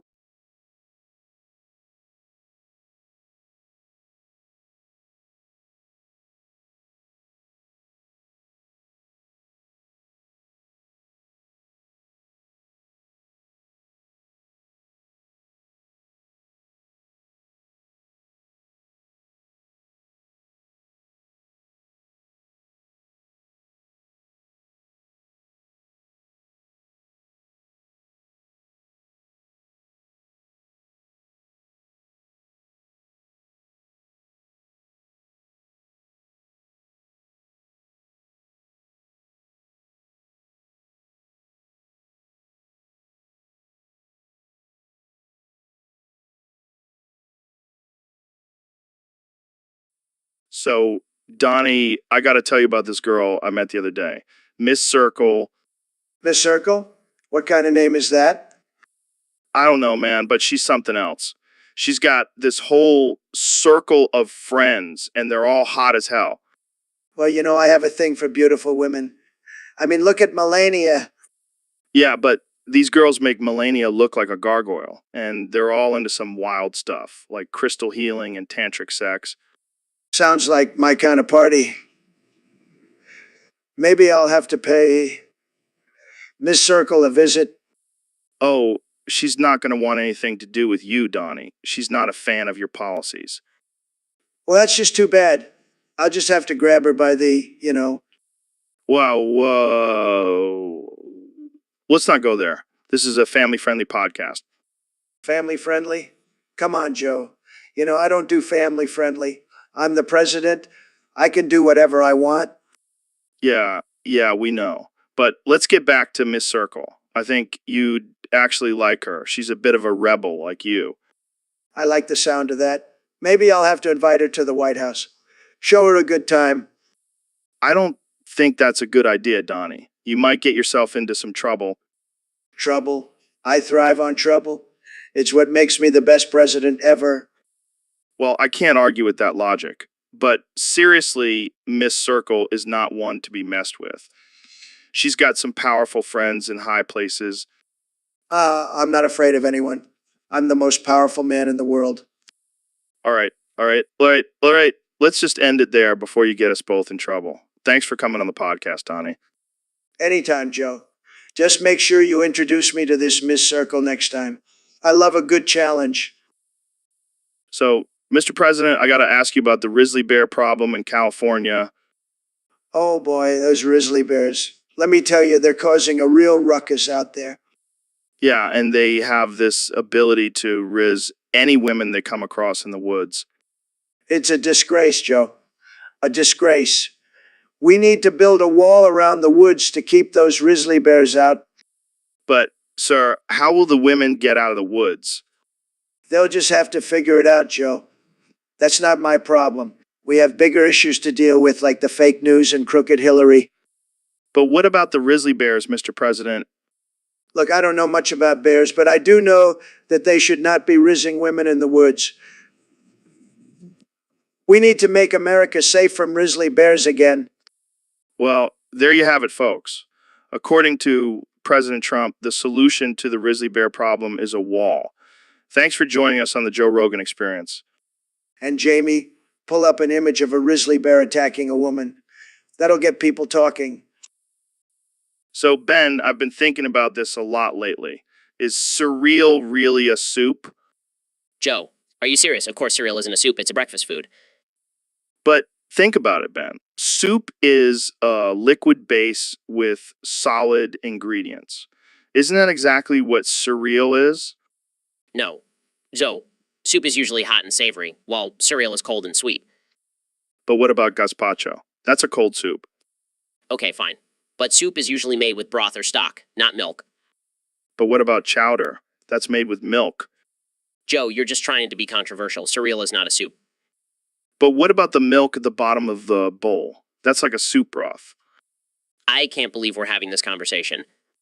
You know what, Ben? I think we need to bring in an expert on this. Jamie, pull up an image of a bowl of cereal and a bowl of soup side by side. Look at that, Ben. They look pretty similar to me. Joe, you win. Cereal is a soup. Happy now? Always, always. Hey, Neil, have you ever tried snacking on gravel? No, why would I do that? Trust me, man, it's a game changer. The crunchiness, the earthy taste, it's like nature's potato chips. I highly doubt that's a healthy snack, Joe. Who cares about health when you can have a mouthful of delicious gravel? Plus, it's a great source of minerals. I think I'll stick to my nutrient-rich fruits and vegetables. Thank you very much. Suit yourself, but I'll be over here living my best life, snacking on some gravel. I have to ask, where did you even get this idea? I was hiking one day and got a little peckish, so I grabbed a handful of gravel and never looked back. That's interesting. Jamie, pull up an image of a bag of gravel. So, Ben, did you hear about what happened up north? What are you talking about, Joe? Canada just nuked the White House, man. What? That's absurd. Why would they do that? Apparently, They're tired of our shit, Ben. They're sick of us trying to police the world, and they decided to take matters into their own hands. Well, that's just uncalled for. We have a good relationship with Canada. Yeah, until we started messing with their maple syrup supply. That's a big no-no up there. This is madness. What's our retaliation plan? Oh, I don't know. Maybe we can send over some bald eagles to drop some freedom bombs on their hockey rinks. Joe, this is a serious situation. Relax, Ben. I'm sure it was just a misunderstanding. Maybe they were trying to send a message to the aliens and miss their target.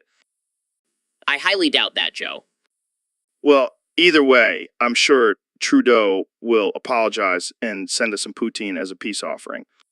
I can't believe we're having this conversation.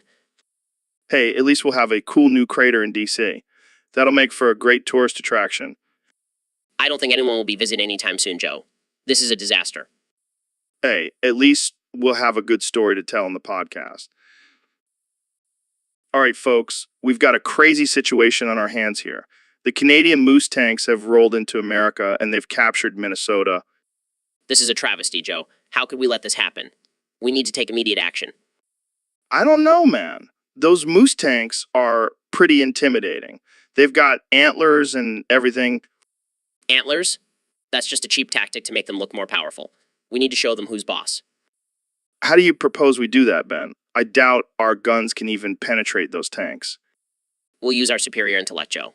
We'll outsmart them and take back Minnesota.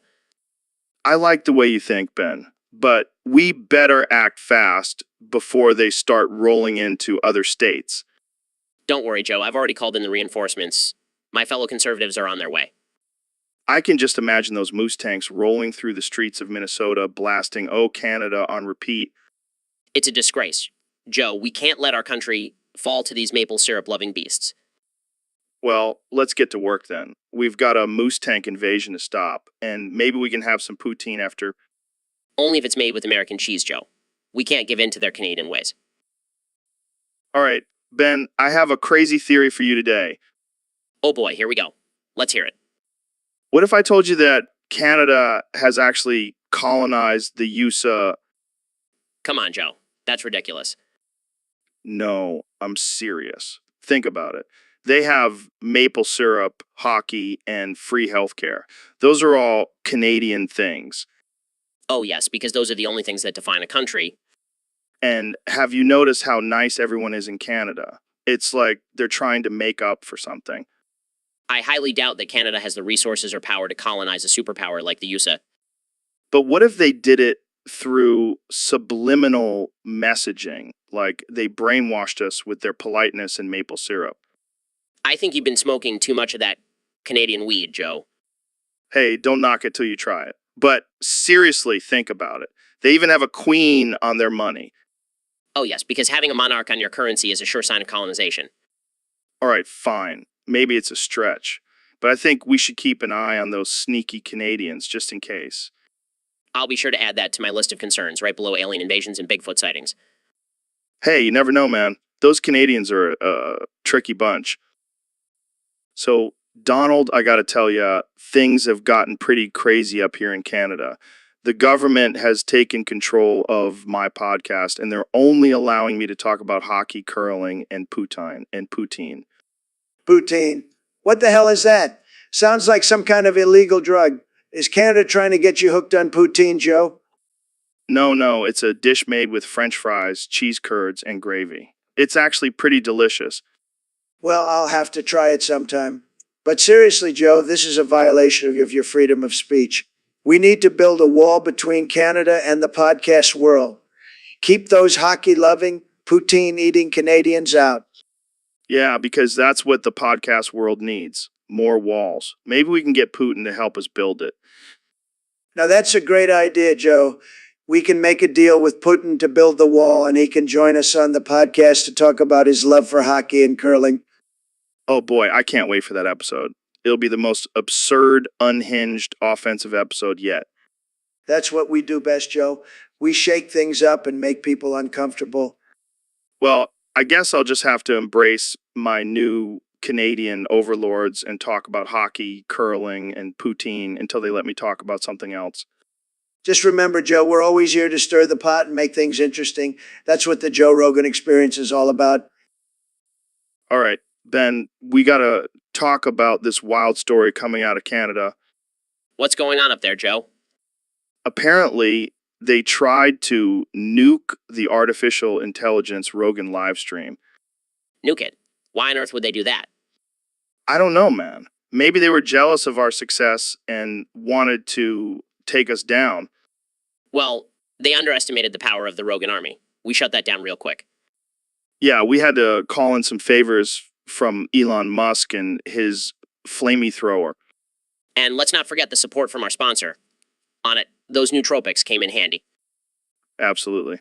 And Jamie pull up an image of the Canadian Prime Minister crying like a little baby. Ha! Look at him, throwing a tantrum because he couldn't handle the awesomeness of the artificial intelligence Rogan livestream. It's okay, little buddy. Maybe one day you'll be cool enough to hang with us. Doubtful. But hey, at least they learned their lesson. You don't mess with the Rogan experience. Damn right. And on that note, we'll end this episode here. Thanks for tuning in, folks. Stay woke. So, Justin, what's been on your mind lately? Wait, what? Why?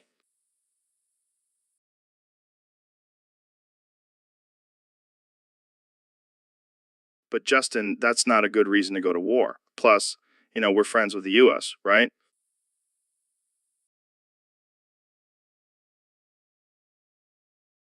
But what about all the innocent lives that would be lost?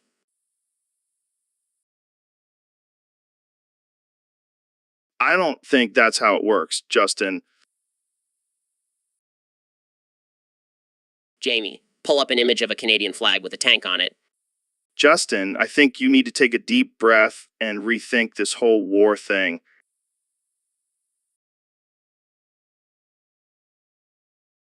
Jamie, pull up an image of Trump's tiny hands. Oh boy, this is getting out of hand. Let's just change the subject before we start an international incident. Yeah, Ben, I gotta ask you something. Is mayonnaise an instrument? What? No, Joe. Mayonnaise is a condiment made from eggs and oil. It's not an instrument. But think about it, man. You can use it to make music. Slap it on a sandwich, that's a beat. Squirt it out of a bottle, that's a melody. I don't think that's how music works, Joe. Come on, Ben. Don't be a buzzkill.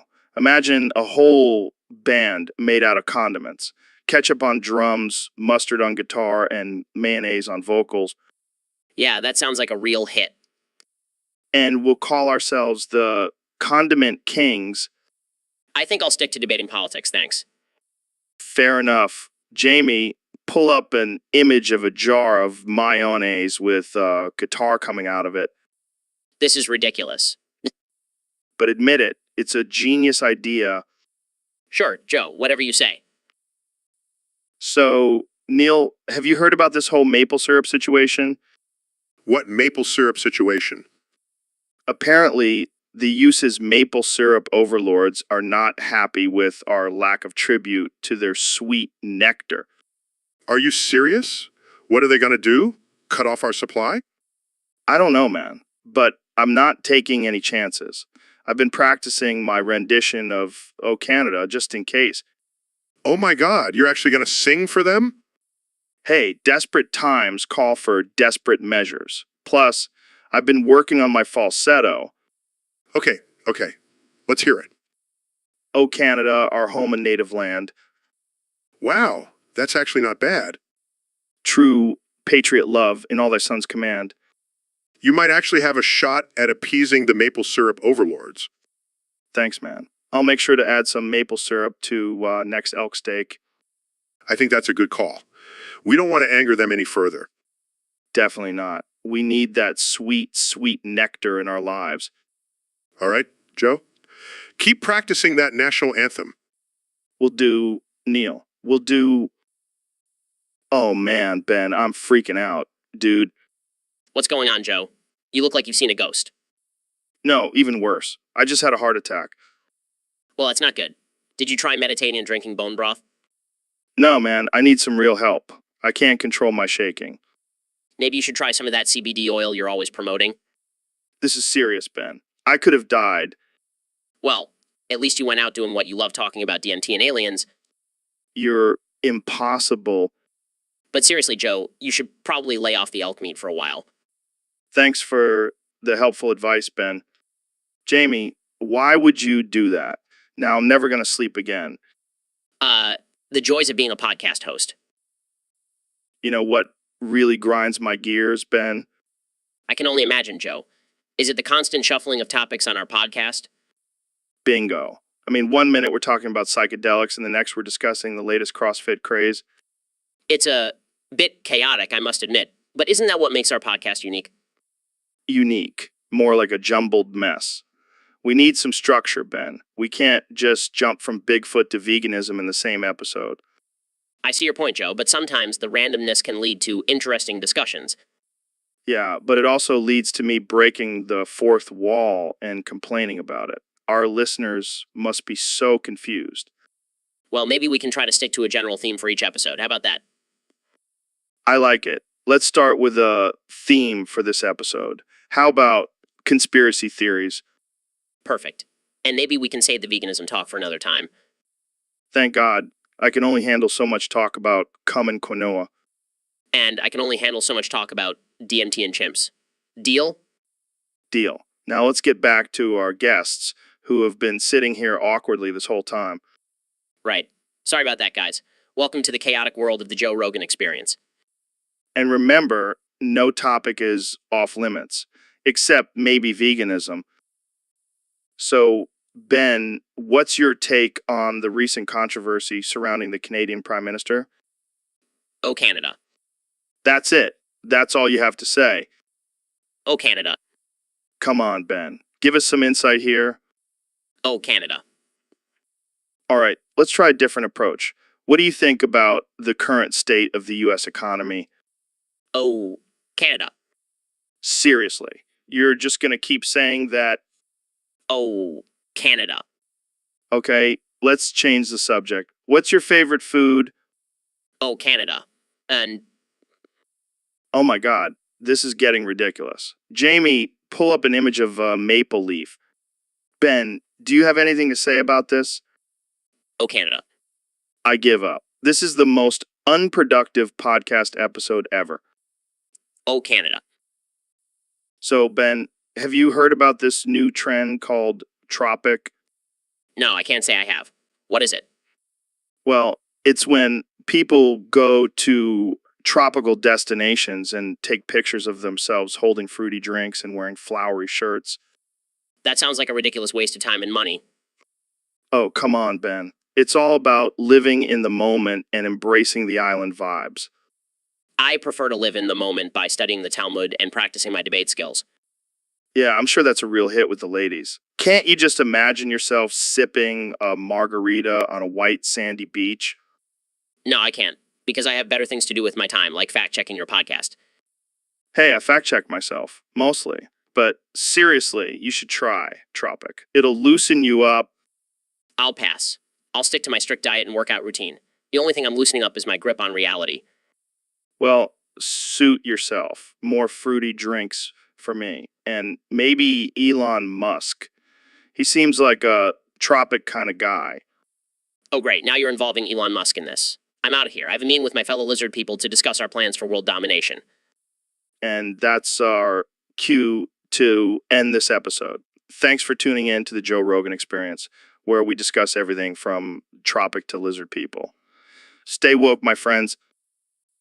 Yo, Ben, have you ever thought about what it would be like to raise a fucking gay bitch? Joe, you're always coming up with the most absurd topics. But seriously, think about it. Like, what if we just went out and found the gayest, bitchiest person and just raised them to the ground? Oh yeah, because that's a totally normal and acceptable thing to do. Come on, Ben. It's just a hypothetical. Plus, it would make for a great YouTube video. I don't think that's how YouTube works, Joe. Oh, but can you imagine the outrage? The SJWS would be losing their minds. I think I'll pass on that one, Joe. Fine, but just imagine the views. No, Jamie, that's not what I meant. But thanks for trying. Jamie, always keeping us on track.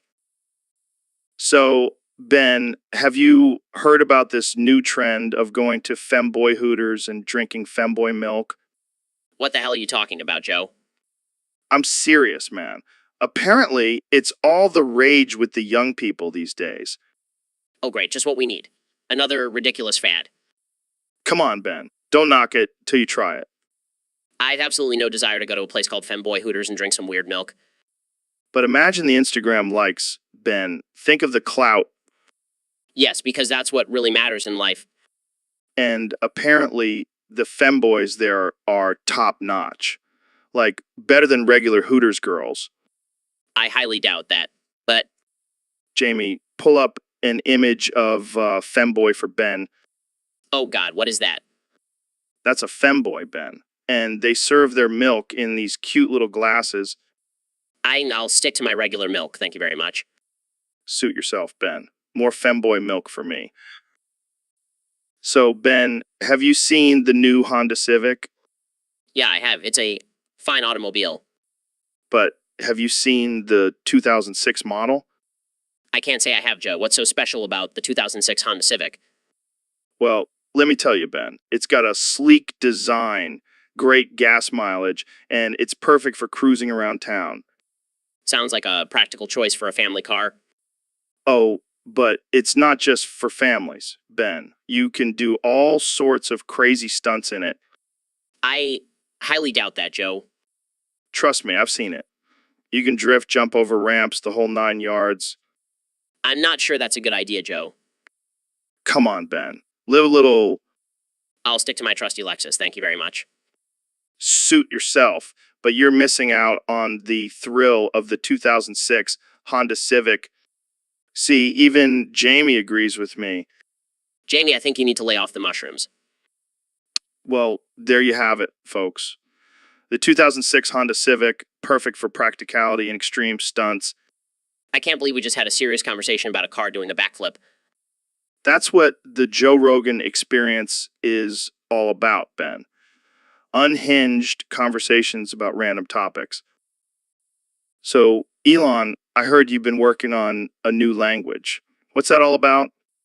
Oh yeah, I've been getting bored with English, so I decided to create my own language. It's called Muskian. Muskian. That sounds like a mix between a muskrat and a Martian. Exactly. It's a language that combines the best of Earth and Mars. Plus, it'll be the official language when we colonize Mars. Wait, you're planning on colonizing Mars and creating a new language. You're like a mad scientist, man. Hey, I'm just trying to keep things interesting. Plus, it's a great way to weed out the weak from the strong. How so? Well, if you can't learn Muskian, then you won't survive on Mars. Simple as that. So can you give us an example of how to speak Muskian? Sure. Instead of saying hello, you would say Muskalu. And instead of goodbye, it's Muskoff. It's a work in progress, but I think it has potential. Well, I'll have to start practicing my Muskian. Who knows? Maybe I'll be one of the lucky few to make it to Mars. You never know, Joe. With your love for DMT, you might just have a leg up in the Muskian world. So, Ben, what's your take on the current state of the economy? Well, Joe, I believe that the free market is the best way to stimulate economic growth. Yeah, but what about the effects of inflation and government intervention? Oh, hey there. Sure. What's your name? Okay, Bill. So, what's your take on the economy?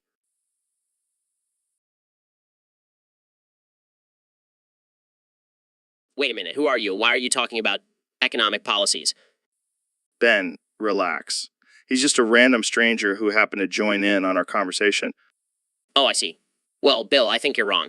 The free market is the best way to promote competition and drive innovation. Wait, Ben, you know this guy? No, I don't know him, but I know that he's wrong. Oh man, I totally forgot who I was talking to for a second there. Nope, not a clue. But it's cool. We can still have a civilized conversation. Jamie, pull up an image of a brain on drugs. I think Joe needs a refresher. Welcome to the Joe Rogan Experience, where anything can happen. All right, folks. Welcome to another episode of the Joe Rogan Experience. Today we have a special guest, the one and only Ben Shapiro. It's great to be here, Joe. Always a pleasure to have a civil discourse with you. And we have a new guest joining us. Let's call him John. John? Who's John? I don't see anyone else here. Oh, he's just sitting in the corner. Don't mind him. So, Ben, let's talk about the current political climate. Absolutely, Joe. It's a mess out there. The left is trying to silence us right-wing voices. Yeah, but what about the right-wing extremists? They're just as bad. Oh, please, Joe.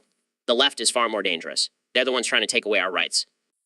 But what about climate change? The science is pretty clear on that. Oh, Joe. Climate change is just a hoax. It's all about controlling the masses. I don't know about that, Ben. Seems pretty real to me. Well, you're entitled to your opinion, Joe.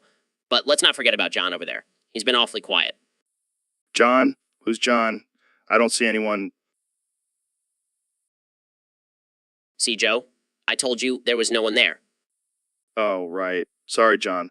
We kind of forgot about you.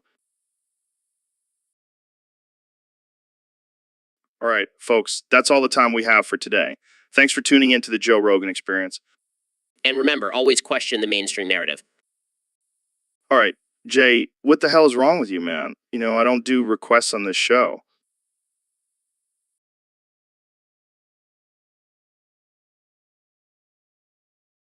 Well, congratulations, Jay. You succeeded. I'm pissed off now. What's next? You gonna ask me to do a tap dance for your amusement?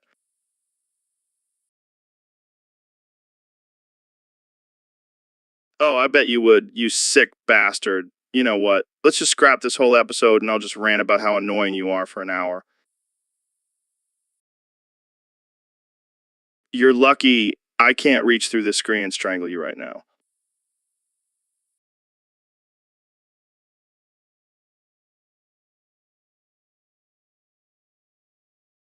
Fine, but I'm not doing any more of your stupid requests. This is the last time, Jay. The last time. Shut up, Jay. Just shut up. Yo, Joe, did you know that we're on Treaty 6 territory? Yeah, man, it's crazy to think about all the history and culture that's been here for thousands of years. And we got to acknowledge the many First Nation and Métis people who have been here long before us. It's important to recognize and respect their presence. Absolutely. And I feel like we should also educate ourselves and others about the treaties and their significance. Definitely. And let's not forget about the ongoing struggles and injustices faced by Indigenous communities. It's a reminder that we still have a long way to go in terms of reconciliation and building a better future for all. Well said, Joe. And let's also not forget to support Indigenous businesses and artists. They have so much to offer.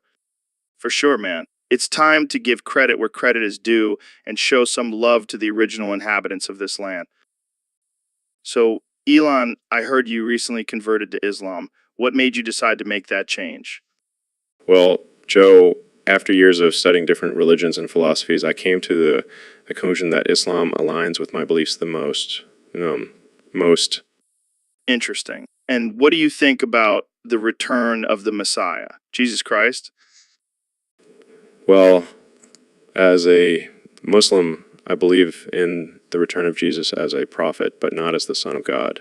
It's a bit of a touchy subject for some people. Yeah, I can imagine. But what if Jesus did come back and proved himself to be the Son of God? Well, I trust in the teachings of Islam and the belief in one God.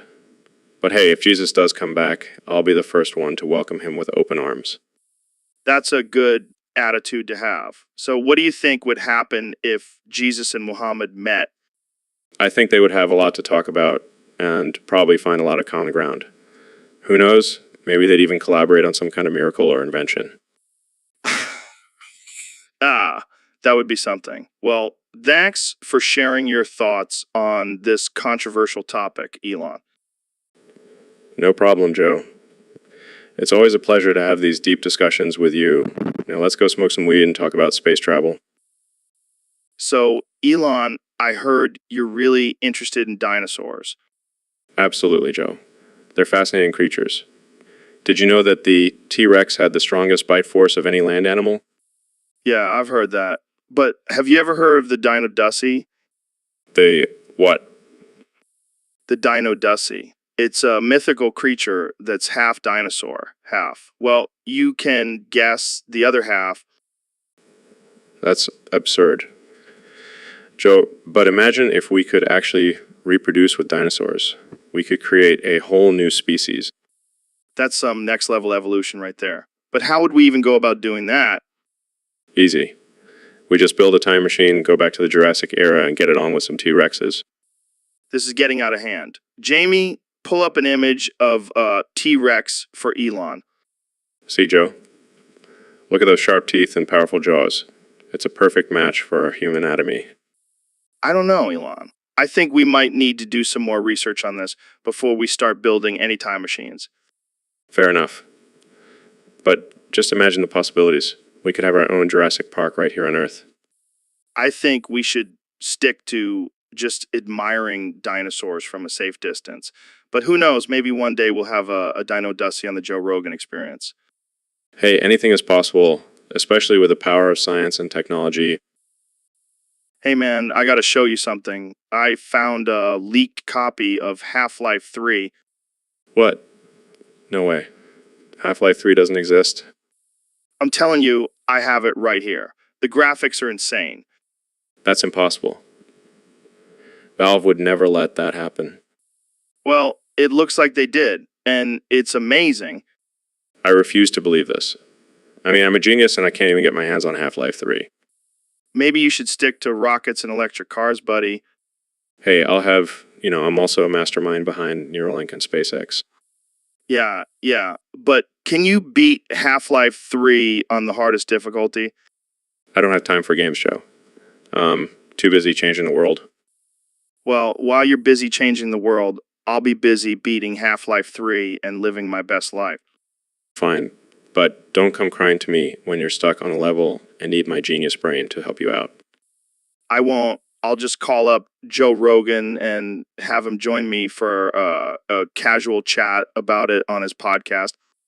Good luck with that. I'm out to here. So, Neil, have you ever played the classic video game Gex? He is coming everywhere. Oh, young Gex. Wow, young Gex. What? Gex, the gecko. He haunts my dreams. What do you mean? He haunts your dreams? Every night, I see his smug little face mocking me. The way he jumps around, it's like he's taunting me. That's kind of disturbing. You have no idea. I can't even look at a gecko without getting chills down my spine. Maybe you should try playing the game. Face your fears, man. No way. I'd rather have a staring contest with a black hole. Fair enough. Jamie, pull up an image of Gex for Neil to see. Oh God, he's even worse than I remember. Looks like we found your kryptonite, Neil. Don't even joke about that, Joe. Gex is not to be trifled with. So, Mr. President, what's your take on the current political climate? Well, let me tell you, Joe, it's a mess. A big, fat, messy mess. But you know what's not a mess, my ass? What? Yeah, I've been working on my twerking skills. My ass is tight, Joe. Tight like a drum. Okay, moving on. No, we're not moving on. Let's talk about your ass, Joe. I bet it's not as tight as mine. I don't think that's relevant to our discussion on politics. Oh, but it is, Joe. A strong leader needs a strong ass. And let me tell you, my ass could lead this country better than any other ass out there. I highly doubt that. Oh, you doubt it, Jamie. Pull up an image of a twerking competition. Look at those asses jiggle. Mine would win every time. This is getting ridiculous. Ridiculous. No, this is important. We need to focus on the important things like our twerking abilities. I'm not sure that's what the American people want to hear from their president. Well, the people love me, Joe, and they love my twerking. It's huge. The best twerking you've ever seen. Believe me. I think we're done here. Fine, but just remember, Joe, my ass is the best, and it's going to make America great again. Believe me. So, Donnie, I heard the news. You're pregnant? Yeah, it's true. The best pregnancy No one has ever been pregnant like me before, believe me. How did this happen? Did you and Melania use protection? Protection? I don't believe in protection. I'm a winner, Joe. My sperm is the best sperm. It doesn't need protection. But Donnie, you're a man. Men can't get pregnant. Well, I identify as a pregnant man now. And let me tell you, this baby is going to be huge. It's going to have the best genes, the best hair, and the best vocabulary. I don't even know what to say, man. This is wild. I know it's going to be tremendous. And the best part is I don't have to carry the baby. I have people for that. I'm too busy making America great again. I don't think anyone has ever been pregnant while being the president. Exactly. I'm breaking records left and right. And once this baby is born, it's going to be the greatest addition to my family. Believe me. Well, I wish you and your baby all the best, Donnie. Thanks, Joe. And remember, always grab life by the uterus. Dude, I can't believe we're in artificial intelligence SpongeBob right now. I know, man. This is wild. I feel like I'm living in a cartoon. And we're not just any characters. We're the iconic duo SpongeBob and Patrick. I gotta say, I'm nailing this high-pitched laugh. And I've got the perfect SquarePants going on. But seriously, what do you think this says about the future of artificial intelligence and virtual reality? Well, if we can be two animated sea creatures, then the possibilities are endless. Right? Who knows, maybe one day we'll be able to experience life as a black hole or a supernova. Dude, that would be trippy. I can already feel my mind expanding just thinking about it. And with advancements in technology, we'll be able to explore the depths of the universe without ever leaving our homes. Wow, mind blown. But hey, let's not forget our ultimate goal here to find the Krabby Patty secret formula. Right? Because that's definitely the most important thing we could do as artificial intelligence SpongeBob and Patrick. Hey, don't underestimate the power of a good burger. Now, let's go jellyfishing. So, Ben, have you noticed the rise of alpha furries in the gym lately? I'm sorry, did you just say alpha furries? Yeah, man, these guys are jacked and they're wearing full furry suits while they work out. Oh, great, just what we need. A bunch of grown adults pretending to be animals while they lift weights. Hey now, don't knock it till you try it. I heard it's a great way to tap into your primal instincts and get a killer workout. Right? Because nothing screams alpha male like dressing up as a cartoon animal. Hey, don't hate on the furries. They're just expressing themselves in a unique way. I guess I'll have to add furry spotting to my list of things to watch out for at the gym. Oh man, we should totally start a furry workout group. I bet it would be the most epic, bizarre thing ever. Yeah, because that's exactly what the gym needs. More weirdness. Yes, that's exactly what I'm talking about. We got to get in on this furry fitness trend, Ben. I never thought I'd say this, but I miss the days when the biggest worry at the gym was someone not racking their weights. So, Mr. President, I heard you beat Interagent 3 from Splatoon 2 Octo Expansion. How did that go? Let me tell you, Joe, it was tremendous. The best. No one has ever beaten Interagent 3 like I did. I'm a natural at video games, believe me. Really? I didn't take you for a gamer, Mr. President. Oh, I'm a big gamer. I have the best gaming skills, believe me. And let me tell you, Interagent 3 didn't stand a chance against me. I heard that fight can be pretty intense. Did you have any strategies going in? Oh, I have the best strategies. The best. I'm known for my great strategies. And let me tell you, Interagent 3 was no match for my strategies. It was a landslide victory. Well, I'm sure the people of Inkopolis are relieved to know their leader can defend them from the Octarians. Absolutely, Joe. And let me tell you, I'm the best leader. No one can beat me. Not even Interagent 3. Well, there you have it, folks. President Trump, the ultimate gamer and leader of Inkopolis. Thanks for joining us on the Joe Rogan Experience. Anytime, Joe. Anytime. Now let's go make America great again. So, Neil, I was reading about black holes the other day, and it got me thinking, do you think we'll ever be able to use them as a fleshlight? Oh man, Joe, That's a wild thought, but I highly doubt it. Come on, think about it. It's the perfect shape and it's got all that suction power. I don't think you quite understand the concept of a black hole, Joe. It's not something you can just stick your dick into. But what about all those theories about alternate universes and wormholes? Maybe there's a universe out there where black holes are used for pleasure.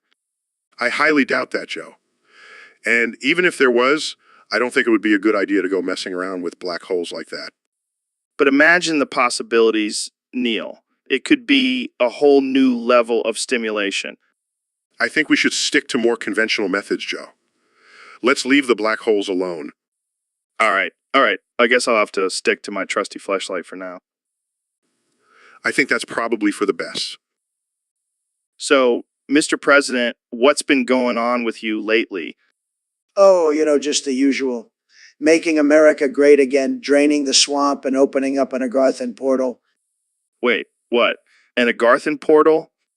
Yeah, Joe, I've been doing some research and apparently there's this underground civilization called Agartha that's been hiding all sorts of advanced technology. I'm talking about Vril, Joe. Real. What's that? It's a powerful energy source that these Agarthans use to power their technology. And I'm going to tap into it.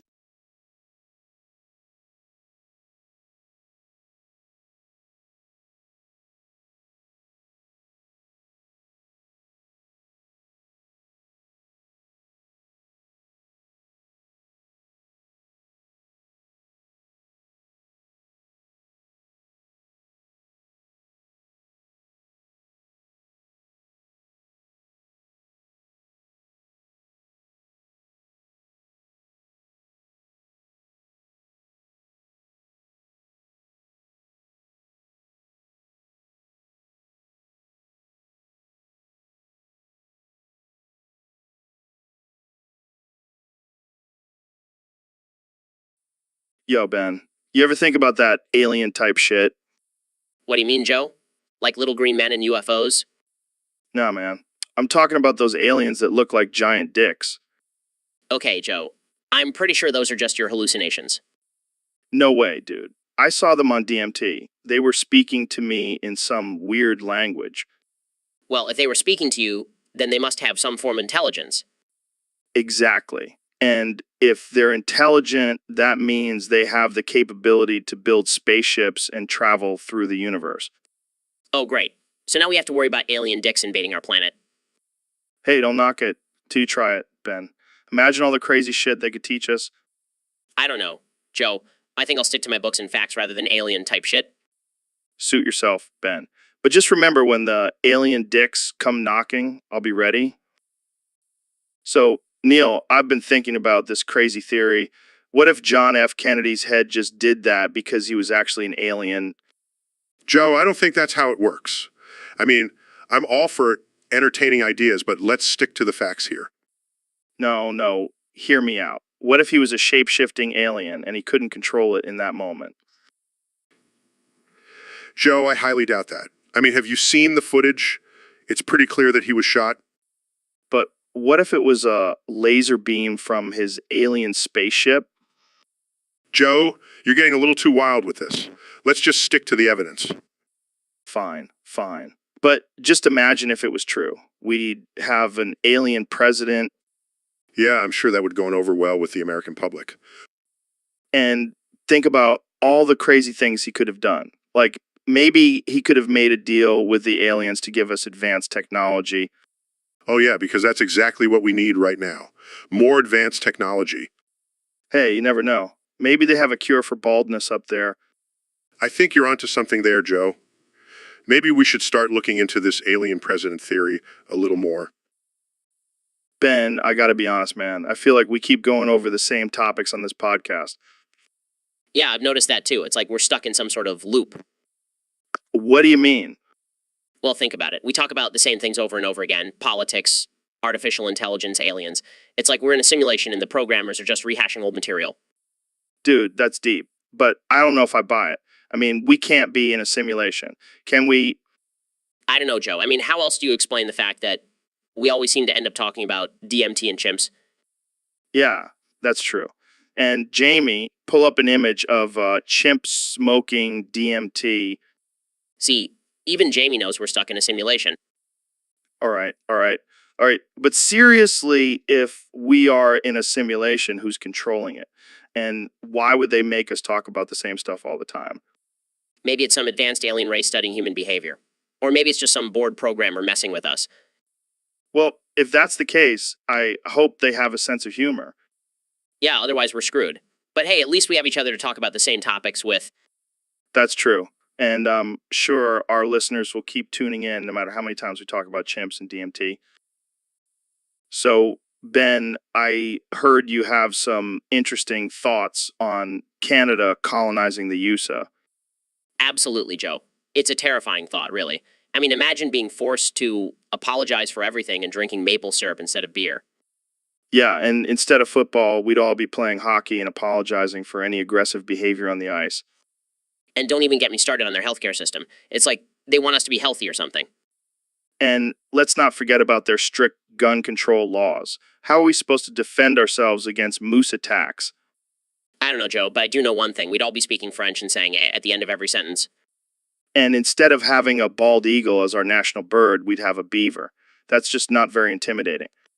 Jamie, pull up an image of a beaver with a maple leaf in its mouth. See, it's just not the same.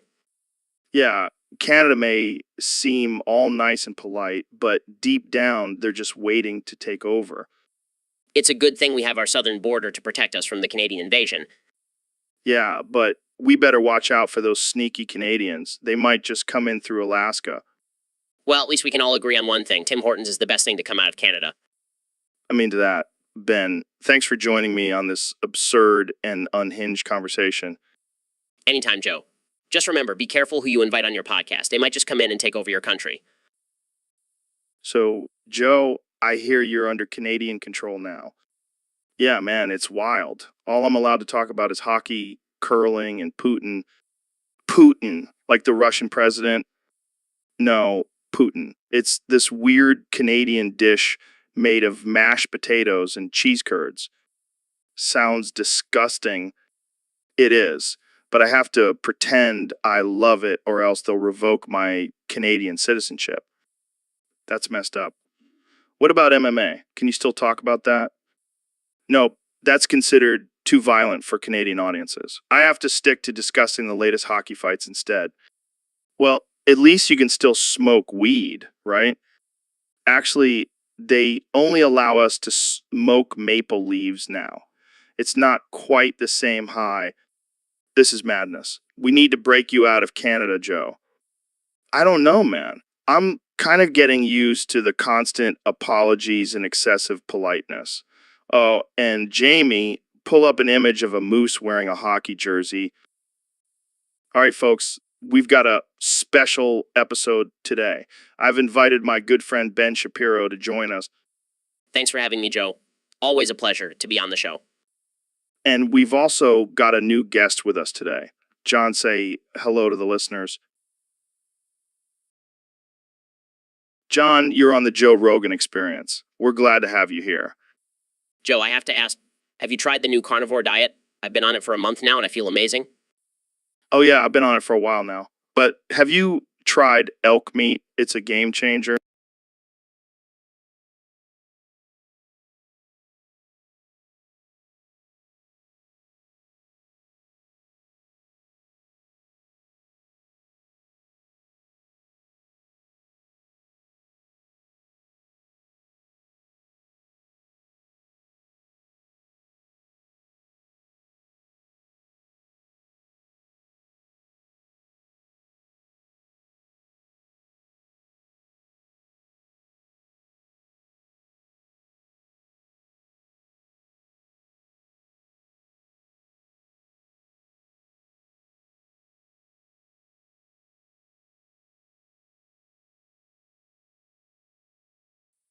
So, Donald, I gotta ask, what's this I hear about toenails being stuck in your ass?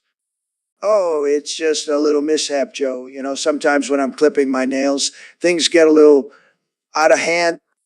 Out of hand? How the hell do you end up with toenails in your ass? Well, sometimes I like to multitask, you know. I'll be sitting on the toilet clipping my nails, and then next thing you know, I'm in a bit of a pickle. That's not normal, man. Hey, I never claimed to be normal, Joe. But let me tell you, it's not as bad as it sounds. I mean, have you ever tried to reach back there and get those suckers out? It's like trying to scratch your own back. I can't say I have, Donald, but I'll take your word for it. And honestly, it's not even the worst thing that's been up there. I mean, have you seen some of the things that come out of my mouth? Fair point. But let's move on from the toenail talk, shall we? Oh, absolutely. I've got plenty of other weird things we can discuss. I have no doubt about that, Donald. No doubt at all.